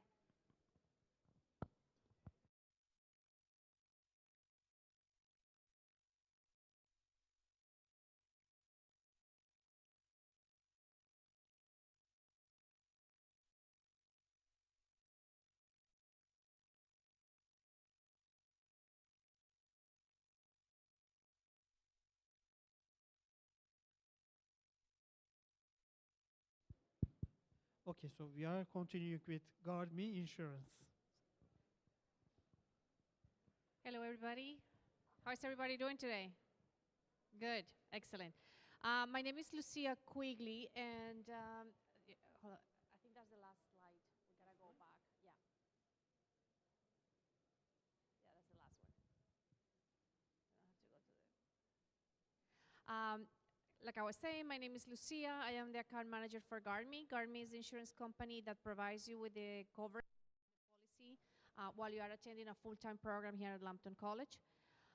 The idea, the purpose of this presentation is you know where to find all the information. So you are aware that you will receive an email that you need to download to get your policy number and your information, and how to access the healthcare system in Canada if you get sick, if you're in an accident, and so forth. So we are here, GuardMe is here, partnering with Lambton just to make sure that you have the coverage you need. Because having said that, accessing the healthcare system in Canada without insurance, without being a permanent resident, it is expensive. So again, this is not to stress you. If you need to go to the ER, if you need to go to the doctor, you are fully covered, 100%. The policy is pretty comprehensive. It's about $5 million per policy per year. So you don't have to worry about these expenses. Now, the overall, I'm not here to tell you all the benefits. That information is available to you for you to read at your own time. Just a snapshot of the most frequently asked questions about policies. Again, the policy name is GuardMe at Lambton. All international students at Lambton in any of the campuses have access to this policy. If you get sick, ill, accident, whatever, 100% eligible charges will be applied. So you don't have to pay for your pocket. Prescriptions that are related to the sickness or the event, like we call it insurance, will be for up to 60-day supply. Psychotherapy benefit also available if you need to go to the hospital and if you are unable and you need an ambulance, that benefit is also part of the coverage. If you ever need to leave Canada, so let's say you have to go to the States, if you go to a vacation somewhere, you have coverage outside of Canada. However, you need to pay out of your pocket, pay for the expense, keep the receipt, and then submit the claim. Now, the only place that you will not have coverage is if you go back to your home country. So you go back, visit family, whatever, and you get sick there, you cannot claim that expense. Any other place, yes, you will have coverage. The dental, both accident and emergency, are also part of the policy, not up to $5 million, $5,000 for accidents and $600 to relief of pain. There is a contraceptive coverage, $40 per month every 30 days. You do need to pay for the visit to the doctor to get the prescription note. That benefit, because it's not an emergency, you cannot claim the visit to the doctor as part of your benefit, but it's one benefit that everybody has, $200 per policy. So you are able to see a doctor for a non-emergent visit. So I will explain what an emergency and a non-emergency benefit is, so you have an idea how you manage that. A very important benefit is the maintenance of chronic conditions. So let's say you have a pre-existing condition, a chronic, before the policy start date. You have $10,000 to deal with that chronic condition. If you have any questions regarding your medical situation, I will strongly recommend that you contact our customer care team 24/7 by email, by telephone number, and you can explain what the situation is and they can guide you further. This is just a snapshot of the policy. We have brochures available for you. It's also available in the website, so you can download it and have it handy. Now, if you see, we have listed the emergency and the non-emergency benefits. Part of the non-emergency benefits are the annual eye exam. So if you need to check your prescription, you have $150 to go and see an optometrist. It's not direct bill, meaning you have to pay it out of your pocket and then submit the claim. We will not pay for the glasses or the contact lenses, but the visit to the doctor to check the prescription will be included. A pregnancy is another very frequent benefit asked. If you become pregnant during the term of the policy, you are covered. If somebody's pregnant before the policy starts, it might not. Immunization. If you're taking a program that requires you to have immunizations as a requirement, you have a $150 benefit to apply for these expenses. Same deal, you pay and then get the receipt and then submit the claim. Now, I mentioned the contraceptive coverage, the non-emergent, and so all this information is listed, as I mentioned, in the custom site. Very important to show and explain what exclusions. Please read the document, become aware of those exclusions. Treatments that are not medically necessary will not be paid for. Very important, you guys understand what a over-the-counter medication is. I get some students say, well, if I get a cold, can I go to a doctor? Yes, if you feel ill, you can go and call mobile doctor. That's what I would recommend. That is, you don't have to, I'll explain how mobile doctor works. But if you have a cold, most chances is you're going to get prescribed Advil or Tylenol to get rid of the symptoms. Those are over-the-counter medications, and they will not be paid for. Everybody has to pay for those. Myself, I have 2 policies, and no policy will pay for these medications. So you don't feel bad. It is what it is. Contact lenses and glasses are also not covered. Very important, I'm going to skip to the last exclusion. If you are in an accident and are highly intoxicated with both alcohol or cannabis, even though those are legal substances, we claims team we have the right to refuse or deny the claim. So my point is, be aware when you are using these substances so you don't get in a compromised situation that the claim might be denied. Being legal doesn't mean it is okay the way you behave under the circumstances. So this is a snapshot of how the healthcare access card looks like. You will be receiving an email, but once you do, make sure that you take a screenshot so you have it both printed, the whole page document printed, and also in digital form. Just check the start date, the end date, your date of birth, the spelling of your name. Keep an eye on the telephone numbers. That's how you connect with us in case of an emergency. Sometimes you don't know where to go and you don't want to go into the website to find out the nearby hospital or walk-in clinic. You can give us a call, we can direct you. Please keep the phone numbers available.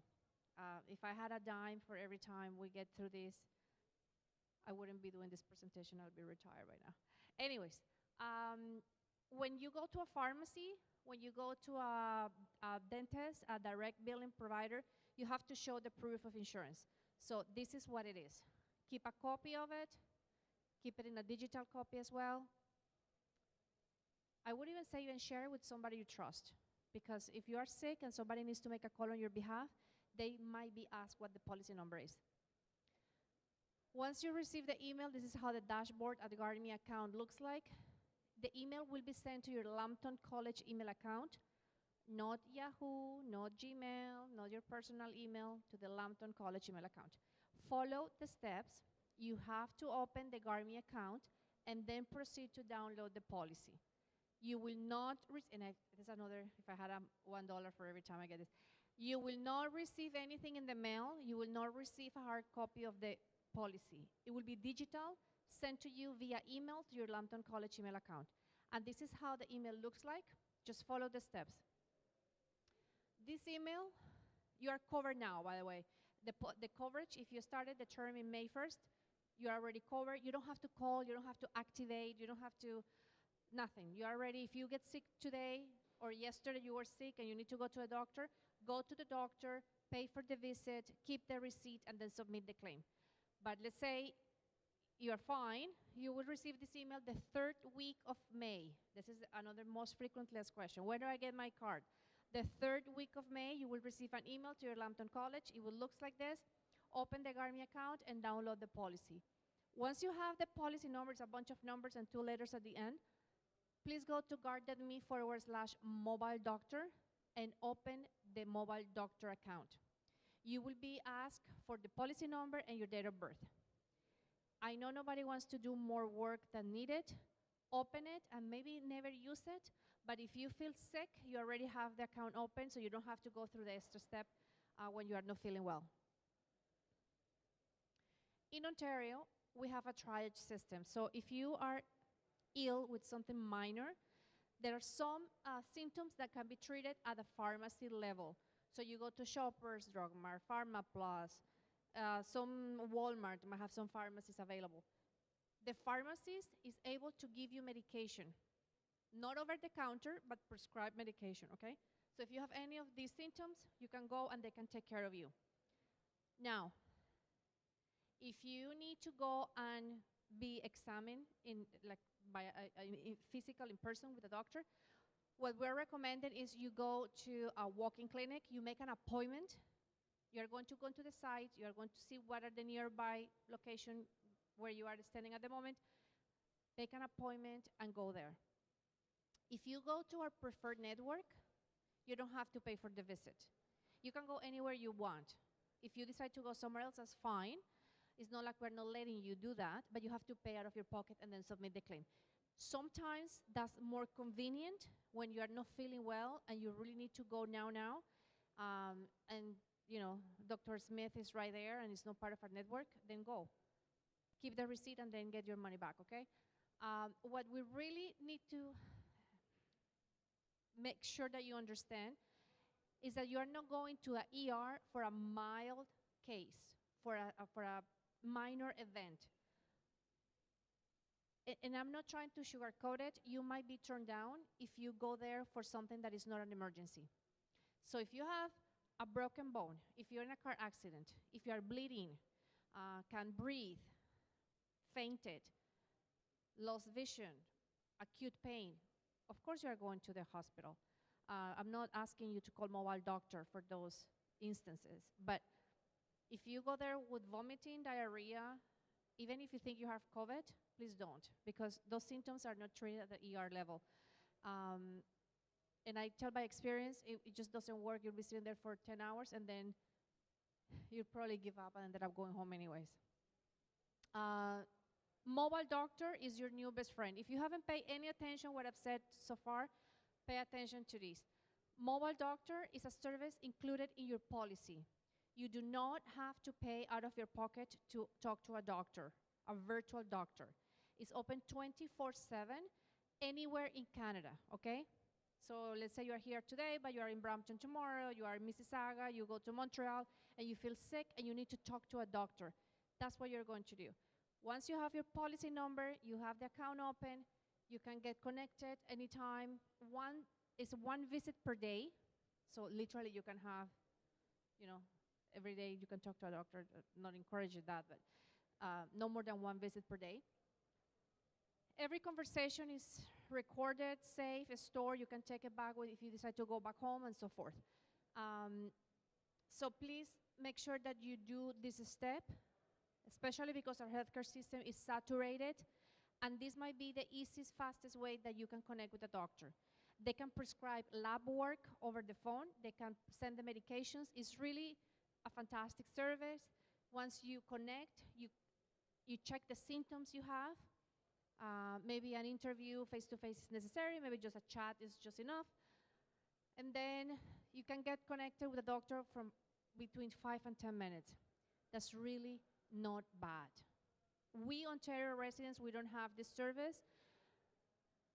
We have something else, and I'm still waiting for a call back from September. So it doesn't really work. This really does. It's fantastic.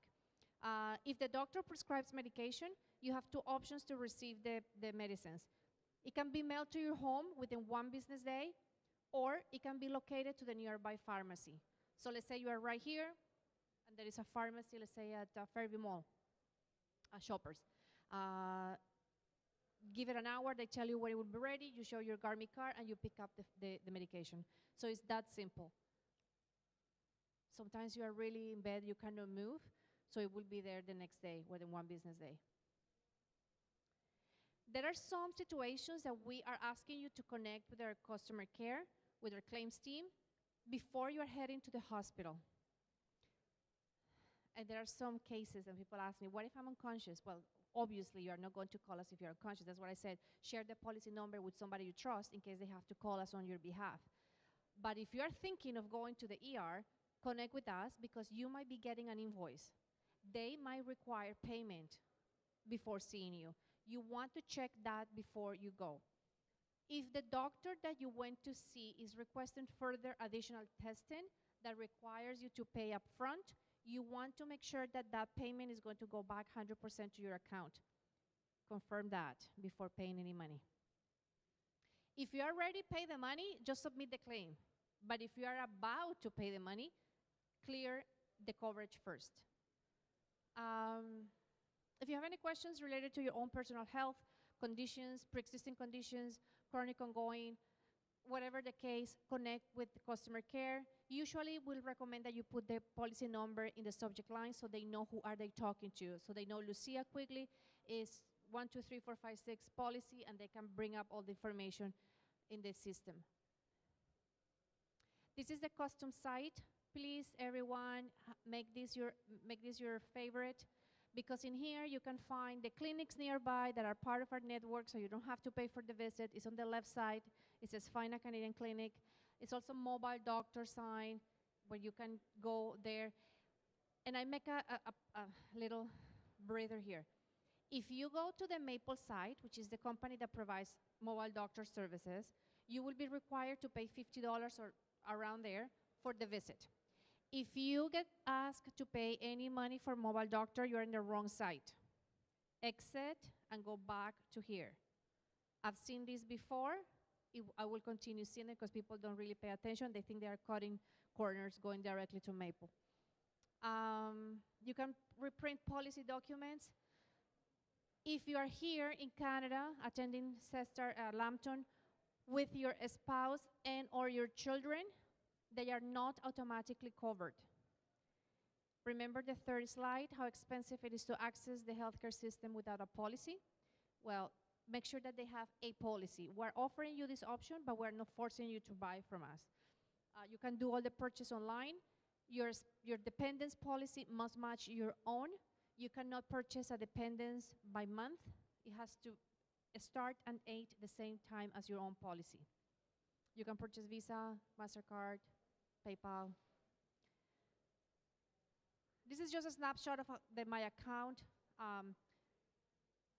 page. You will be required to enter your policy number and your date of birth, and you can reprint the documents, policy wording, summaries, submit claims, review the status of the claim. They always get, I send it, and I don't know, haven't heard. That's where you check and see what's happening. Did we receive it? Is it incomplete? Is it complete? Is processed? Is denied? Is paid? Whatever the case. Again, another snapshot of the dashboard. Check the information. Name, last name, date of birth, addresses, dependents, how many claims. Everything is listed there. I'll say it one more time. You are free to go to our network. You will find the doctors, walk-in clinics, hospitals, providers that are part of our network in this site. If you decide to go somewhere else, you can. You are allowed to, but you have to pay out of your pocket. If you do pay out of your pocket, there are two options that you can submit the claims online, which is the most convenient. You need to submit all the documents, receipts, doctor's notes, whatever the doctor gave you through the visit. You can also send it via regular mail. I wouldn't recommend it takes longer, but it's up to you. The option is there. And then when we receive and we process and we pay, you have the option to select how you want your money back. So do you want a MasterCard link that you can start using the money online? You can select deposit to your Canadian bank account. For me, it's super clean. You can select a check. Heads up, the check can only be deposited into a Canadian bank account. It doesn't work outside of Canada. I've tried. Doesn't work. You can select a wire transfer, but you are responsible for the fees of that transfer. And it takes about 5 to 10 business days when the claim is processed and approved for you to get your money back. My advice today is that you complete that claim form to the fullest. Don't leave any blanks in there. Be as detailed as possible. I always get our claims team to say, could you please repeat to students that explain the symptoms, because sometimes we get, I was sick. What was it that you were sick about? Just tell us more, okay? Make sure that you sign your date. Tell us, who are we paying? Are we paying you, the student? Are we paying the hospital that gave you the invoice? Are we paying your significant other that pay on your behalf? We need to know. You can explain that in the claim form. One more time. If you pay anything and you don't have the receipt that shows the proof of payment, we cannot refund the money.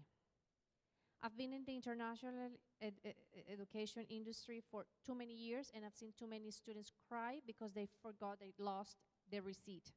Take a picture of that receipt. At least you have something that we can work on. I'm not guaranteeing that the picture will be enough, but at least it's something. If you haven't taken any pictures of this presentation, this is a good one to have. It will show you the telephone number that you can connect with us in case of an emergency, questions, and so forth. Our customer care team email, and the custom site. Customer care is available 24/7. If you have any emergency situation, dial 911. I mean, we're not trying to deviate you from that. Now, there's a great opportunity if you are looking to add a volunteer position in your resume, as maybe you are thinking of staying here in Canada, get your Canadian resume going. So we have a team of the Garmi Cares ambassadors. They are students that they are eyes on the ground at the post-secondary level, and they help us with orientation sessions. They distribute information to the students, and so forth. So if you're interested, just make sure that you log in and share your preferences. Just downloaded this the QR code. That's it for me. Do I have time for questions or no? I don't know if there's any questions. I'll be here for a little bit longer. Yes.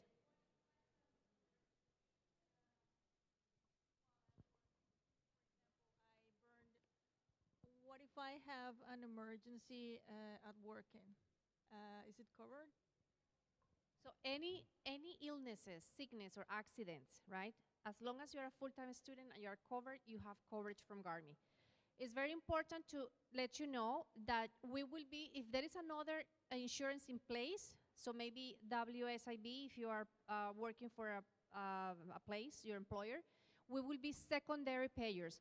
We are always secondary payers if another insurance is in place.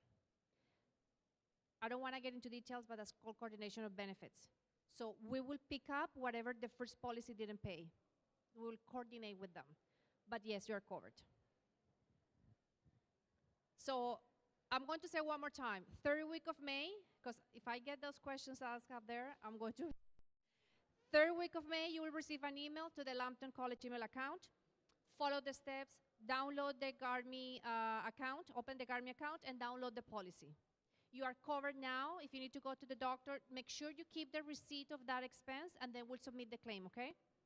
And I hope everybody's safe. And enjoy your time, okay? Take care.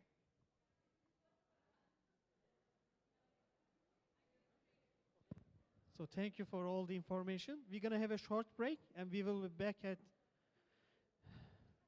2:30 for student services and GARMI insurance. And right after that, we're going to play a game called Kahoot.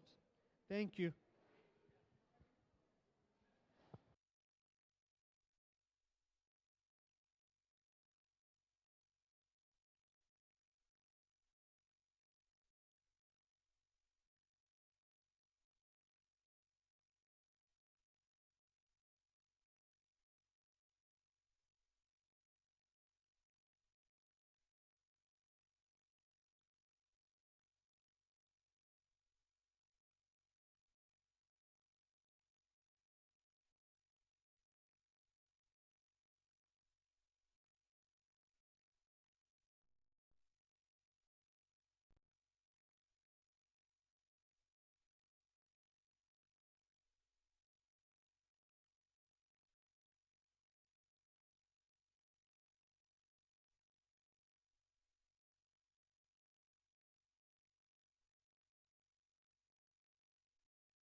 All right, hello everyone. Welcome to the Student Services presentation session. If you're here for that, please stay.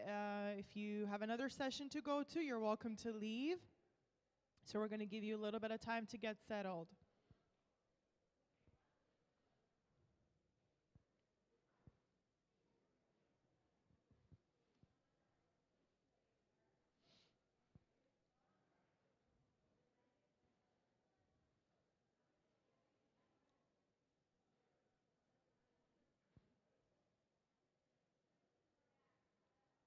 All right, so we're going to start.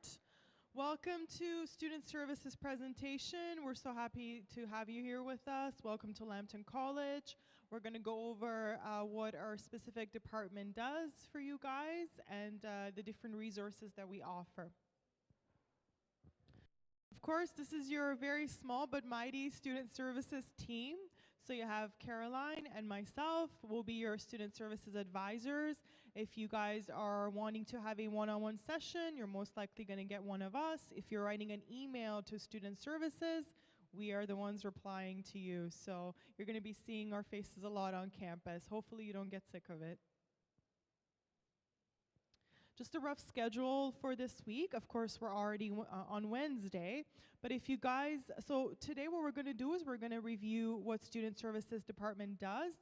Tomorrow, however, we're going to present what various student portals of the college are all about. So if you guys want to bring your laptops or iPads to school tomorrow, that'll be really helpful. You can click and work through the portals with us as we're introducing them to you, versus having to remember later what you have to click on and how to get the information. Thank you, Tenny. So welcome to the Student Services presentation for new students. Thank you guys for all attending here with us today. For today's agenda, we will inform you how to contact your Student Services team in areas of advisement and services that we can offer you. Students can access information regarding the Student Services Department on Moodle, which you can see right behind me. As you can see, we have a view of the Student Services section on Moodle. To access any information relating to the Student Services Department, you can see the red icon, which indicates the Student Services tab. So you can click there to access the page. So you can see our email addresses there and an overview of our department in terms of what we assist with, which is program advising, personal advising, fee inquiries, makeup courses, and registration. Okay, so how do you get in touch with us if you need help? There's 3 ways that we offer. Of course, the most preferred method is to come see us and have a one-on-one advising session. We have office hours from 9 a.m. to 5 p.m. Monday to Friday. If your situation requires more of a discussion, or if there's a lot of details you want to discuss, it's always a good idea to come see us. We're located in this building near the reception desk. That's where you'll find our offices. There's an iPad close to the entrance there. Has a program called QList. You will sign in with your information there, and then you will have a seat, or you can even go and run errands. And then, of course, we'll typically ask you to come and visit us in about 10 to 15 minutes. Sometimes the wait times might be longer depending on whoever's in the advising session before you and how long they're going to take. But typically, again, we see you in about 10-15 minutes. The wait times are not that long. So that's one way of getting in touch with us. If it's not your cup of tea to come see us in person, if you don't want to, if you don't have the time, you can always send us an email, especially for quick questions. You can email studentservices@sestercollege.com. So we encourage students to not send more than 1 email regarding the same issue. A lot of times students think if they do that, somehow it'll bring it to our attention more, or they'll get a reply quicker. What it actually does is the opposite, which is slow down the time that it'll take for us to get back to you. So always please send 1 email regarding the same issue. And in that email, you can ask as many questions as you want. We'll address all of them when we reply back. And also please use your My Lambton email because it has your student ID, and we can, of course, look into your file and help you in the best way possible. There's a third option as well, which is video chat. So if you prefer that, you can go on to Moodle. Like Caroline said, there's a student services tab. You're going to click on that, and you will see the Moodle, on the Moodle, you're going to see the schedule for video chat. There's also a link. If you click on the link, it's going to take you to an Adobe Connect room, and we'll invite you in to have your advising session with us. So what is student services? Of course, we'll go into details about what different areas of our advising is, but we spend a lot of time finding out what different departments of the school do, what resources they offer, what help they offer. So even if you don't know if we can help you, the specific questions you have, is it within our areas of advising, you can always come to us regardless. If you don't know where to go, you come to us. You tell us what the issue is, we will direct you to the correct department. So don't worry so much about whether we can help you ourselves or not. Any questions you have, you can come to us. So again, Caroline, after this slide, I believe, is going to go into specific areas of advising, but generally, how you can think of what we help with is your academic stuff and also your personal issues like mental health. So those are generally two areas that we assist with. Thank you, Tenny. So the category of services we offer are academic support, registration and finance, program progression, personal advising, and student account updates. So we're going to go through each category together. At Student Services, we provide academic support, such as information relating to college policies. We provide insight into the procedure and objectives of the policy. We provide tutoring services referrals, which allow students to connect with the department to provide study resources, writing and language assistance, and reaching the students' academic goals. With grade appeals, any students registered at Sester College may appeal a grade award in a course, or any judgment decision made regarding the student's learning, competencies, or graduation from a program of study. For further information, you can refer to the student policies regarding grade appeals. Registration and finance team are here to assist you with any program progression. So registration and finance, you would email student services or the registration team at registration@sestercollege.com for any registration or finance inquiries. As Tenny had mentioned, you just only send one email. Please ensure that when you're emailing the registration department that you email from your My Lambton account.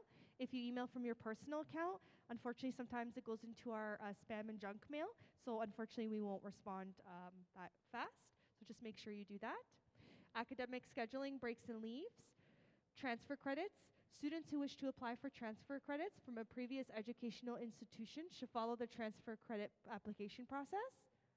Dates and deadlines. You can always refer to the important dates portion mentioned on the Lambton and Toronto website. And for fee receipts, these can be found on your My Lambton portal. So your program progression checklist. How do you know what courses you're supposed to take each semester? What requirements you have for graduation? What's the GPA you have to receive?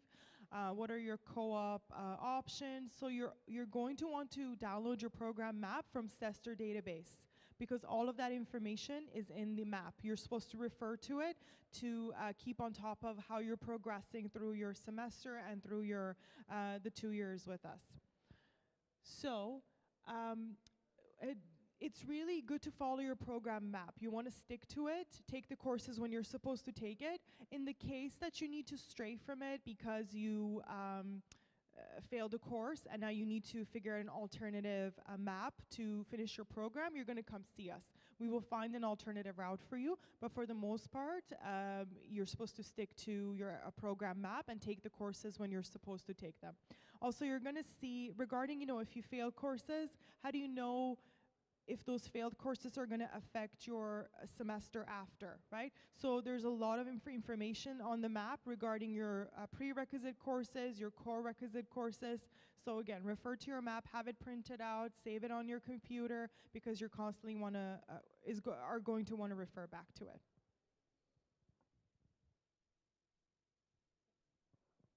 Student account updates. So this is another important thing to note. You're going to want to update your personal information on the SESTR database. So this is your address, your phone number. A lot of times students have their address and phone number from back home still. And so now that you are here, you want to update that to your Canadian address and phone number. This is especially important if an emergency situation happens at the college. We need to have a way of contacting you.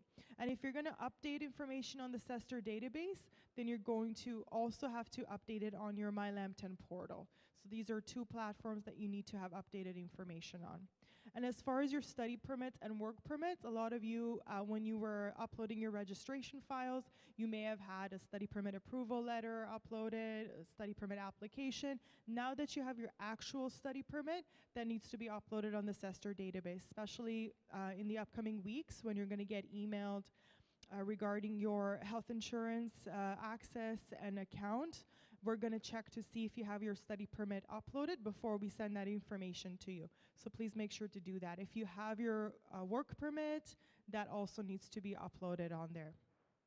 Regarding passports, if you get a new passport, if the passport changes, please email studentservices@sestercollege.com and we're going to update that for you.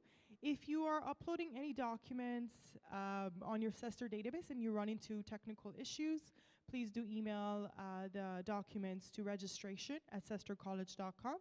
Again, we're going to try to troubleshoot that for you or upload the documents for you. Conduct and complaints. So I always encourage students to go on the Lambton College in Toronto website.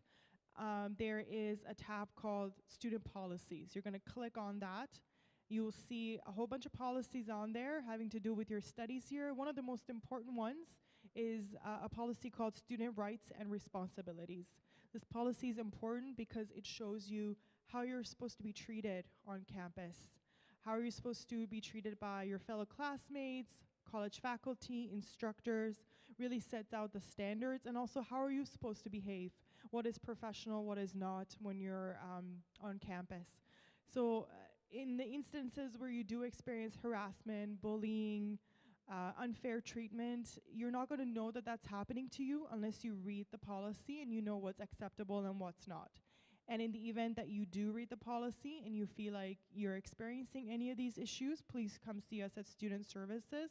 We're going to walk you through the process of how do you file a complaint, what form do you fill out, how do we investigate, what are the procedures, what evidence you need to provide. So we'll go through all of that with you. So please come see us about that. Thank you, Tenny. So I'll just briefly talk about the Student Council.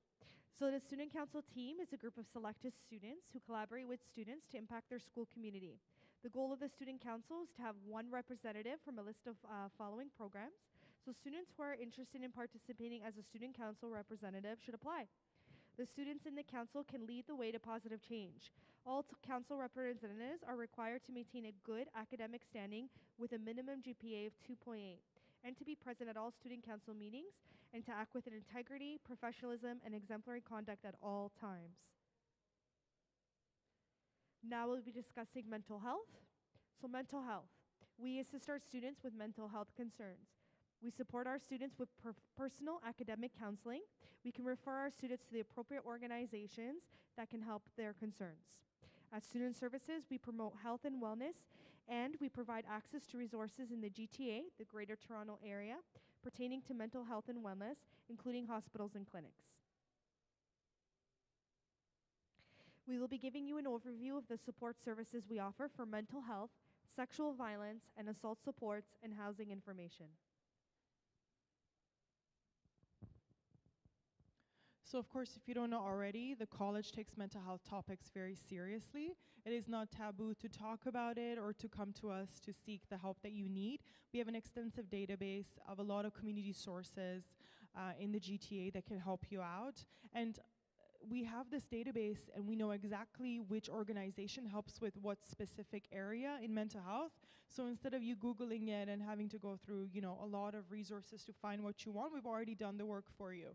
So you come to us, you tell us what mental health issue you're experiencing, we're going to refer you to the correct source. We also, on top of having this, having a database of resources, we have specifically mental health certified college staff. So these staff members are Ash, Brian, Olga, Peter, and Prince. So these individuals have a little bit of more of a knowledge than us in the areas of mental health. So of course, you're more than welcome to come see us. But if after the session with us, you feel like you need a little bit more of a personalized help, or you're unsure which resources to pick, you can always email these individuals, ask them for a one-on-one appointment, whether in person or video chat. Again, they have more of a knowledge. They can help you either by talking to you or referring you to a resource. Mental health, a lot of times people ignore the issue because they're being told or they think it's going to go away. If I ignore it enough times, it's not going to be an issue. It's going to pass. It almost never does. It'll stay with you. It'll affect your academics. It'll affect your future. So what you want to do is be proactive about it. Come talk to us. It is not a sign of weakness. It's confidential. We're not gonna report it to the government. There's no downside in coming to address it. And we hear this a lot from people saying, "Oh, my friends have said, just suck it up. Be positive. It's in your head." It's not the case. Just like when you get ill and you have to, physically ill, you go to a doctor. The same thing with your mind. If you're going through a health issue with it, you need to seek counseling to get better. So, of course, please come see us about that. It's okay to ask for help.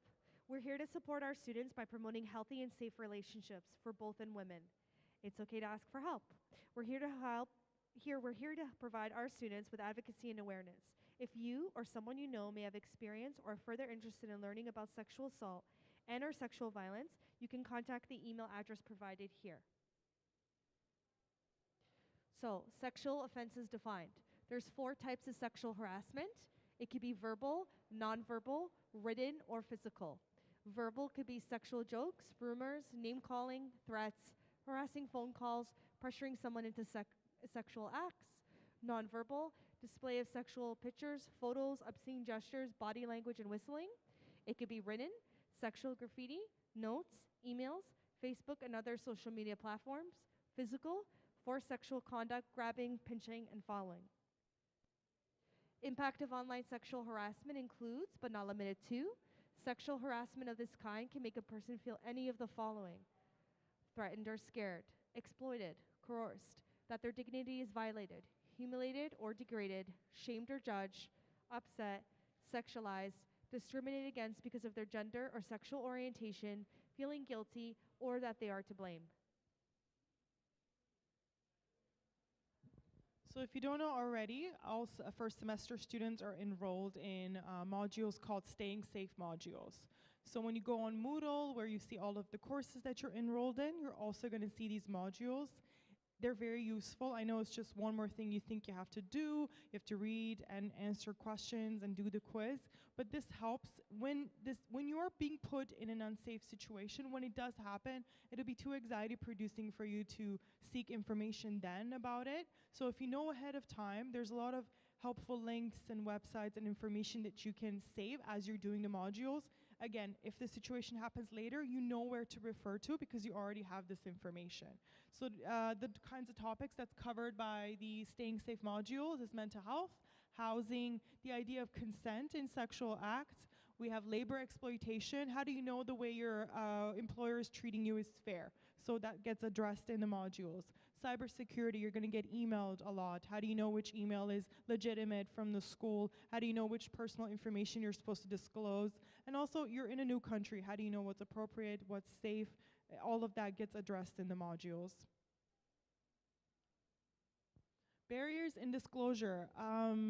Again, I think I touched on this briefly. A lot of times when students do come to us with, to address harassment, bullying, sexual assault, when we do ask them why they waited so long to come to us, they often say, I feel threatened, I'm afraid that the person I'm complaining about is going to retaliate. So the college has zero tolerance for backlash. We have very strict policies and procedures in place to stop that from happening. So there's never a case when you're going to come talk to us and put yourself in a compromising situation. So what we do is we, first of all, everything is confidential. If you want us to confront or investigate the person that's committed the harassment or sexual assault, of course we will. But if you don't, and you're just coming to us for us to, to talk to someone about it and to be referred to mental health resources, then that's what we'll do. So there's never a downside in coming to talk to us about that. And also, you never know, something that may be happening to you, it could happen to other people. So if you do want us to investigate or confront the person, we're going to do that very fairly. And you're essentially helping potential future victims that could suffer from that situation. Just some fancy numbers for you guys, but of course, regarding sexual assault, as you can see, that number down there, 997 assailants of sexual assault walk free. So as much as you want to get help for yourself if that happens to you, but think about the community at large, the potential future victims of this situation. A lot of times the person committing the act, it can go down two routes. They either don't know that what they did is wrong, or they do and they feel no remorse. In either case, you want to let the person know that the act that they committed is wrong, and for that to not happen to other victims or other future persons. So what you're doing is you're protecting the college community, your classmates, as well as yourself. Thank you, Tenny. So, international students have plenty of options when it comes to where to live while attending Lambton College in Toronto. Housing and support tips. The Sester College team at Lambton in Toronto is here to support our students in finding housing accommodations. We can assist students by providing information on short-term housing options and long-term housing options. Here is a map of the GTA, the Greater Toronto Area, which is provided on Moodle to provide links for students on a list of Toronto neighborhoods and our Lambton College in Toronto page. We also provide to our students valuable information such as the Landlord and Tenant Act and landlord and tenant information. So of course, we have a whole department that deals with housing. If you guys have any questions, you can always email housing@sestercollege.com. If you have housing questions as well as other student services related questions, you're more than welcome to email studentservices@sestercollege.com. Also, we're highly encouraging you to add us on social media networks. So we have Facebook group for housing, we have Instagram page, we have a WhatsApp housing group. So when you do add us there, sometimes there are questions that you may not know you have, and you're, via these platforms, you're getting aware of the questions that other people post or ask about. So it's almost like a fun, accidental way of finding out information you didn't know you needed. There's a lot of updates that happens on social media, a lot of kind of mock scenarios that they go through, the social media team. So it's always another layer of help that can be provided to you if you add us on there. And yeah, that's the end of our presentation, guys. If you have any questions or concerns, please feel free to ask us. Now is the question session. If you can't think of anything, that's okay. You know where to find us. You can email us, come see us, and we'll walk you through the solutions. Thank you.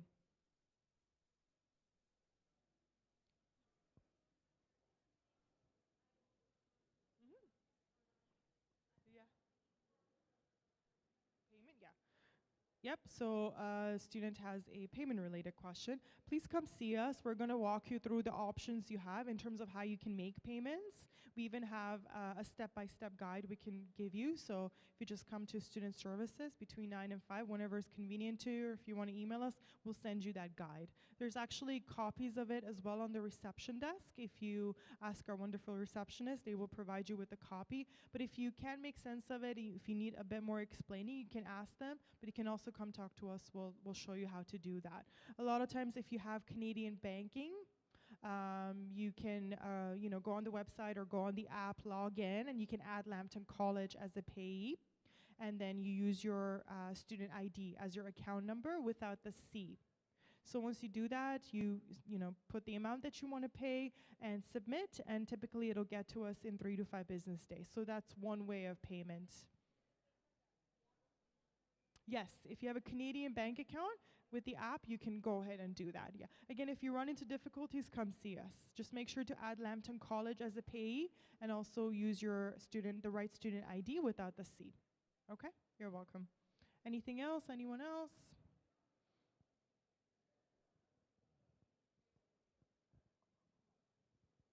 Okay, that looks like it's it for questions. We want to just take the opportunity to thank everyone for being here today and listening to our presentation.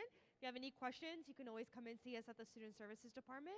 We look forward to seeing you and assisting you, and we hope your academic journey, is successful at Sester College. Have a wonderful day. Thank you guys so much. Bye-bye.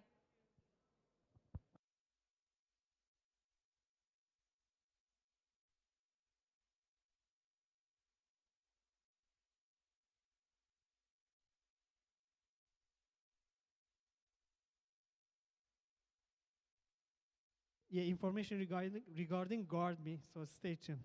Thank you. Hello, everybody, and good afternoon. Thanks. My name is Lucia Quigley, and I am the account manager for GuardMe. GuardMe is a company, the insurance company that provides you with the coverage, the healthcare coverage, while you are a full-time student here at Lambton College. Here we go. Perfect. So we're happy to have you. As a partnership that we have with Lambton College, we can provide you with a healthcare plan for you as an international student full-time attending the college. So we are here, GuardMe is here to help you if you have any emergency situation, illness, sickness, that would require you to see the healthcare system in Canada. Just a quick overview, how expensive it is to access the doctors, the healthcare system in general. If you don't have a policy, you don't have to worry about that. The GuardMe at Lambton policy will cover 100% of new charges, eligible charges. But if you didn't have a policy, that's what you will be paying for. So if you are here with your spouse and your children, make sure that you pay attention to the last slide where I'm telling you where you can find a policy for them. This is just a snapshot of some of the benefits available to you, not all of them. Of course, you can access hospitals, medical facilities, walk-in clinics, mobile doctor, prescriptions if they are related to the emergency that you're facing, and so forth. So we have ambulance. We have a coverage for you to travel outside of Canada, and dental coverage. No cleaning, nothing that is cosmetic, but if you are in pain, you have $600 benefit to relieve the pain, and $5,000 if you are in an accident and you need to take care of that situation. So the total overview of the policy is $5 million, but for the dental benefits, it's just $5,000 for accidental and $600 for relief of pain. Now, the contraceptive coverage is available to you, is $40 per month. You need to have a doctor's note, a prescription to refill this medication. The visit to the doctor is not an emergency, so you have to pay for this visit. There is a benefit though, that is a non-emergent, it's a $200 benefit that you can see a doctor for a non-medical situation. So you can tap into this benefit and claim the money. You have to pay out of your pocket, so you get a doctor to prescribe the medication, and then you submit the claim and get the money back. With the regards the maintenance of chronic ongoing conditions, if you have something prior to the start date of the policy, you have $10,000 that could be applied to the maintenance of this condition. So if you have any questions related to that, my advice is you connect with customer care and you confirm the coverage so you know how to apply the benefit to this situation, this condition. This is a quick overview of the brochure. We divide it into the emergency and non-emergency benefits. We have eye doctor benefit for $150 if you need to check the prescription, but we will not cover for the glasses and the lenses. So have a look at it. Everything is in the custom site, so you can download it, review it, and become familiar with the benefits. Now, I could read the benefits to you, but I need you to be aware where the information is located so you can actually look for it. One of the exclusions, some of the exclusions, every insurance policy has exclusions, is anything that is not medically required or necessary will not be covered. I mentioned teeth cleaning won't be covered. Any cosmetic procedures won't be covered. Very important is what we call over-the-counter medications. So even though if you go to the doctor because you are cold, you have the flu, and they will tell you take Tylenol, Advil, Alka-Seltzer, Pepto-Bismol, whatever you can grab out of a shelf and pay for it, will not be paid for. It's what we call over-the-counter medication. If you travel outside of Canada, you are covered, right? You have the coverage is extended to you if you go to the States, if you go to Mexico. But if you go to your home country and you get sick, you cannot claim expenses. So anywhere in the world but in your home country, okay?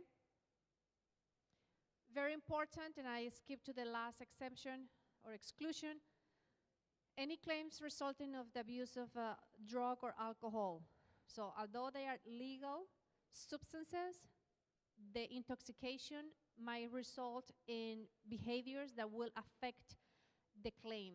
So if you are in an accident, if you are part of a situation and you're highly intoxicated, we might decide not to pay the claim. So be aware of that. It's pretty much the same as if you are drinking and driving, or if you take cannabis and you're driving, that kind of thing. So be aware. This is a snapshot of your healthcare access card. Make sure that when you receive the email, the 3rd week of May, you will open the account, download the policy, and you are going to see this. This is how the ID card looks like. You are not going to receive anything on the mail, anything in a hard copy. You are going to receive an email. You are covered now. As of May 1st, everybody has the coverage activated. You don't have to call and activate, nothing like that. But you do need to print, when you receive the email and you get the healthcare access card, you need to print it and save it as a PDF because it's proof of your insurance. So if you go to a hospital, if you go to a pharmacy, if you go to a paramedical, a dentist, they will require you to show this paper. This is probably the most important information you will receive today from my presentation. You will receive an email to your Lambton College email account. No Yahoo, no Gmail, no Hotmail, okay? So once you do that, make sure you follow the steps. You're going to open the Garmi account. Basically, you are going to see the dashboard, and the email will look something like this. Follow the steps. Once you have that policy number, go straight to the link at the bottom that says guard.me/mobile doctor. It is your new best friend when it comes to accessing a doctor within 10 minutes. I will always highly recommend that you do it as soon as you get the welcome email. Don't wait until you are sick. It really is stressful to try to find that email when you are with fever, with vomiting, whatever symptoms you have. So do it immediately. Accessing the healthcare system in Canada, we have a triage that is what we do.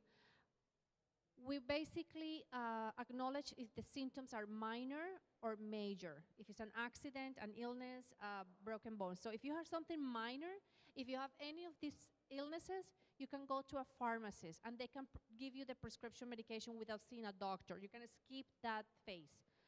Now, if you need to see a doctor in person, then you will go to one of our providers that are located in the custom site, and you don't have to pay for the visit. However, before you go to a walk-in clinic, you can contact and call mobile doctor, and they might help you over the phone. For walk-in clinics, you have the option to go to our providers and don't pay for the visit. You can go to any doctor. If they are not part of our network, you pay for the visit, keep the receipt, and then submit the claim. We are not restricting you to the providers you go to. It's up to you if you want to pay out of your pocket or not. We highly recommend that you go through this route if you need to see somebody face to face. Now, if you are in distress, if you're in an accident, if you break a bone, if you are bleeding, acute pain, abdominal, chest, back, if you can see, if you fainted, you are going to call 911. Somebody's going to call 911 on your behalf, and you are going straight to the ER. What we're trying to guide you in these orientations is you don't go to the ER for stomach pain, for migraine, and so on. You go to a ER when it's absolutely an emergency because the waiting times are very high and you might be turned back. So you have to assess where the threshold of the pain is, what the situation is. If you don't know, and if you are able to call mobile doctor, then call mobile doctor. But if you're bleeding, mobile doctor is not going to stitch you up through the phone. So you have to use common sense, okay? Mobile doctor is a service free of charge. It will not cost you anything. It's provided by Maple, that's the company that provides the service. It's available throughout Canada. 24/7, you can call anytime. In my opinion, it's the best service available because the walk-in clinics close at 4 p.m., 5 if you're lucky, and they don't open on the weekends, majority of them. You get sick at 6 p.m. or Friday night or Saturday or Sunday. That's your best choice. So make sure that you have that account open ASAP as soon as you get the policy number. Every conversation is recorded, so you have like a history, medical history. You can take it with you when you go back home if you want to. Even if you are outside of Canada, you can call for advice, but they cannot prescribe medications if you are outside of Canada. If you connect with them, let's say you have a skin burn, and you need something else other than a topical cream over the counter. You connect, you log in, you put what your symptoms are, you get connected within 5-10 minutes, which is fantastic. The doctor can tell you, okay, you need cortisone level, whatever it is, and it's a prescription medication. You have two options. You can wait until they mail you the medication to your home within 1 business day, or you can go and pick it up the same day to the nearby pharmacy. They tell you, Lucia, where are you located? I give my address, and they tell, okay, this is a Shoppers right around the corner. Wait an hour, bring your Garmi card, and pick it up. So in that process, you save yourself a lot of time and money because you didn't pay anything. So I would, again, please open the mobile doctor account. You do need to contact us in the event that the doctor requires further testing. Let's say you went to the walk-in clinic and they have to do ultrasound, x-rays, CT scans, whatever. Those exams you have to pay before. They are not pre-approved. They are not direct bill, meaning we don't pay for them directly. You have to pay and then submit the claim. So before you go and pay for any of those exams, make sure that you get the confirmation from customer care that it will be refunded to you 100%. Those are not cheap, okay? If you are heading to the hospital, contact us so we can start making the connection with administration so you don't get billed for the visit. Hospitals, they get a little bit upset if the student comes to the ER with a minor non-emergent situation. And I understand because I've been living here for 25 years, but in my home country, if I get sick, I go to a hospital. No, here, okay? We have a triage, that's what I explained. We have the mobile doctor, we have the walk-in clinics, we have the pharmacies. So again, see if you think that you are going to solve your situation by going to hospital, give us a call, okay? Even give us a call if you don't know where to go, we can assess you. If you have any questions regarding your medical history, how to use the benefits, whether it's applicable or not, give our customer care a call. This is the custom site that is available to you. On the left side drop-down menu, you have a lot of options. Just get familiar with the site. Make it your favorite.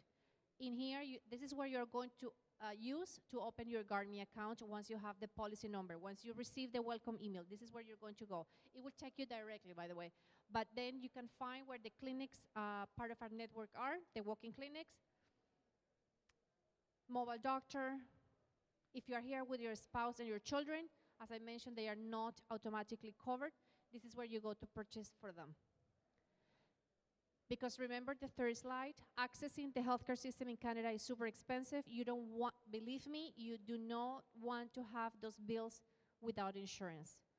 It happened to me, it's painful, super high. This is just a snapshot of my account site. You can submit claims. So if you pay anything out of your pocket, make sure that you keep those receipts. Without receipts, we cannot refund you the money, okay? You can review the status of the claim. You can print the policy documents again, and so forth. Make sure that when you go into your account, or my account, as it's called, check that the policy number is your name, last name, date of birth, everything matches, your address, your email address, everything is correct. Because we will communicate with you via phone or email address. So make sure those informations are given correctly. Again, do you want to know what is a nearby walk-in clinic? This is where you find it. You just put your address, your postal code, intersection, and it will give you a drop-down menu. And it will tell you what the requirements and the hours of operations are. So get familiar. Even though you don't have the policy number yet, you can start looking into this. If you pay anything out of your pocket, as I mentioned, you can get your money back. This is how you do it. It's called submission of a claim. You can get the process starting online. So if you went today and you have 2 bills to pay for, go to your home, upload everything is uploaded through your computer, and you can start getting the process started. You don't need to wait a month, 2 months to get your money back. You can get it right away. How you get your money back? Either with a MasterCard online link that you can start using the money. You can get a deposit to your Canadian bank account. You can get a check. If you are about to travel back home, you can get a wire transfer to an international bank account. And it takes about 5 to 10 business days for you to receive the money if the whole process is fully completed, meaning that the claim form is fully done, that we're not missing any information from you, from the provider, from the receipts, the signature, the date, anything. The more information you give us, the better our team is equipped to process that claim for you. Kindly take a picture of this. It shows you the telephone number where you can reach out to us in case of an emergency. I know nobody's thinking today that they are going to get sick, and I hope not. But if you do, this is where you're going to call us. That's the email address you're going to connect with us if you have any questions, and the custom site where you can find all the information that I've been giving to you today. Now, there's an opportunity if you would like to volunteer for GARMI. We have the GARMI Cares Ambassador team. So they are students, part of the college, that want to be representatives of GARMI on site. So usually when I do these orientations, for example, we have a booth, and then we have the students just help me giving out brochures and why not. And they have events, we train them, there's leadership events and why not. And it is relevant to have it in your resume if you want to start building your portfolio to work in the Canadian workplace, okay? So scan it if you're interested, and that's it for me. If you have any questions, I'll be happy to answer them. And if not, just make sure that you just remember a few things. You are covered now. May 1st, your cover start. You don't have to call and activate anything. You will receive an email the 3rd week of May to your Lambton College email account. Follow the steps, please. Once you have that policy number, you are going to open the mobile doctor account, even though you never use it. Doesn't matter, okay? So have that information ready. If you do those 3 things, you are like further from the game. You're ahead of the game, okay? And that's it. So I hope everybody's safe and enjoy your time. Yes?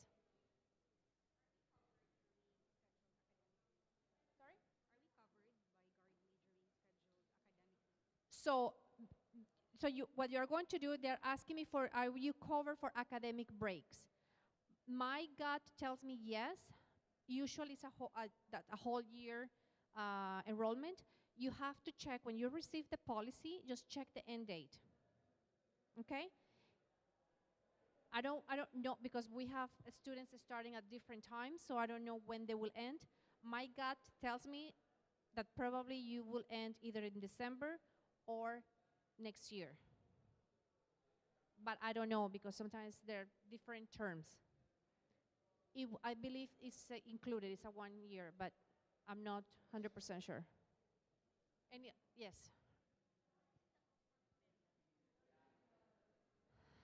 The cost of the benefits, so for the dependents, I want to say it's $1.80 something per day. $1.80 something, but I'm not 100% sure because we just changed the policy. So if you go into the site, it will tell you. Now, about the dependent coverage, you cannot purchase by month. So your spouse and children policy has to match your own. When you get the policy number from GARMI, you go into the site, you are going to enter your policy number and then add a dependent. And it will automatically match your own. And it will give you the total at the end. So that's about it. Yes? No, sorry, I'm getting old. I cannot see and I can't hear. For instance, if I go to the normal pharmacy for the daily medicines like fever, cold, cough, will it be covered in the card? No. So fever, cold, flu, those will be treated with Advil. I'm not a doctor, I'm not a nurse, but I can tell you my experience, you will not get a prescription medication for that. So if you are feeling ill, under the weather, I would suggest you go to the pharmacy and you just grab it out of a shelf and start taking it. Allergies, eye drops, all that kind of stuff, they are out of the shelf. So you will not get paid or reimbursed for that. It will not be covered, no. That's what we call over-the-counter medications, okay? Anything else? No? All good? All right, thank you so much for your time, and just be safe and enjoy your studies. Thank you for all that information. Now we will have a short break, and when we return, we will play Kahoot for prizes in the atrium here. So we are expecting you all, and enjoy your time. Thank you.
So the last two sessions we have is the game in 10 minutes. The game in 10 minutes. We want to invite everyone to be here at the atrium. If you want to win some prizes in 10 minutes. And after that, you'll be meeting your program coordinators to finish the day. Again, we have the game in 10 minutes. Please proceed here at the atrium to grab your seats. You will need your cell phone for this game, so make sure to go to your seats if you want to join. And also, after that, you have to meet your program coordinator just right after to finish the day, all right? So please grab your seats. We'll be starting in 9 minutes. Thank you.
All right, we'll be starting the game in 5 minutes. If you want to win some prizes, some gift cards, some Lambton gear, please join this game. You need your phone. You'll be scanning your phone. And we have Colin, who's our game master.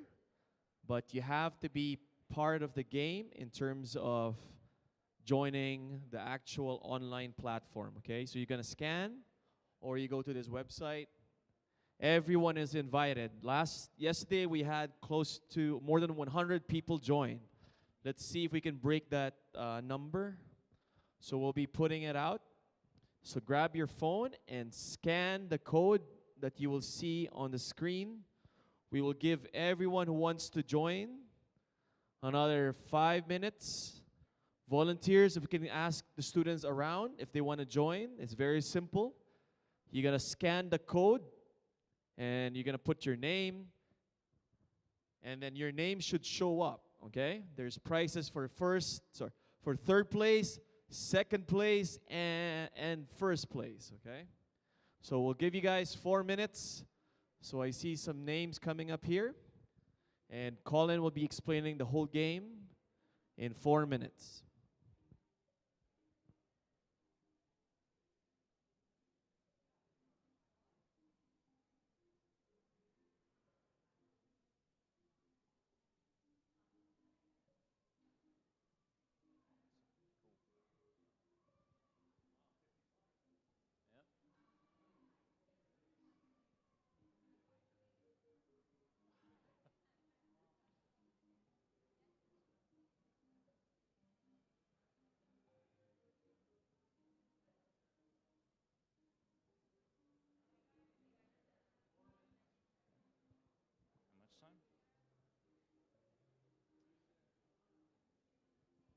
All right, so about 4 minutes till we start.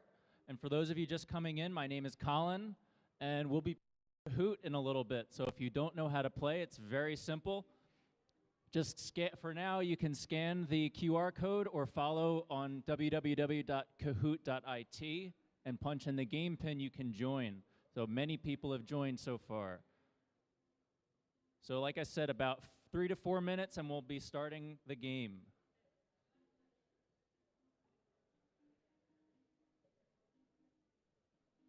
So you'll go to like the next slide. Awesome, yeah. I'll just give you a thumbs up and we'll go. Yep.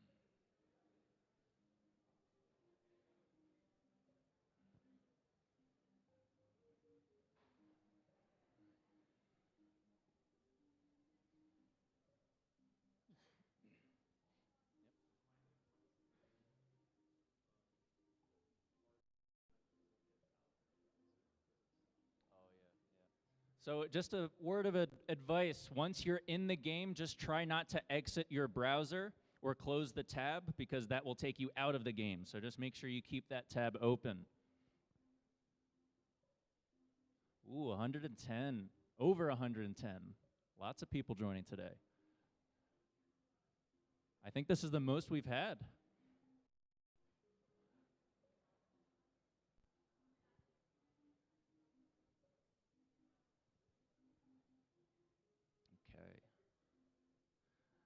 And once again, student ambassadors, volunteers, you cannot play because you obviously would know the answers, but students here for orientation, you are more than welcome to play. Like Nicholas said, there are prizes for first, second, and third place.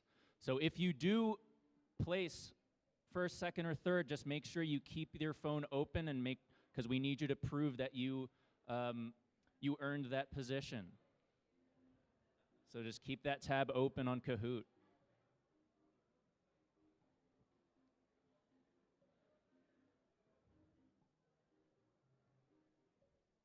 A little less than 2 minutes.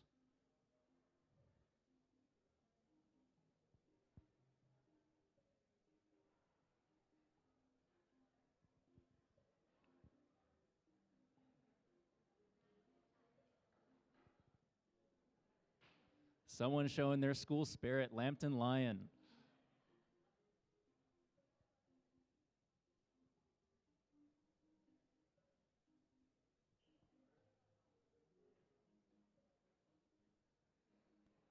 Just about 1 minute to go. Scan the QR code or join on www.kahoot.it.com or just .it, not .com.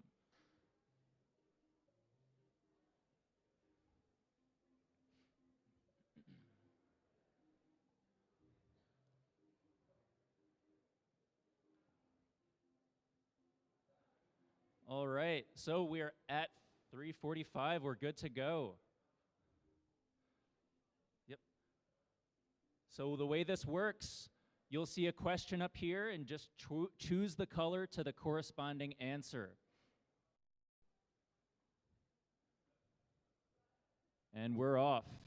So this question is multi-select. Which of the following is a Lambton College in Toronto initiative for students? Choose all that applies, so you can choose as many answers as you'd like. And you have to be quick, it's only 10 seconds. The quicker you are, the more points you get. All right, all three of these, except free iPhones. We do not give out free iPhones at Lambton. So let's see who's on the leaderboard. All right, Ha Ha Ha is in the lead, but Pramit and followed by Keanu Reeves, famous Canadian actor. So let's see our next question. True or false? All Term 1 classes are online for the first 2 weeks of the summer term.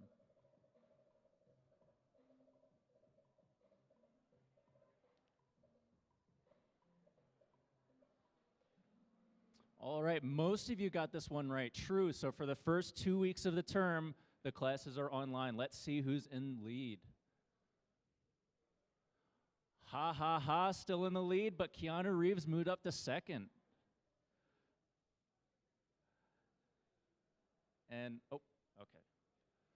When contacting the college by email, I should always include my. What do you include when you send an email to someone?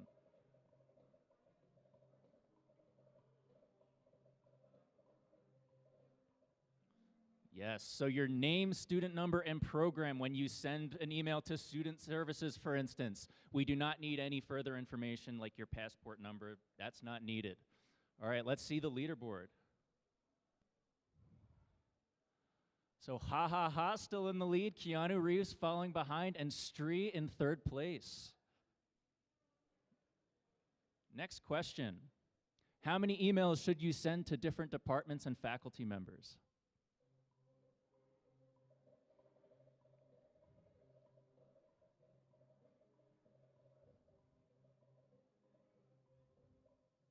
Just one at a time, right? Don't bombard these different departments with emails because they receive many emails a day. So a little change. Ha Ha Ha and Keanu Reeves are no longer on the leaderboard. We got Pramit, Pooja, and Harsha in first, second, and third.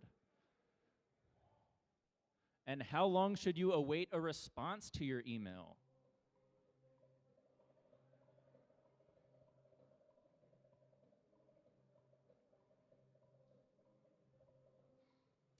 Up to 5 business days, right? Up to 5 business days. Let's see who's on the leaderboard. All right, Pramit still in the lead, followed by Pooja and Tarun up at third place. So the way the ticketing system works, just keep in mind you only get 3 tickets. So just be careful and be mindful of how many tickets you have open with various departments like student services and IT. So something to keep in mind when you're sending emails to these departments. Next question. How much do on-campus tutoring center services cost?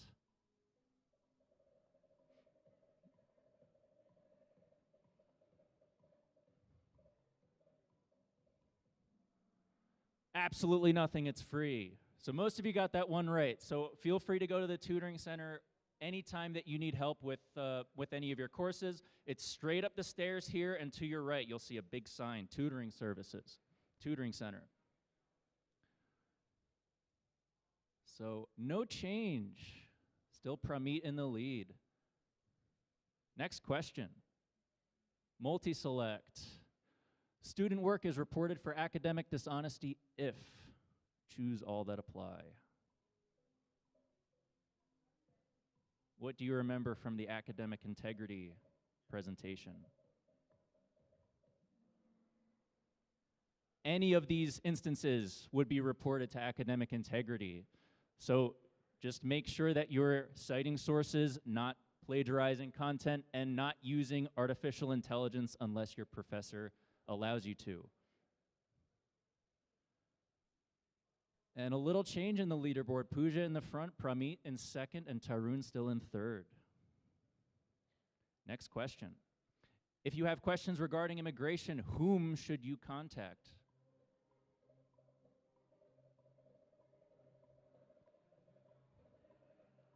Lots of answers coming in.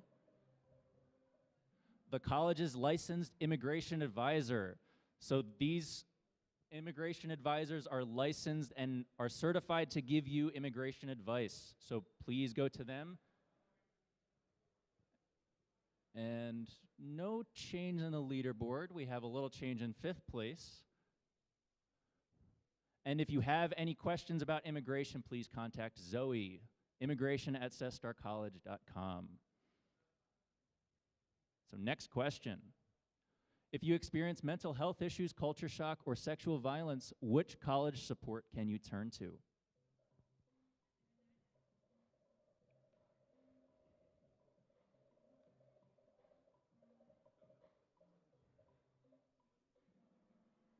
All of the above. So you can turn to any of these resources if you are experiencing any of these issues.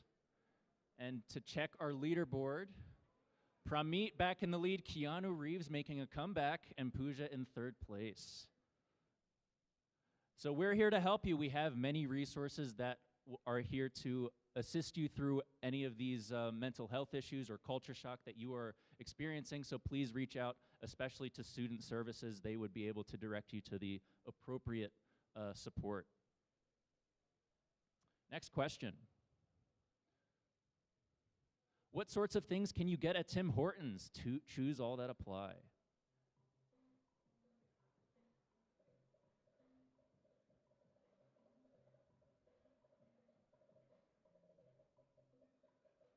You can get any of these things at Tim Hortons. So you'll see Tim Hortons all over the place in Canada. And Keanu Reeves down to 5th, but Pramit still in the lead, followed by Pooja and Shanawaz in 3rd place. And where on campus is Tim Hortons? There is a Tim Hortons on campus.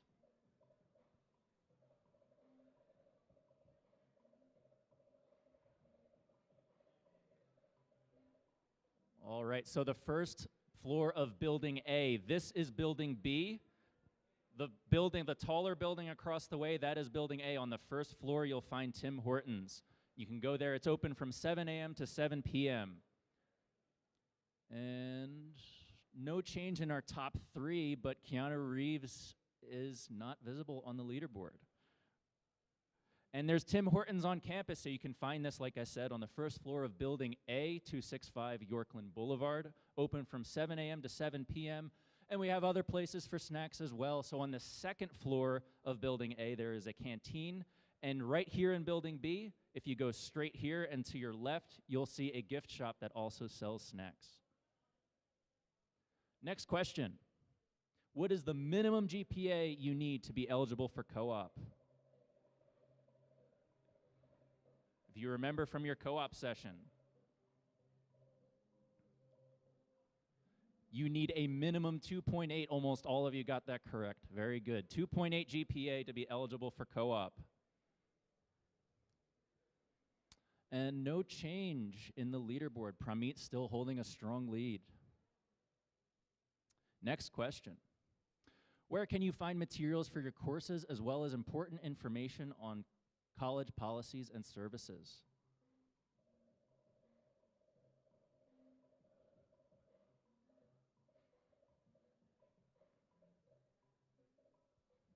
Moodle, almost everyone got that one right. Moodle is where you go to find any of these resources or any information on your courses. And please, before we finish the game, follow us on Instagram at Lambton College in Toronto. You might even see some of your pictures there. So thank you for participating. We hope you have a great term ahead. Now let's see our winners. So please make sure you keep your phone on the Kahoot page in case you win. So in 3rd place, Chinchu. 2nd place, Pooja. And 1st place, Pramit. You held a strong lead for most of the second half. So thank you all for participating. The winners, please come forward and get your prize.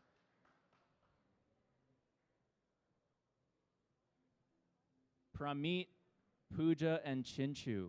please come forward. Yep. Oh, you.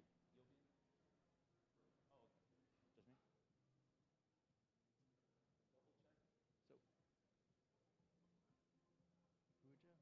second place. Yep. Third place first? Yeah, third place first. Yep. Jinchu? Awesome.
So once again, big round of applause for our winners. All right, and up next, we have our 4:15 program coordinator session. So you'll be able to meet your program coordinator, ask any questions for your program specific questions. So anyone in BMAT, you'll be in room 126. That's over here to my left. Anyone in CPCT or FSDT, you are in room 127, over to my left. Anyone in BSNT, you are in room 128. CPMT, you are in room 221, so you are on the second floor. QEMT, you are in room 223. AIMT, you are in room 225. And DOCT, you are in room 232. And anyone here for ESL, you are in room 233. So thank you all once again for participating.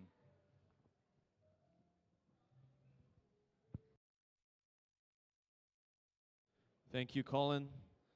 All right, so that's your last session for the day. Meet your program coordinator. Please go to all the classrooms, 126, 127, 128, 221, 223, 225, 232, and 233.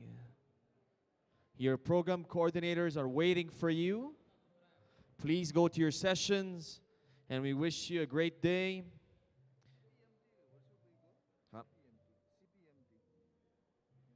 221, second floor. So here, look at the screen.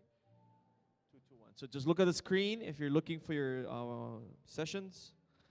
And tomorrow we have our APA workshop in the morning with student portals as well. And we have some games tomorrow. I'm going to meet also the student clubs in the afternoon and followed by a campus tour. So don't miss out. And you get to meet also your other classmates. Thank you so much and have a great day, guys.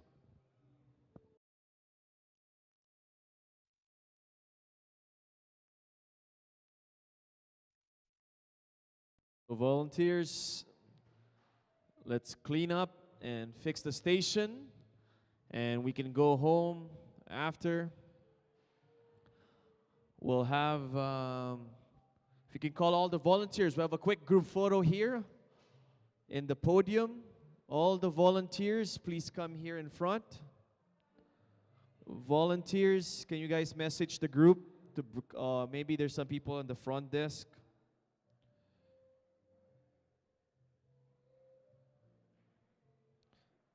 All the volunteers, can someone message the group just say, please go to atrium for the quick photo for all the volunteers.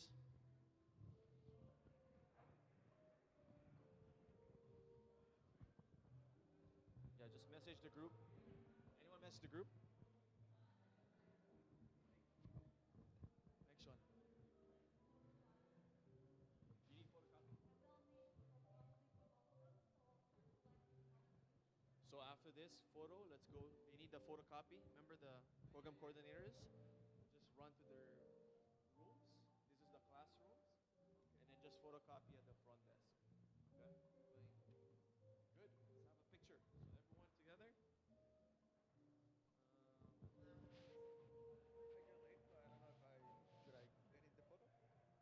Are you a volunteer? Yes. Volunteer. For Google Cloud. Oh, this is just the student ambassadors. But can you take a picture with us? Tomorrow, you guys will have a photo with all the student clubs.